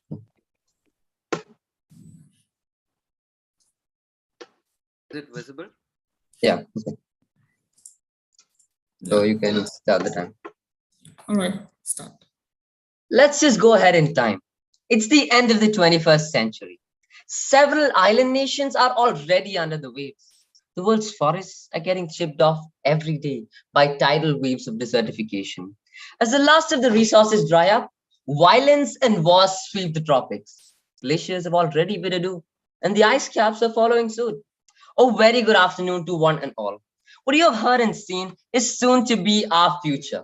This is where global warming has brought us. Greenhouse gases and emissions can be singled out as the culprit behind all of this. Chief among them, carbon dioxide. Simply put, this gas traps solar radiation from the sun. Decades of emissions are now heating the planet to a tipping point, upsetting all ecological balances crucial to maintaining life. And then comes the oceans. The oceans, for as long as we have known, have been absorbing a huge portion of our energy from emissions. The oceans provide critical ecosystem services, including carbon storage. The oceans have thus far absorbed a whopping 93% of the extra energy from our greenhouse emissions. Ecosystems like salt marshes and seagrasses sequester carbon faster and far more efficiently than terrestrial ecosystems per unit of area. Sounds so good, right? Well, here's the catch. When these ecosystems are degraded, massive amounts of carbon dioxide, around 150 million tons a year, are released into the atmosphere. And sadly, this is what is about to happen. Our oceans today are intensely polluted and contaminated. While the issues caused by plastic and waste are well known, another aspect to this is the pollution caused by greenhouse emissions. Firstly, carbon dioxide emissions are making the oceans more acidic. High levels of acidity cause major damage to marine ecosystems, such as that of coral reefs. It reduces their survival rate and restricts their ability to form skeletal structures and shells. Secondly, inland glaciers and ice are melting at a dangerous rate due to atmospheric warming, causing sea levels to rise with significant impacts on our shorelines. As if to make everything worse, all of this will cause the inevitable degradation of carbon sequestering organisms, reducing the ocean's ability to absorb carbon dioxide even more. Such an immense problem like climate change and the deterioration of the lungs of our planet can be mended with simple solutions around us. Thus, with the simple ideas of 4 Rs, refuse, reuse, reduce, and recycle, we can make vast changes to the environment around us today. Why not just refuse what isn't needed to us and use what is far more essential for our Mother Earth? Let's follow these general solutions. Besides general solutions in conservation, there exist standout innovative ideas that can accelerate our progress against climate change exponentially. Let's look at a few of them. Now, you can see on the presentation the title we have given to this solution, and I bet it has already raised a fair bit of skepticism among you already. Not undeserved entirely. Carbon capture and storage is a technology made infamous for yielding precious little despite the billions spent on research and development. But those were just terrestrial attempts at carbon capture. Going below the waves may be a lot more promising. So the ocean naturally absorbs huge quantities of carbon dioxide via diffusion. Carbon dioxide, being acidic in nature, increases the ocean acidity the more it is absorbed. The scary thing is, the more acidic the ocean becomes, the less carbon dioxide it is able to absorb. Now, we know the problem. How can we take advantage of this situation? Our issue is that acidification would reduce the ocean's ability to absorb CO2. So by simply enhancing the ocean's alkalinity artificially, we can increase the ocean's carbon absorbing capacity. And how exactly do we plan to do this? So we have a number of options. Firstly, we could have reactors pumping waste CO2 into crushed limestone and have the resulting solution pumped into the oceans. Another means could be to add alkaline minerals into the oceans. However, to avoid complications on the ecosystems, we must first survey all of the oceans to find out which areas suffer from greatest acidification and start from there. Whatever be the means, one thing's for sure. Increasing the alkalinity of the ocean can massively accelerate the ocean's absorption of carbon dioxide. But those are just the words, right? Where are the numbers? So numbers are that the present CO2 content of the atmosphere stands at 412 parts per million. After the application of this large-scale ocean alkalinity, it will drop by a minimum of 30 to a maximum of 160 parts per million. If applied, this could thus prove as a huge advantage for us in our fight against climate change. Our next idea is that of stimulating phytoplankton growth. Phytoplankton are microscopic marine algae that possess chlorophyll and absorb large amounts of carbon dioxide by photosynthesis.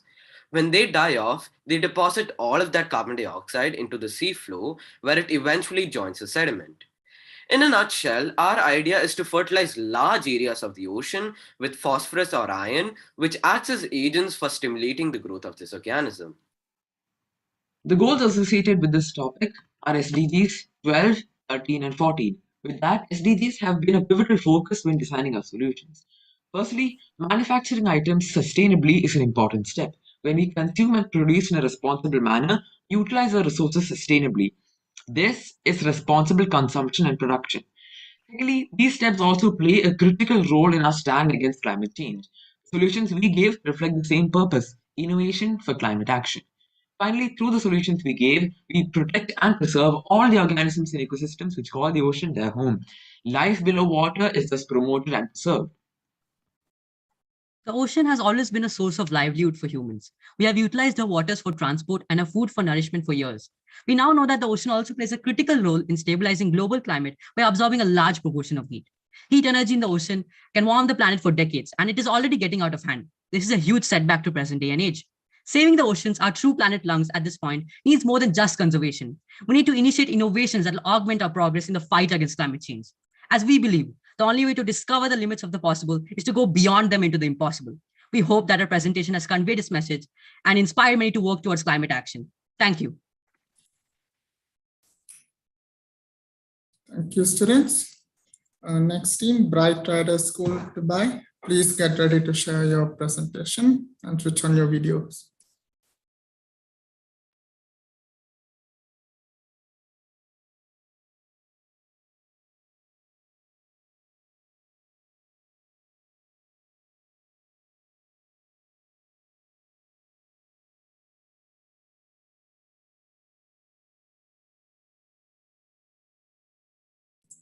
Yes, we will give you co-host ability now, then you will be able to share. Just give me 1 minute.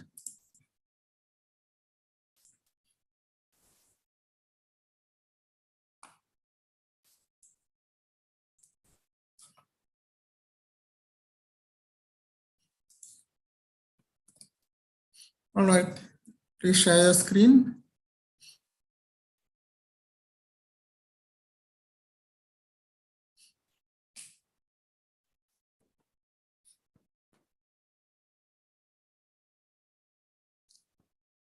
Ready? Please unmute yourself before you speak.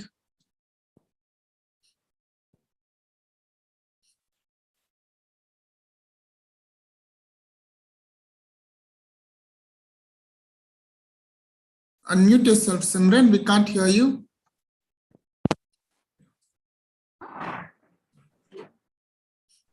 All right. Am I audible? Yes, now you're audible. Okay. Good afternoon, everyone. We are the students of Bright Rider School, Dubai, and thank you so much for having us here today and giving us the opportunity to share our views on climate change. As we know, climate change affects more than 85% of the world's population from the poles to the tropics, and it's high time for us to act on this phenomena because if we don't, we ultimately are sabotaging our own human lives and adding fuel to the fire by supporting climate change. So, do you know what exactly is the cause behind climate change and how it affects our planet for the worse? Yes, greenhouse gases emitted from factories and industries like methane, carbon dioxide, nitrous oxide play an important role in. Can you pause, please, Rishikesh? We are not able to see your presentation. Can you share again, please? I'm stopping the timer.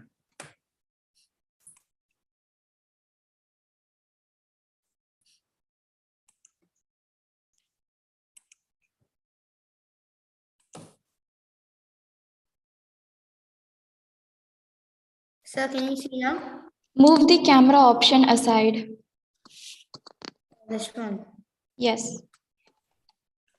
Okay. No, yeah. Okay, sir. So can we start again? Yeah. Okay. Can you move the slide? Let's see if it works. Yeah. Next slide. So wait. Yeah. No, yeah, it's working. Okay, you can start again. Okay, thank you. Start. Simran, you can start. So from the beginning? Yeah. Okay. Good afternoon, everyone. We are the students of Bright Rider School, Dubai, and thank you so much for having us here today and giving us the opportunity to share our views on climate change.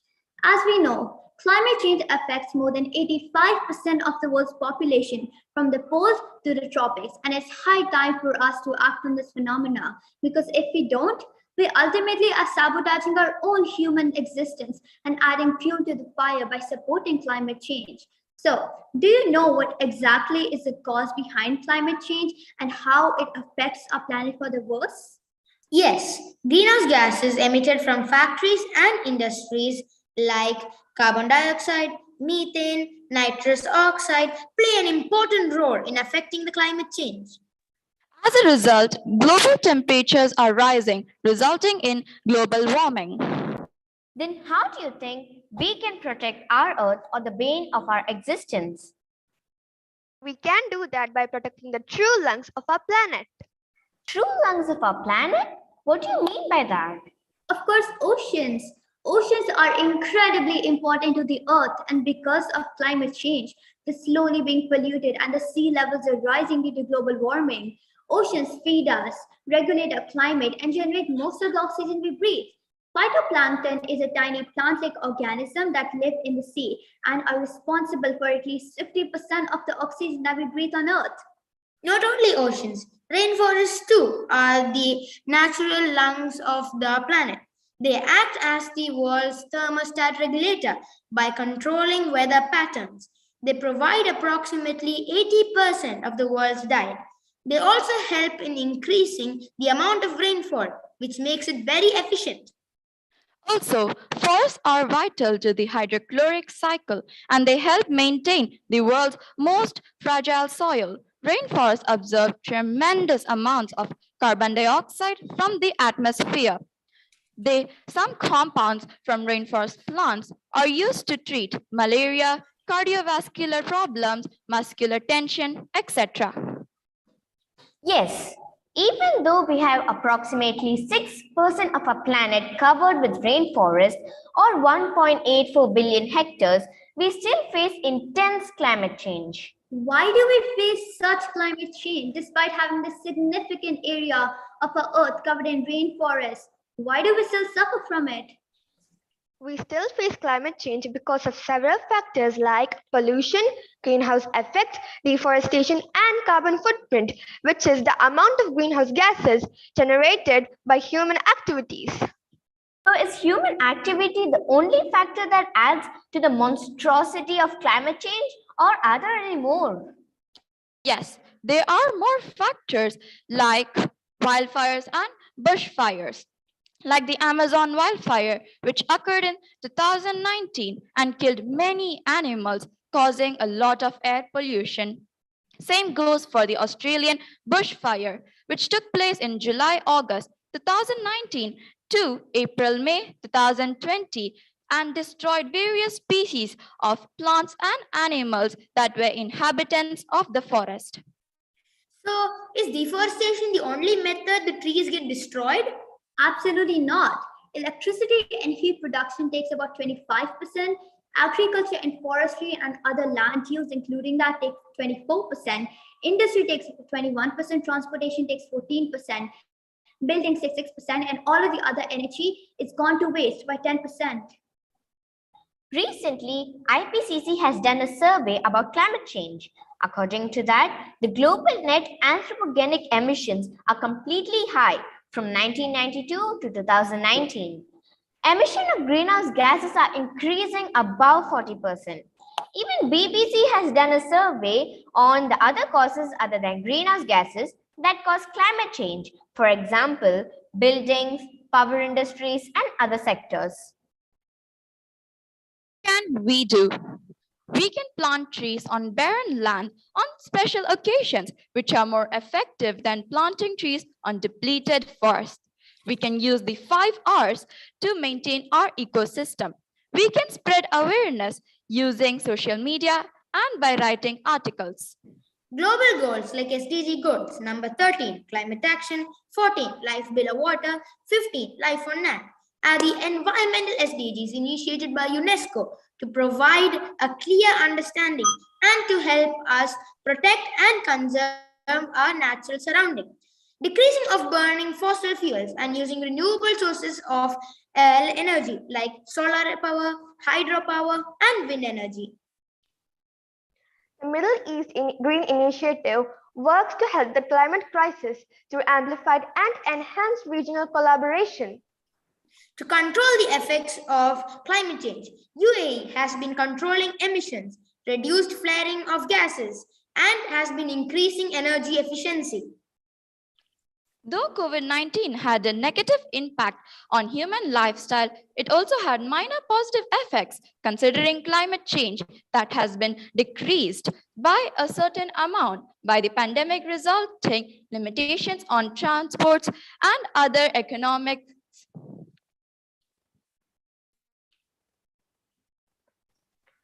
Expo 2020 has also installed renewable sources of energy on all permanent buildings across the Expo site. That's enough energy to go approx 180,000 rounds from downtown Dubai to Corniche in Abu Dhabi. The Maraba Marine Protected Area has become the first biosphere reserve in UAE, and after being recognized by the UNESCO, it is managed by the Environment Agency Abu Dhabi. It is home to important marine and coastal ecosystems, including seagrass beds, coral reefs, and mangroves. Al Yasad Reserve. This reserve is located in Abu Dhabi and has thousands of species of thriving coral reefs that plays a vital role in the abundance of the bountiful marine life. With that being said, we would like to conclude this presentation by saying that our planet needs urgent help from us. The impact of our mistakes are significant, but it's never too late to change it before it gets worse. The planet is the only one in this universe found to have life.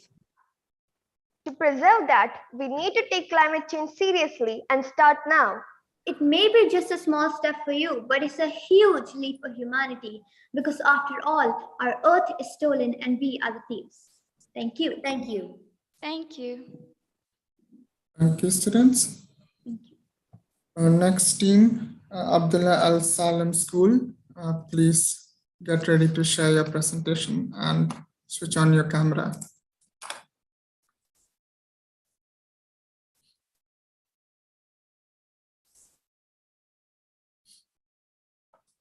السلام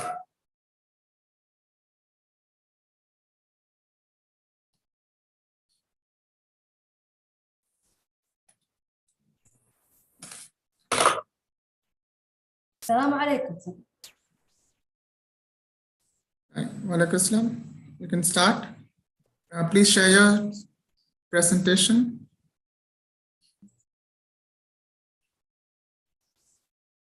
Ready? السلام عليكم. معكم الطالب استاذ خليفه حميد من مدرسه عبد الله السالم. درس اليوم الحفاظ على الرؤيه الحقيقيه للكوكب. اهداف الدرس التعرف على مفهوم التغير المناخي وتاثير التغير المناخي على المحيطات، وماذا فعلت مدرسه عبد الله السالم للتقلل من التغير المناخي. الطالب محمد عثمان حدثنا عن التغير المناخي.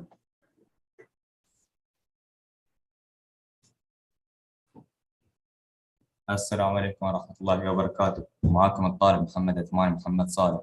اليوم سوف نشرح ما هو تغير المناخ. تغير المناخ هو تحولات طويلة الأجل في درجات الحرارة وأنماط الطقس. قد تكون هذه التحولات الطبيعية فتحدث على سبيل المثال من خلال تغيرات في الدورة الشمسية، ولكن منذ القرن التاسع عشر أصبحت الأنشطة البشرية المسبب الرئيسي لتغير المناخ، ويرجع ذلك أساساً لحرق الوقود الأحفوري مثل الفحم أو النفط أو الغاز وغازات الاحتباس الحراري ثاني أكسيد الكربون. نرى في هذا الجدول ارتفاع درجة الحرارة للمؤشر الأسود بسبب الأنشطة البشرية مثل السيارات أو المصانع الكيماوية. قبل أن نتحدث عن تأثير تغير المناخ على المحيطات سوف نتحدث عن اللص الهيدروجيني. نرى في هذا الجدول البياني اللص الهيدروجيني من 0 إلى 14. إذا كان اللص الهيدروجيني 7 يعتبر متعادل، وإذا كان اللص الهيدروجيني أقل من 7 يعتبر حمضي، وإذا كان أكثر من 7 يعتبر قاعدي أو قلوي. ودرجة حموضة المحيطات تساوي 8 أس هيدروجين تقريبا. ماذا فعل ثاني أكسيد الكربون؟ غير لص الهيدروجين. نرى في هذا الجدول البياني انخفاض اللص الهيدروجيني من 8 إلى 7.9 بسبب الأنشطة البشرية، وما أدى إلى تحمض المحيطات وغيره.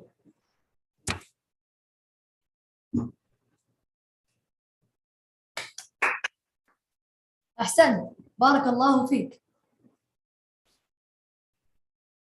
والآن الطالب عبد الرحمن إسماعيل حدثنا عن تحمض المحيطات.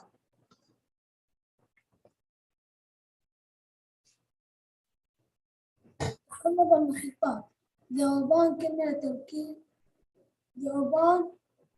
ثاني أكسيد الكربون يخل من التركيب الكيميائي للماء. يتحدث الحمض المحيطات نتيجة زيادة تركيز ثاني أكسيد الكربون في المياه نظرا للارتفاع المستمر في نسبة السبب الأنشطة البشرية. تحمض المحيطات تغير خصائص طبيعية للمياه وما يعيق الوصول في الأحياء البحرية على احتياجاتها اللازمة لكالسيوم. وذاك الأمر تأثيرات مبنية على الأحياء البحرية التي تبني الهياكل الدعامية الكلاسيكية مثل الأعشاب المرجانية، كما يضر بأهمية تكاثر وإنتاج البيض.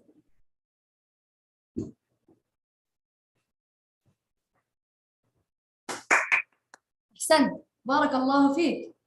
الطالب حميد فهد حدثنا عن ماذا فعلت مدرسة عبد الله السالم لتقليل من ثاني أكسيد الكربون.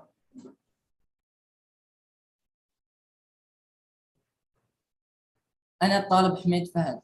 استخدمت مدرسة عبد الله السالم الطاقة الشمسية في الزراعة بدل البترول والفحم كما هو في الشكل أمامكم. ابتكرت مدرسة عبد الله السالم الغطاء البلاستيكي لحث الطلبة على الزراعة وإعادة التدوير. كما تلاحظون كونا الغطاء البلاستيكي من إعادة تدوير العلب البلاستيكية.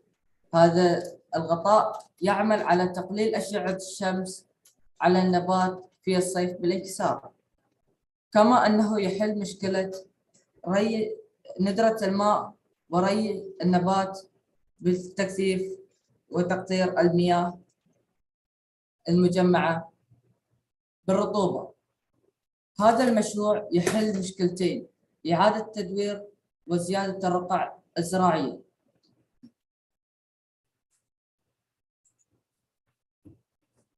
أحسنت، بارك الله فيك.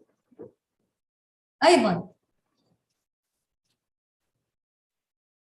شاركت مدرسة عبد الله السالم في مشروع قلوب العالمي، فيعود الشكر إلى أستاذة بهية شهاب لتوفيرها أجهزة القياس، وهنا يتم إدخال البيانات على الموقع العالمي، وتم إصدار الموقع عام 2020، ويتميز الموقع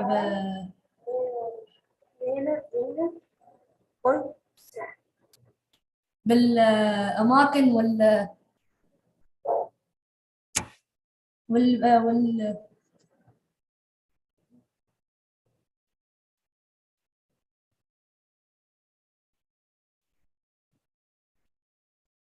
وهنا نصيحتي لكم: لا تستخدمون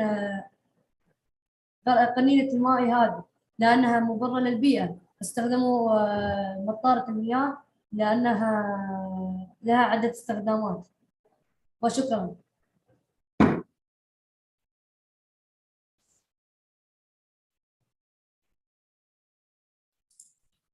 Thank you. Next and the final team to present is Indian International School, Abu Dhabi. Please share your screen once we give you co-host.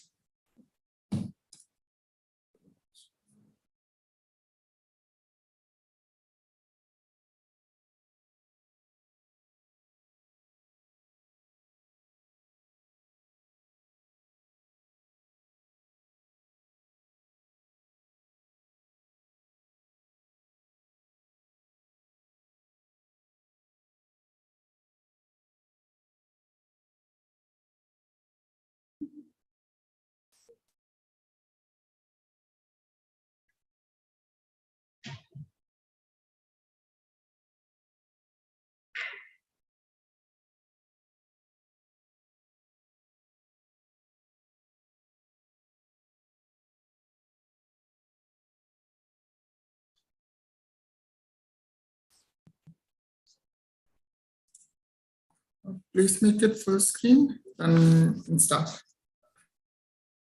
Good afternoon to all of you present here. It is indeed a great pleasure for all of us to represent International Indian School, Abu Dhabi, in this prestigious environmental public speaking competitions. We are going to speak on the topic conservation of the true lungs of the planet, the key to prevent climate change. Let us begin with a basic explanation of what is climate change. Climate change is defined as a long-term effect or change on the average weather pattern which has come to define the local, regional, and the global climate. If you're talking about the impacts and the severeness of this issue, the main problem will be that the animals and the humans are facing new challenges in order to survive. Can you pause, please? Can you please make it full screen and run the presentation?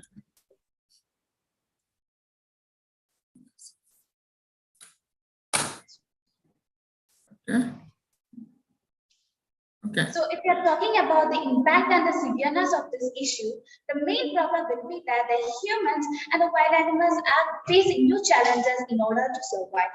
There are more frequent and intense droughts, storms, heat waves, rise in sea levels, and melting of ice, which will harm animals, destroy the places where they live, and wreak havoc on people's livelihood and communities. Now, the main question is, why did we end up in such a dangerous situation where we have to find and face new challenges in order to survive? The most accurate and the simple answer would be that it is because of the human genes. As Mr. Gandhi has said that there are enough for everybody's needs and not for anybody's greed, which absolutely makes sense. Humans are taking environment for granted and exploiting them without making sure that there are enough for the future generations to survive and rely on. Now let us talk about global warming. Global warming is one of the main factors for the Earth to have such a situation. Now global warming is the unusual rapid increase of Earth's average temperature. Now because of global warming, the glaciers and the poles are melting. Because of the melting of glaciers in the poles, the sea level arises and it is flooding the seashores. So, because of that, we have to. This is mainly because of greenhouse gases. Now, let us talk about UAE. UAE was a very lush and green savanna many years ago. But now, when we look at it, it is a desert. This is because many years ago, the Indian Ocean monsoon winds went south, which resulted in UAE getting very less rainfall. Now, as we can see, UAE is a desert. The biodiversity of life on Earth is at risk because of the changing climate. Climate change leads to extinction of many species and loss of people's livelihoods. Melting of glaciers and ice caps leads to the rise in sea levels, which cause frequent floods.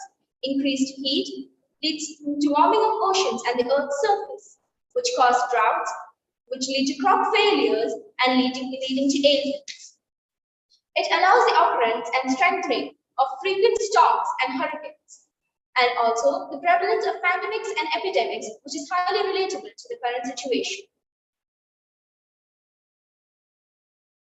Now let's talk about Sustainability Development Goals, SDG, who knows the worldwide as global goals. So let's see SDG 13, climate action. Our planet has been suffering from lung cancer, climate change. It has been developed since the few years like lung cancer, and it has been spreading all over the world like in Africa, Europe, and other places. Nowadays, we are using more fossil fuels such as petroleum for the usage of cars and generating electricity, which is harmful for the ozone layer. Ozone layer protects us from the environment, from the ultra UV rays of the sun. So, which can cause us skin cancer and disordered immune system. So we have damaged our planet a lot. So now it's our time to cure it. So let's not waste food or use electricity more than required. Now let's move on to SDG 14, life below the water. We all know that water is the most important resource for us. Water, we depend on water. Water gives us food, water gives us energy. Yet there are some people who throw waste and wash clothes in water, which is totally harmful. Then let's move on to, we should not do like this. So let's move on to SDG 15, life on the land. Land is one of the most important for us.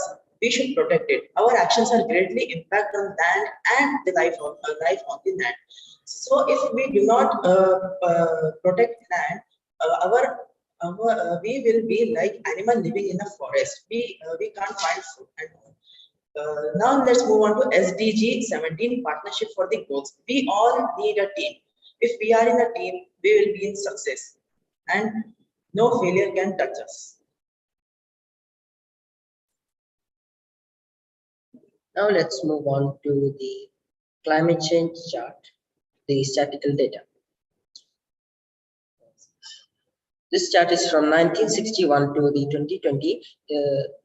As you can see, the climate has changed significantly.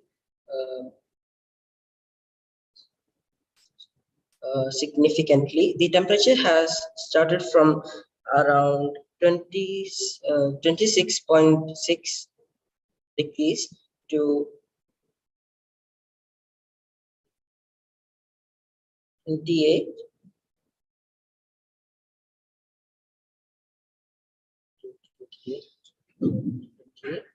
And the rainfall has decreased around the years to 70. The UAE has taken some actions to prevent the climate change in the UAE. In 1989, we ratified the Vienna Convention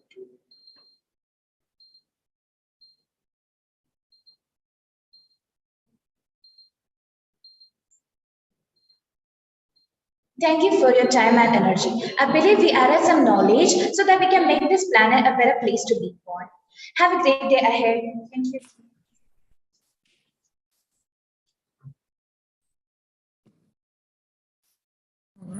All right, thank you. Thank you, students.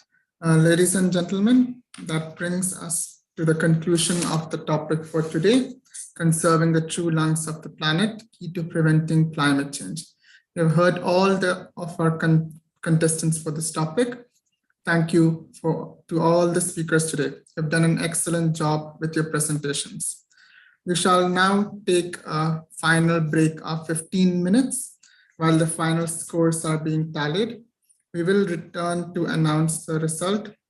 So please come back by 15 minutes. So that's the 1:40. Right.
Okay.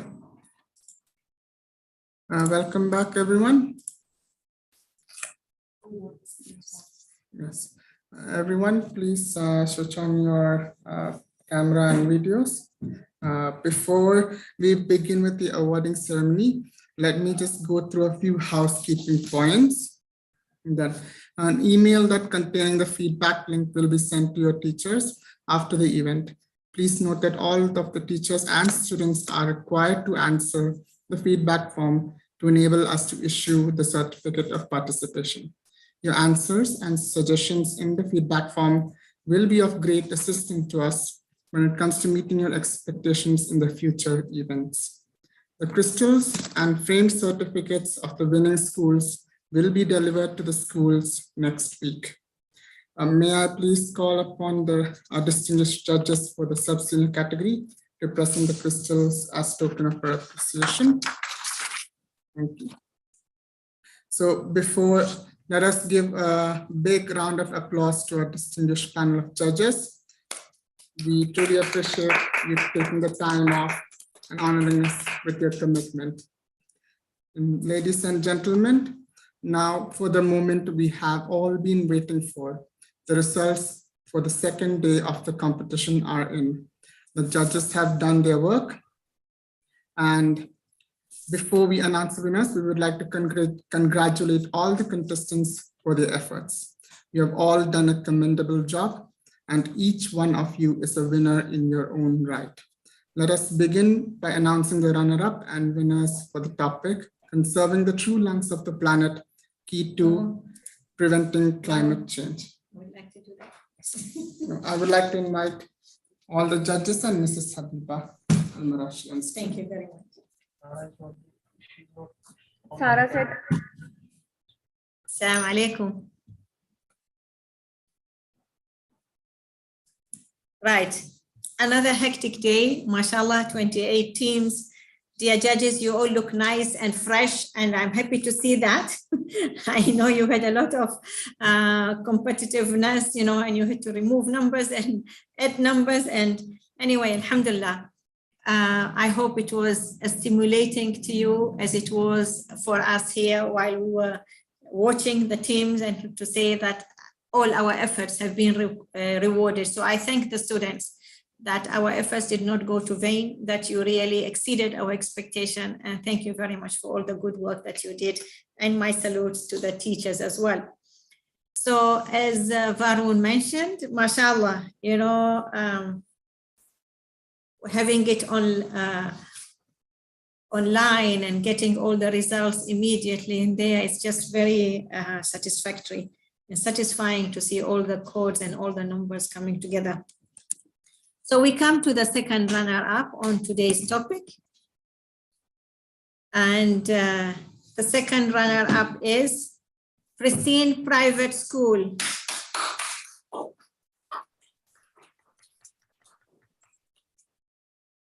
Congratulations, Pristine Private School. Inshallah, you will be receiving your certificate courier to you or delivered by the team from the EEG office. As Varun mentioned earlier, it will all be at your offices, inshallah, beginning of next week. The first runner-up in this topic, the Conserving the True Lungs of the Planet, Key to Preventing Climate Change, is Dubai National School Boys, Al-Barsha.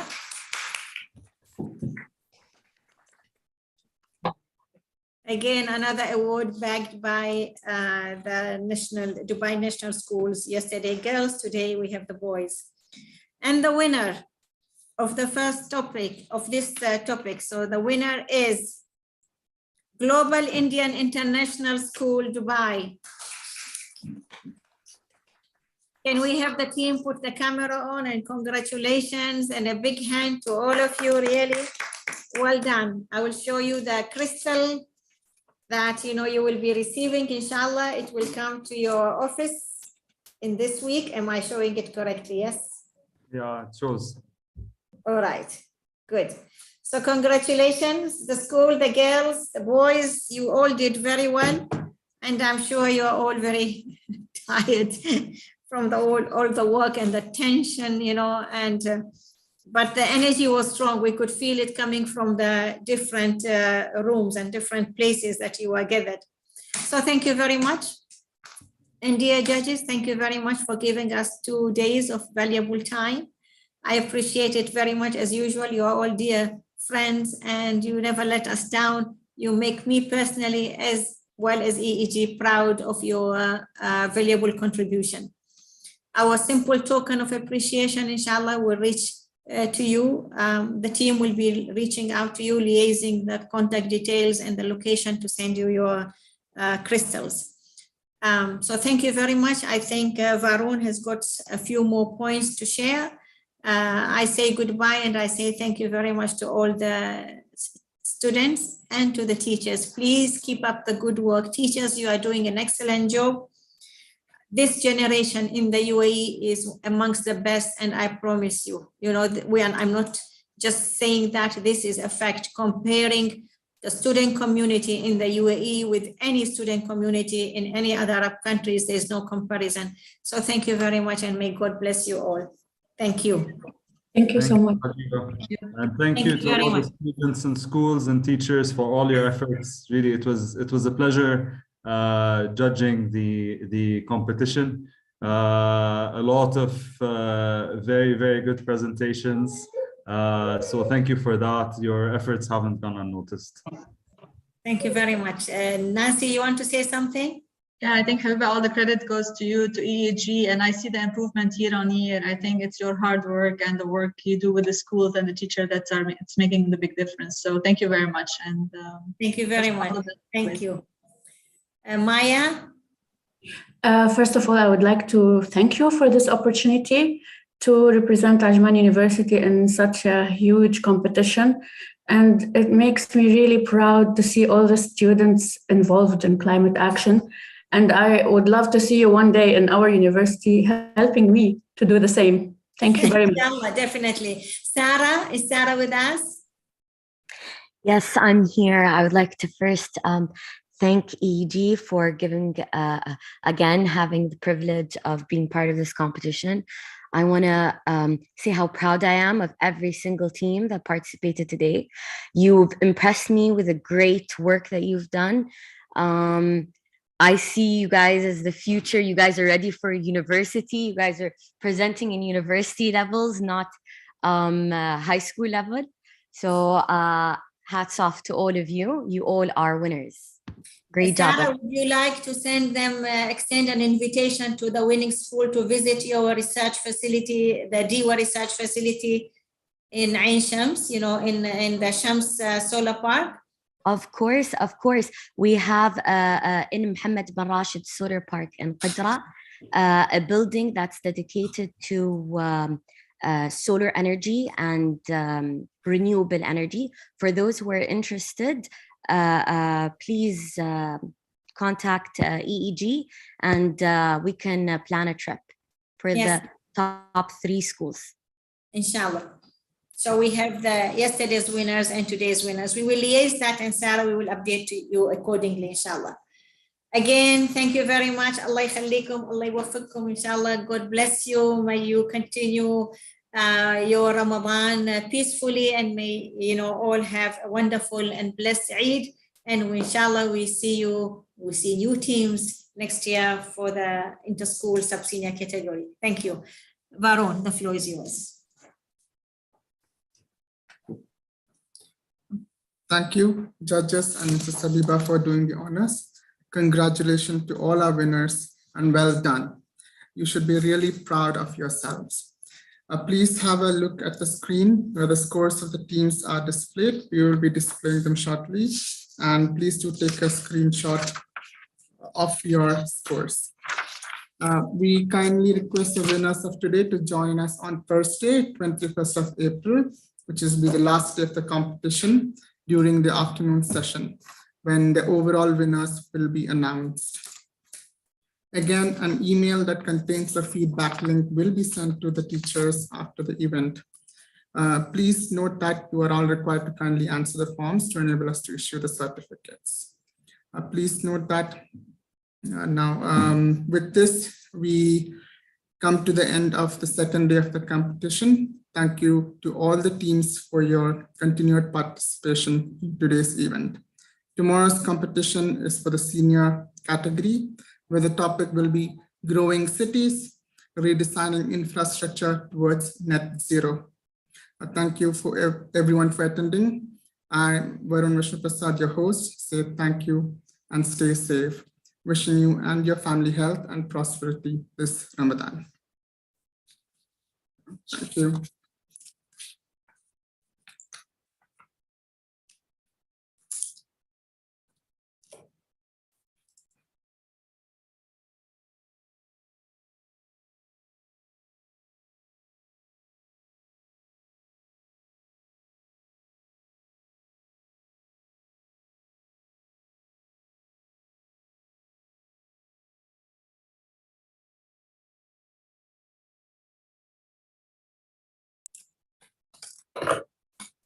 Okay.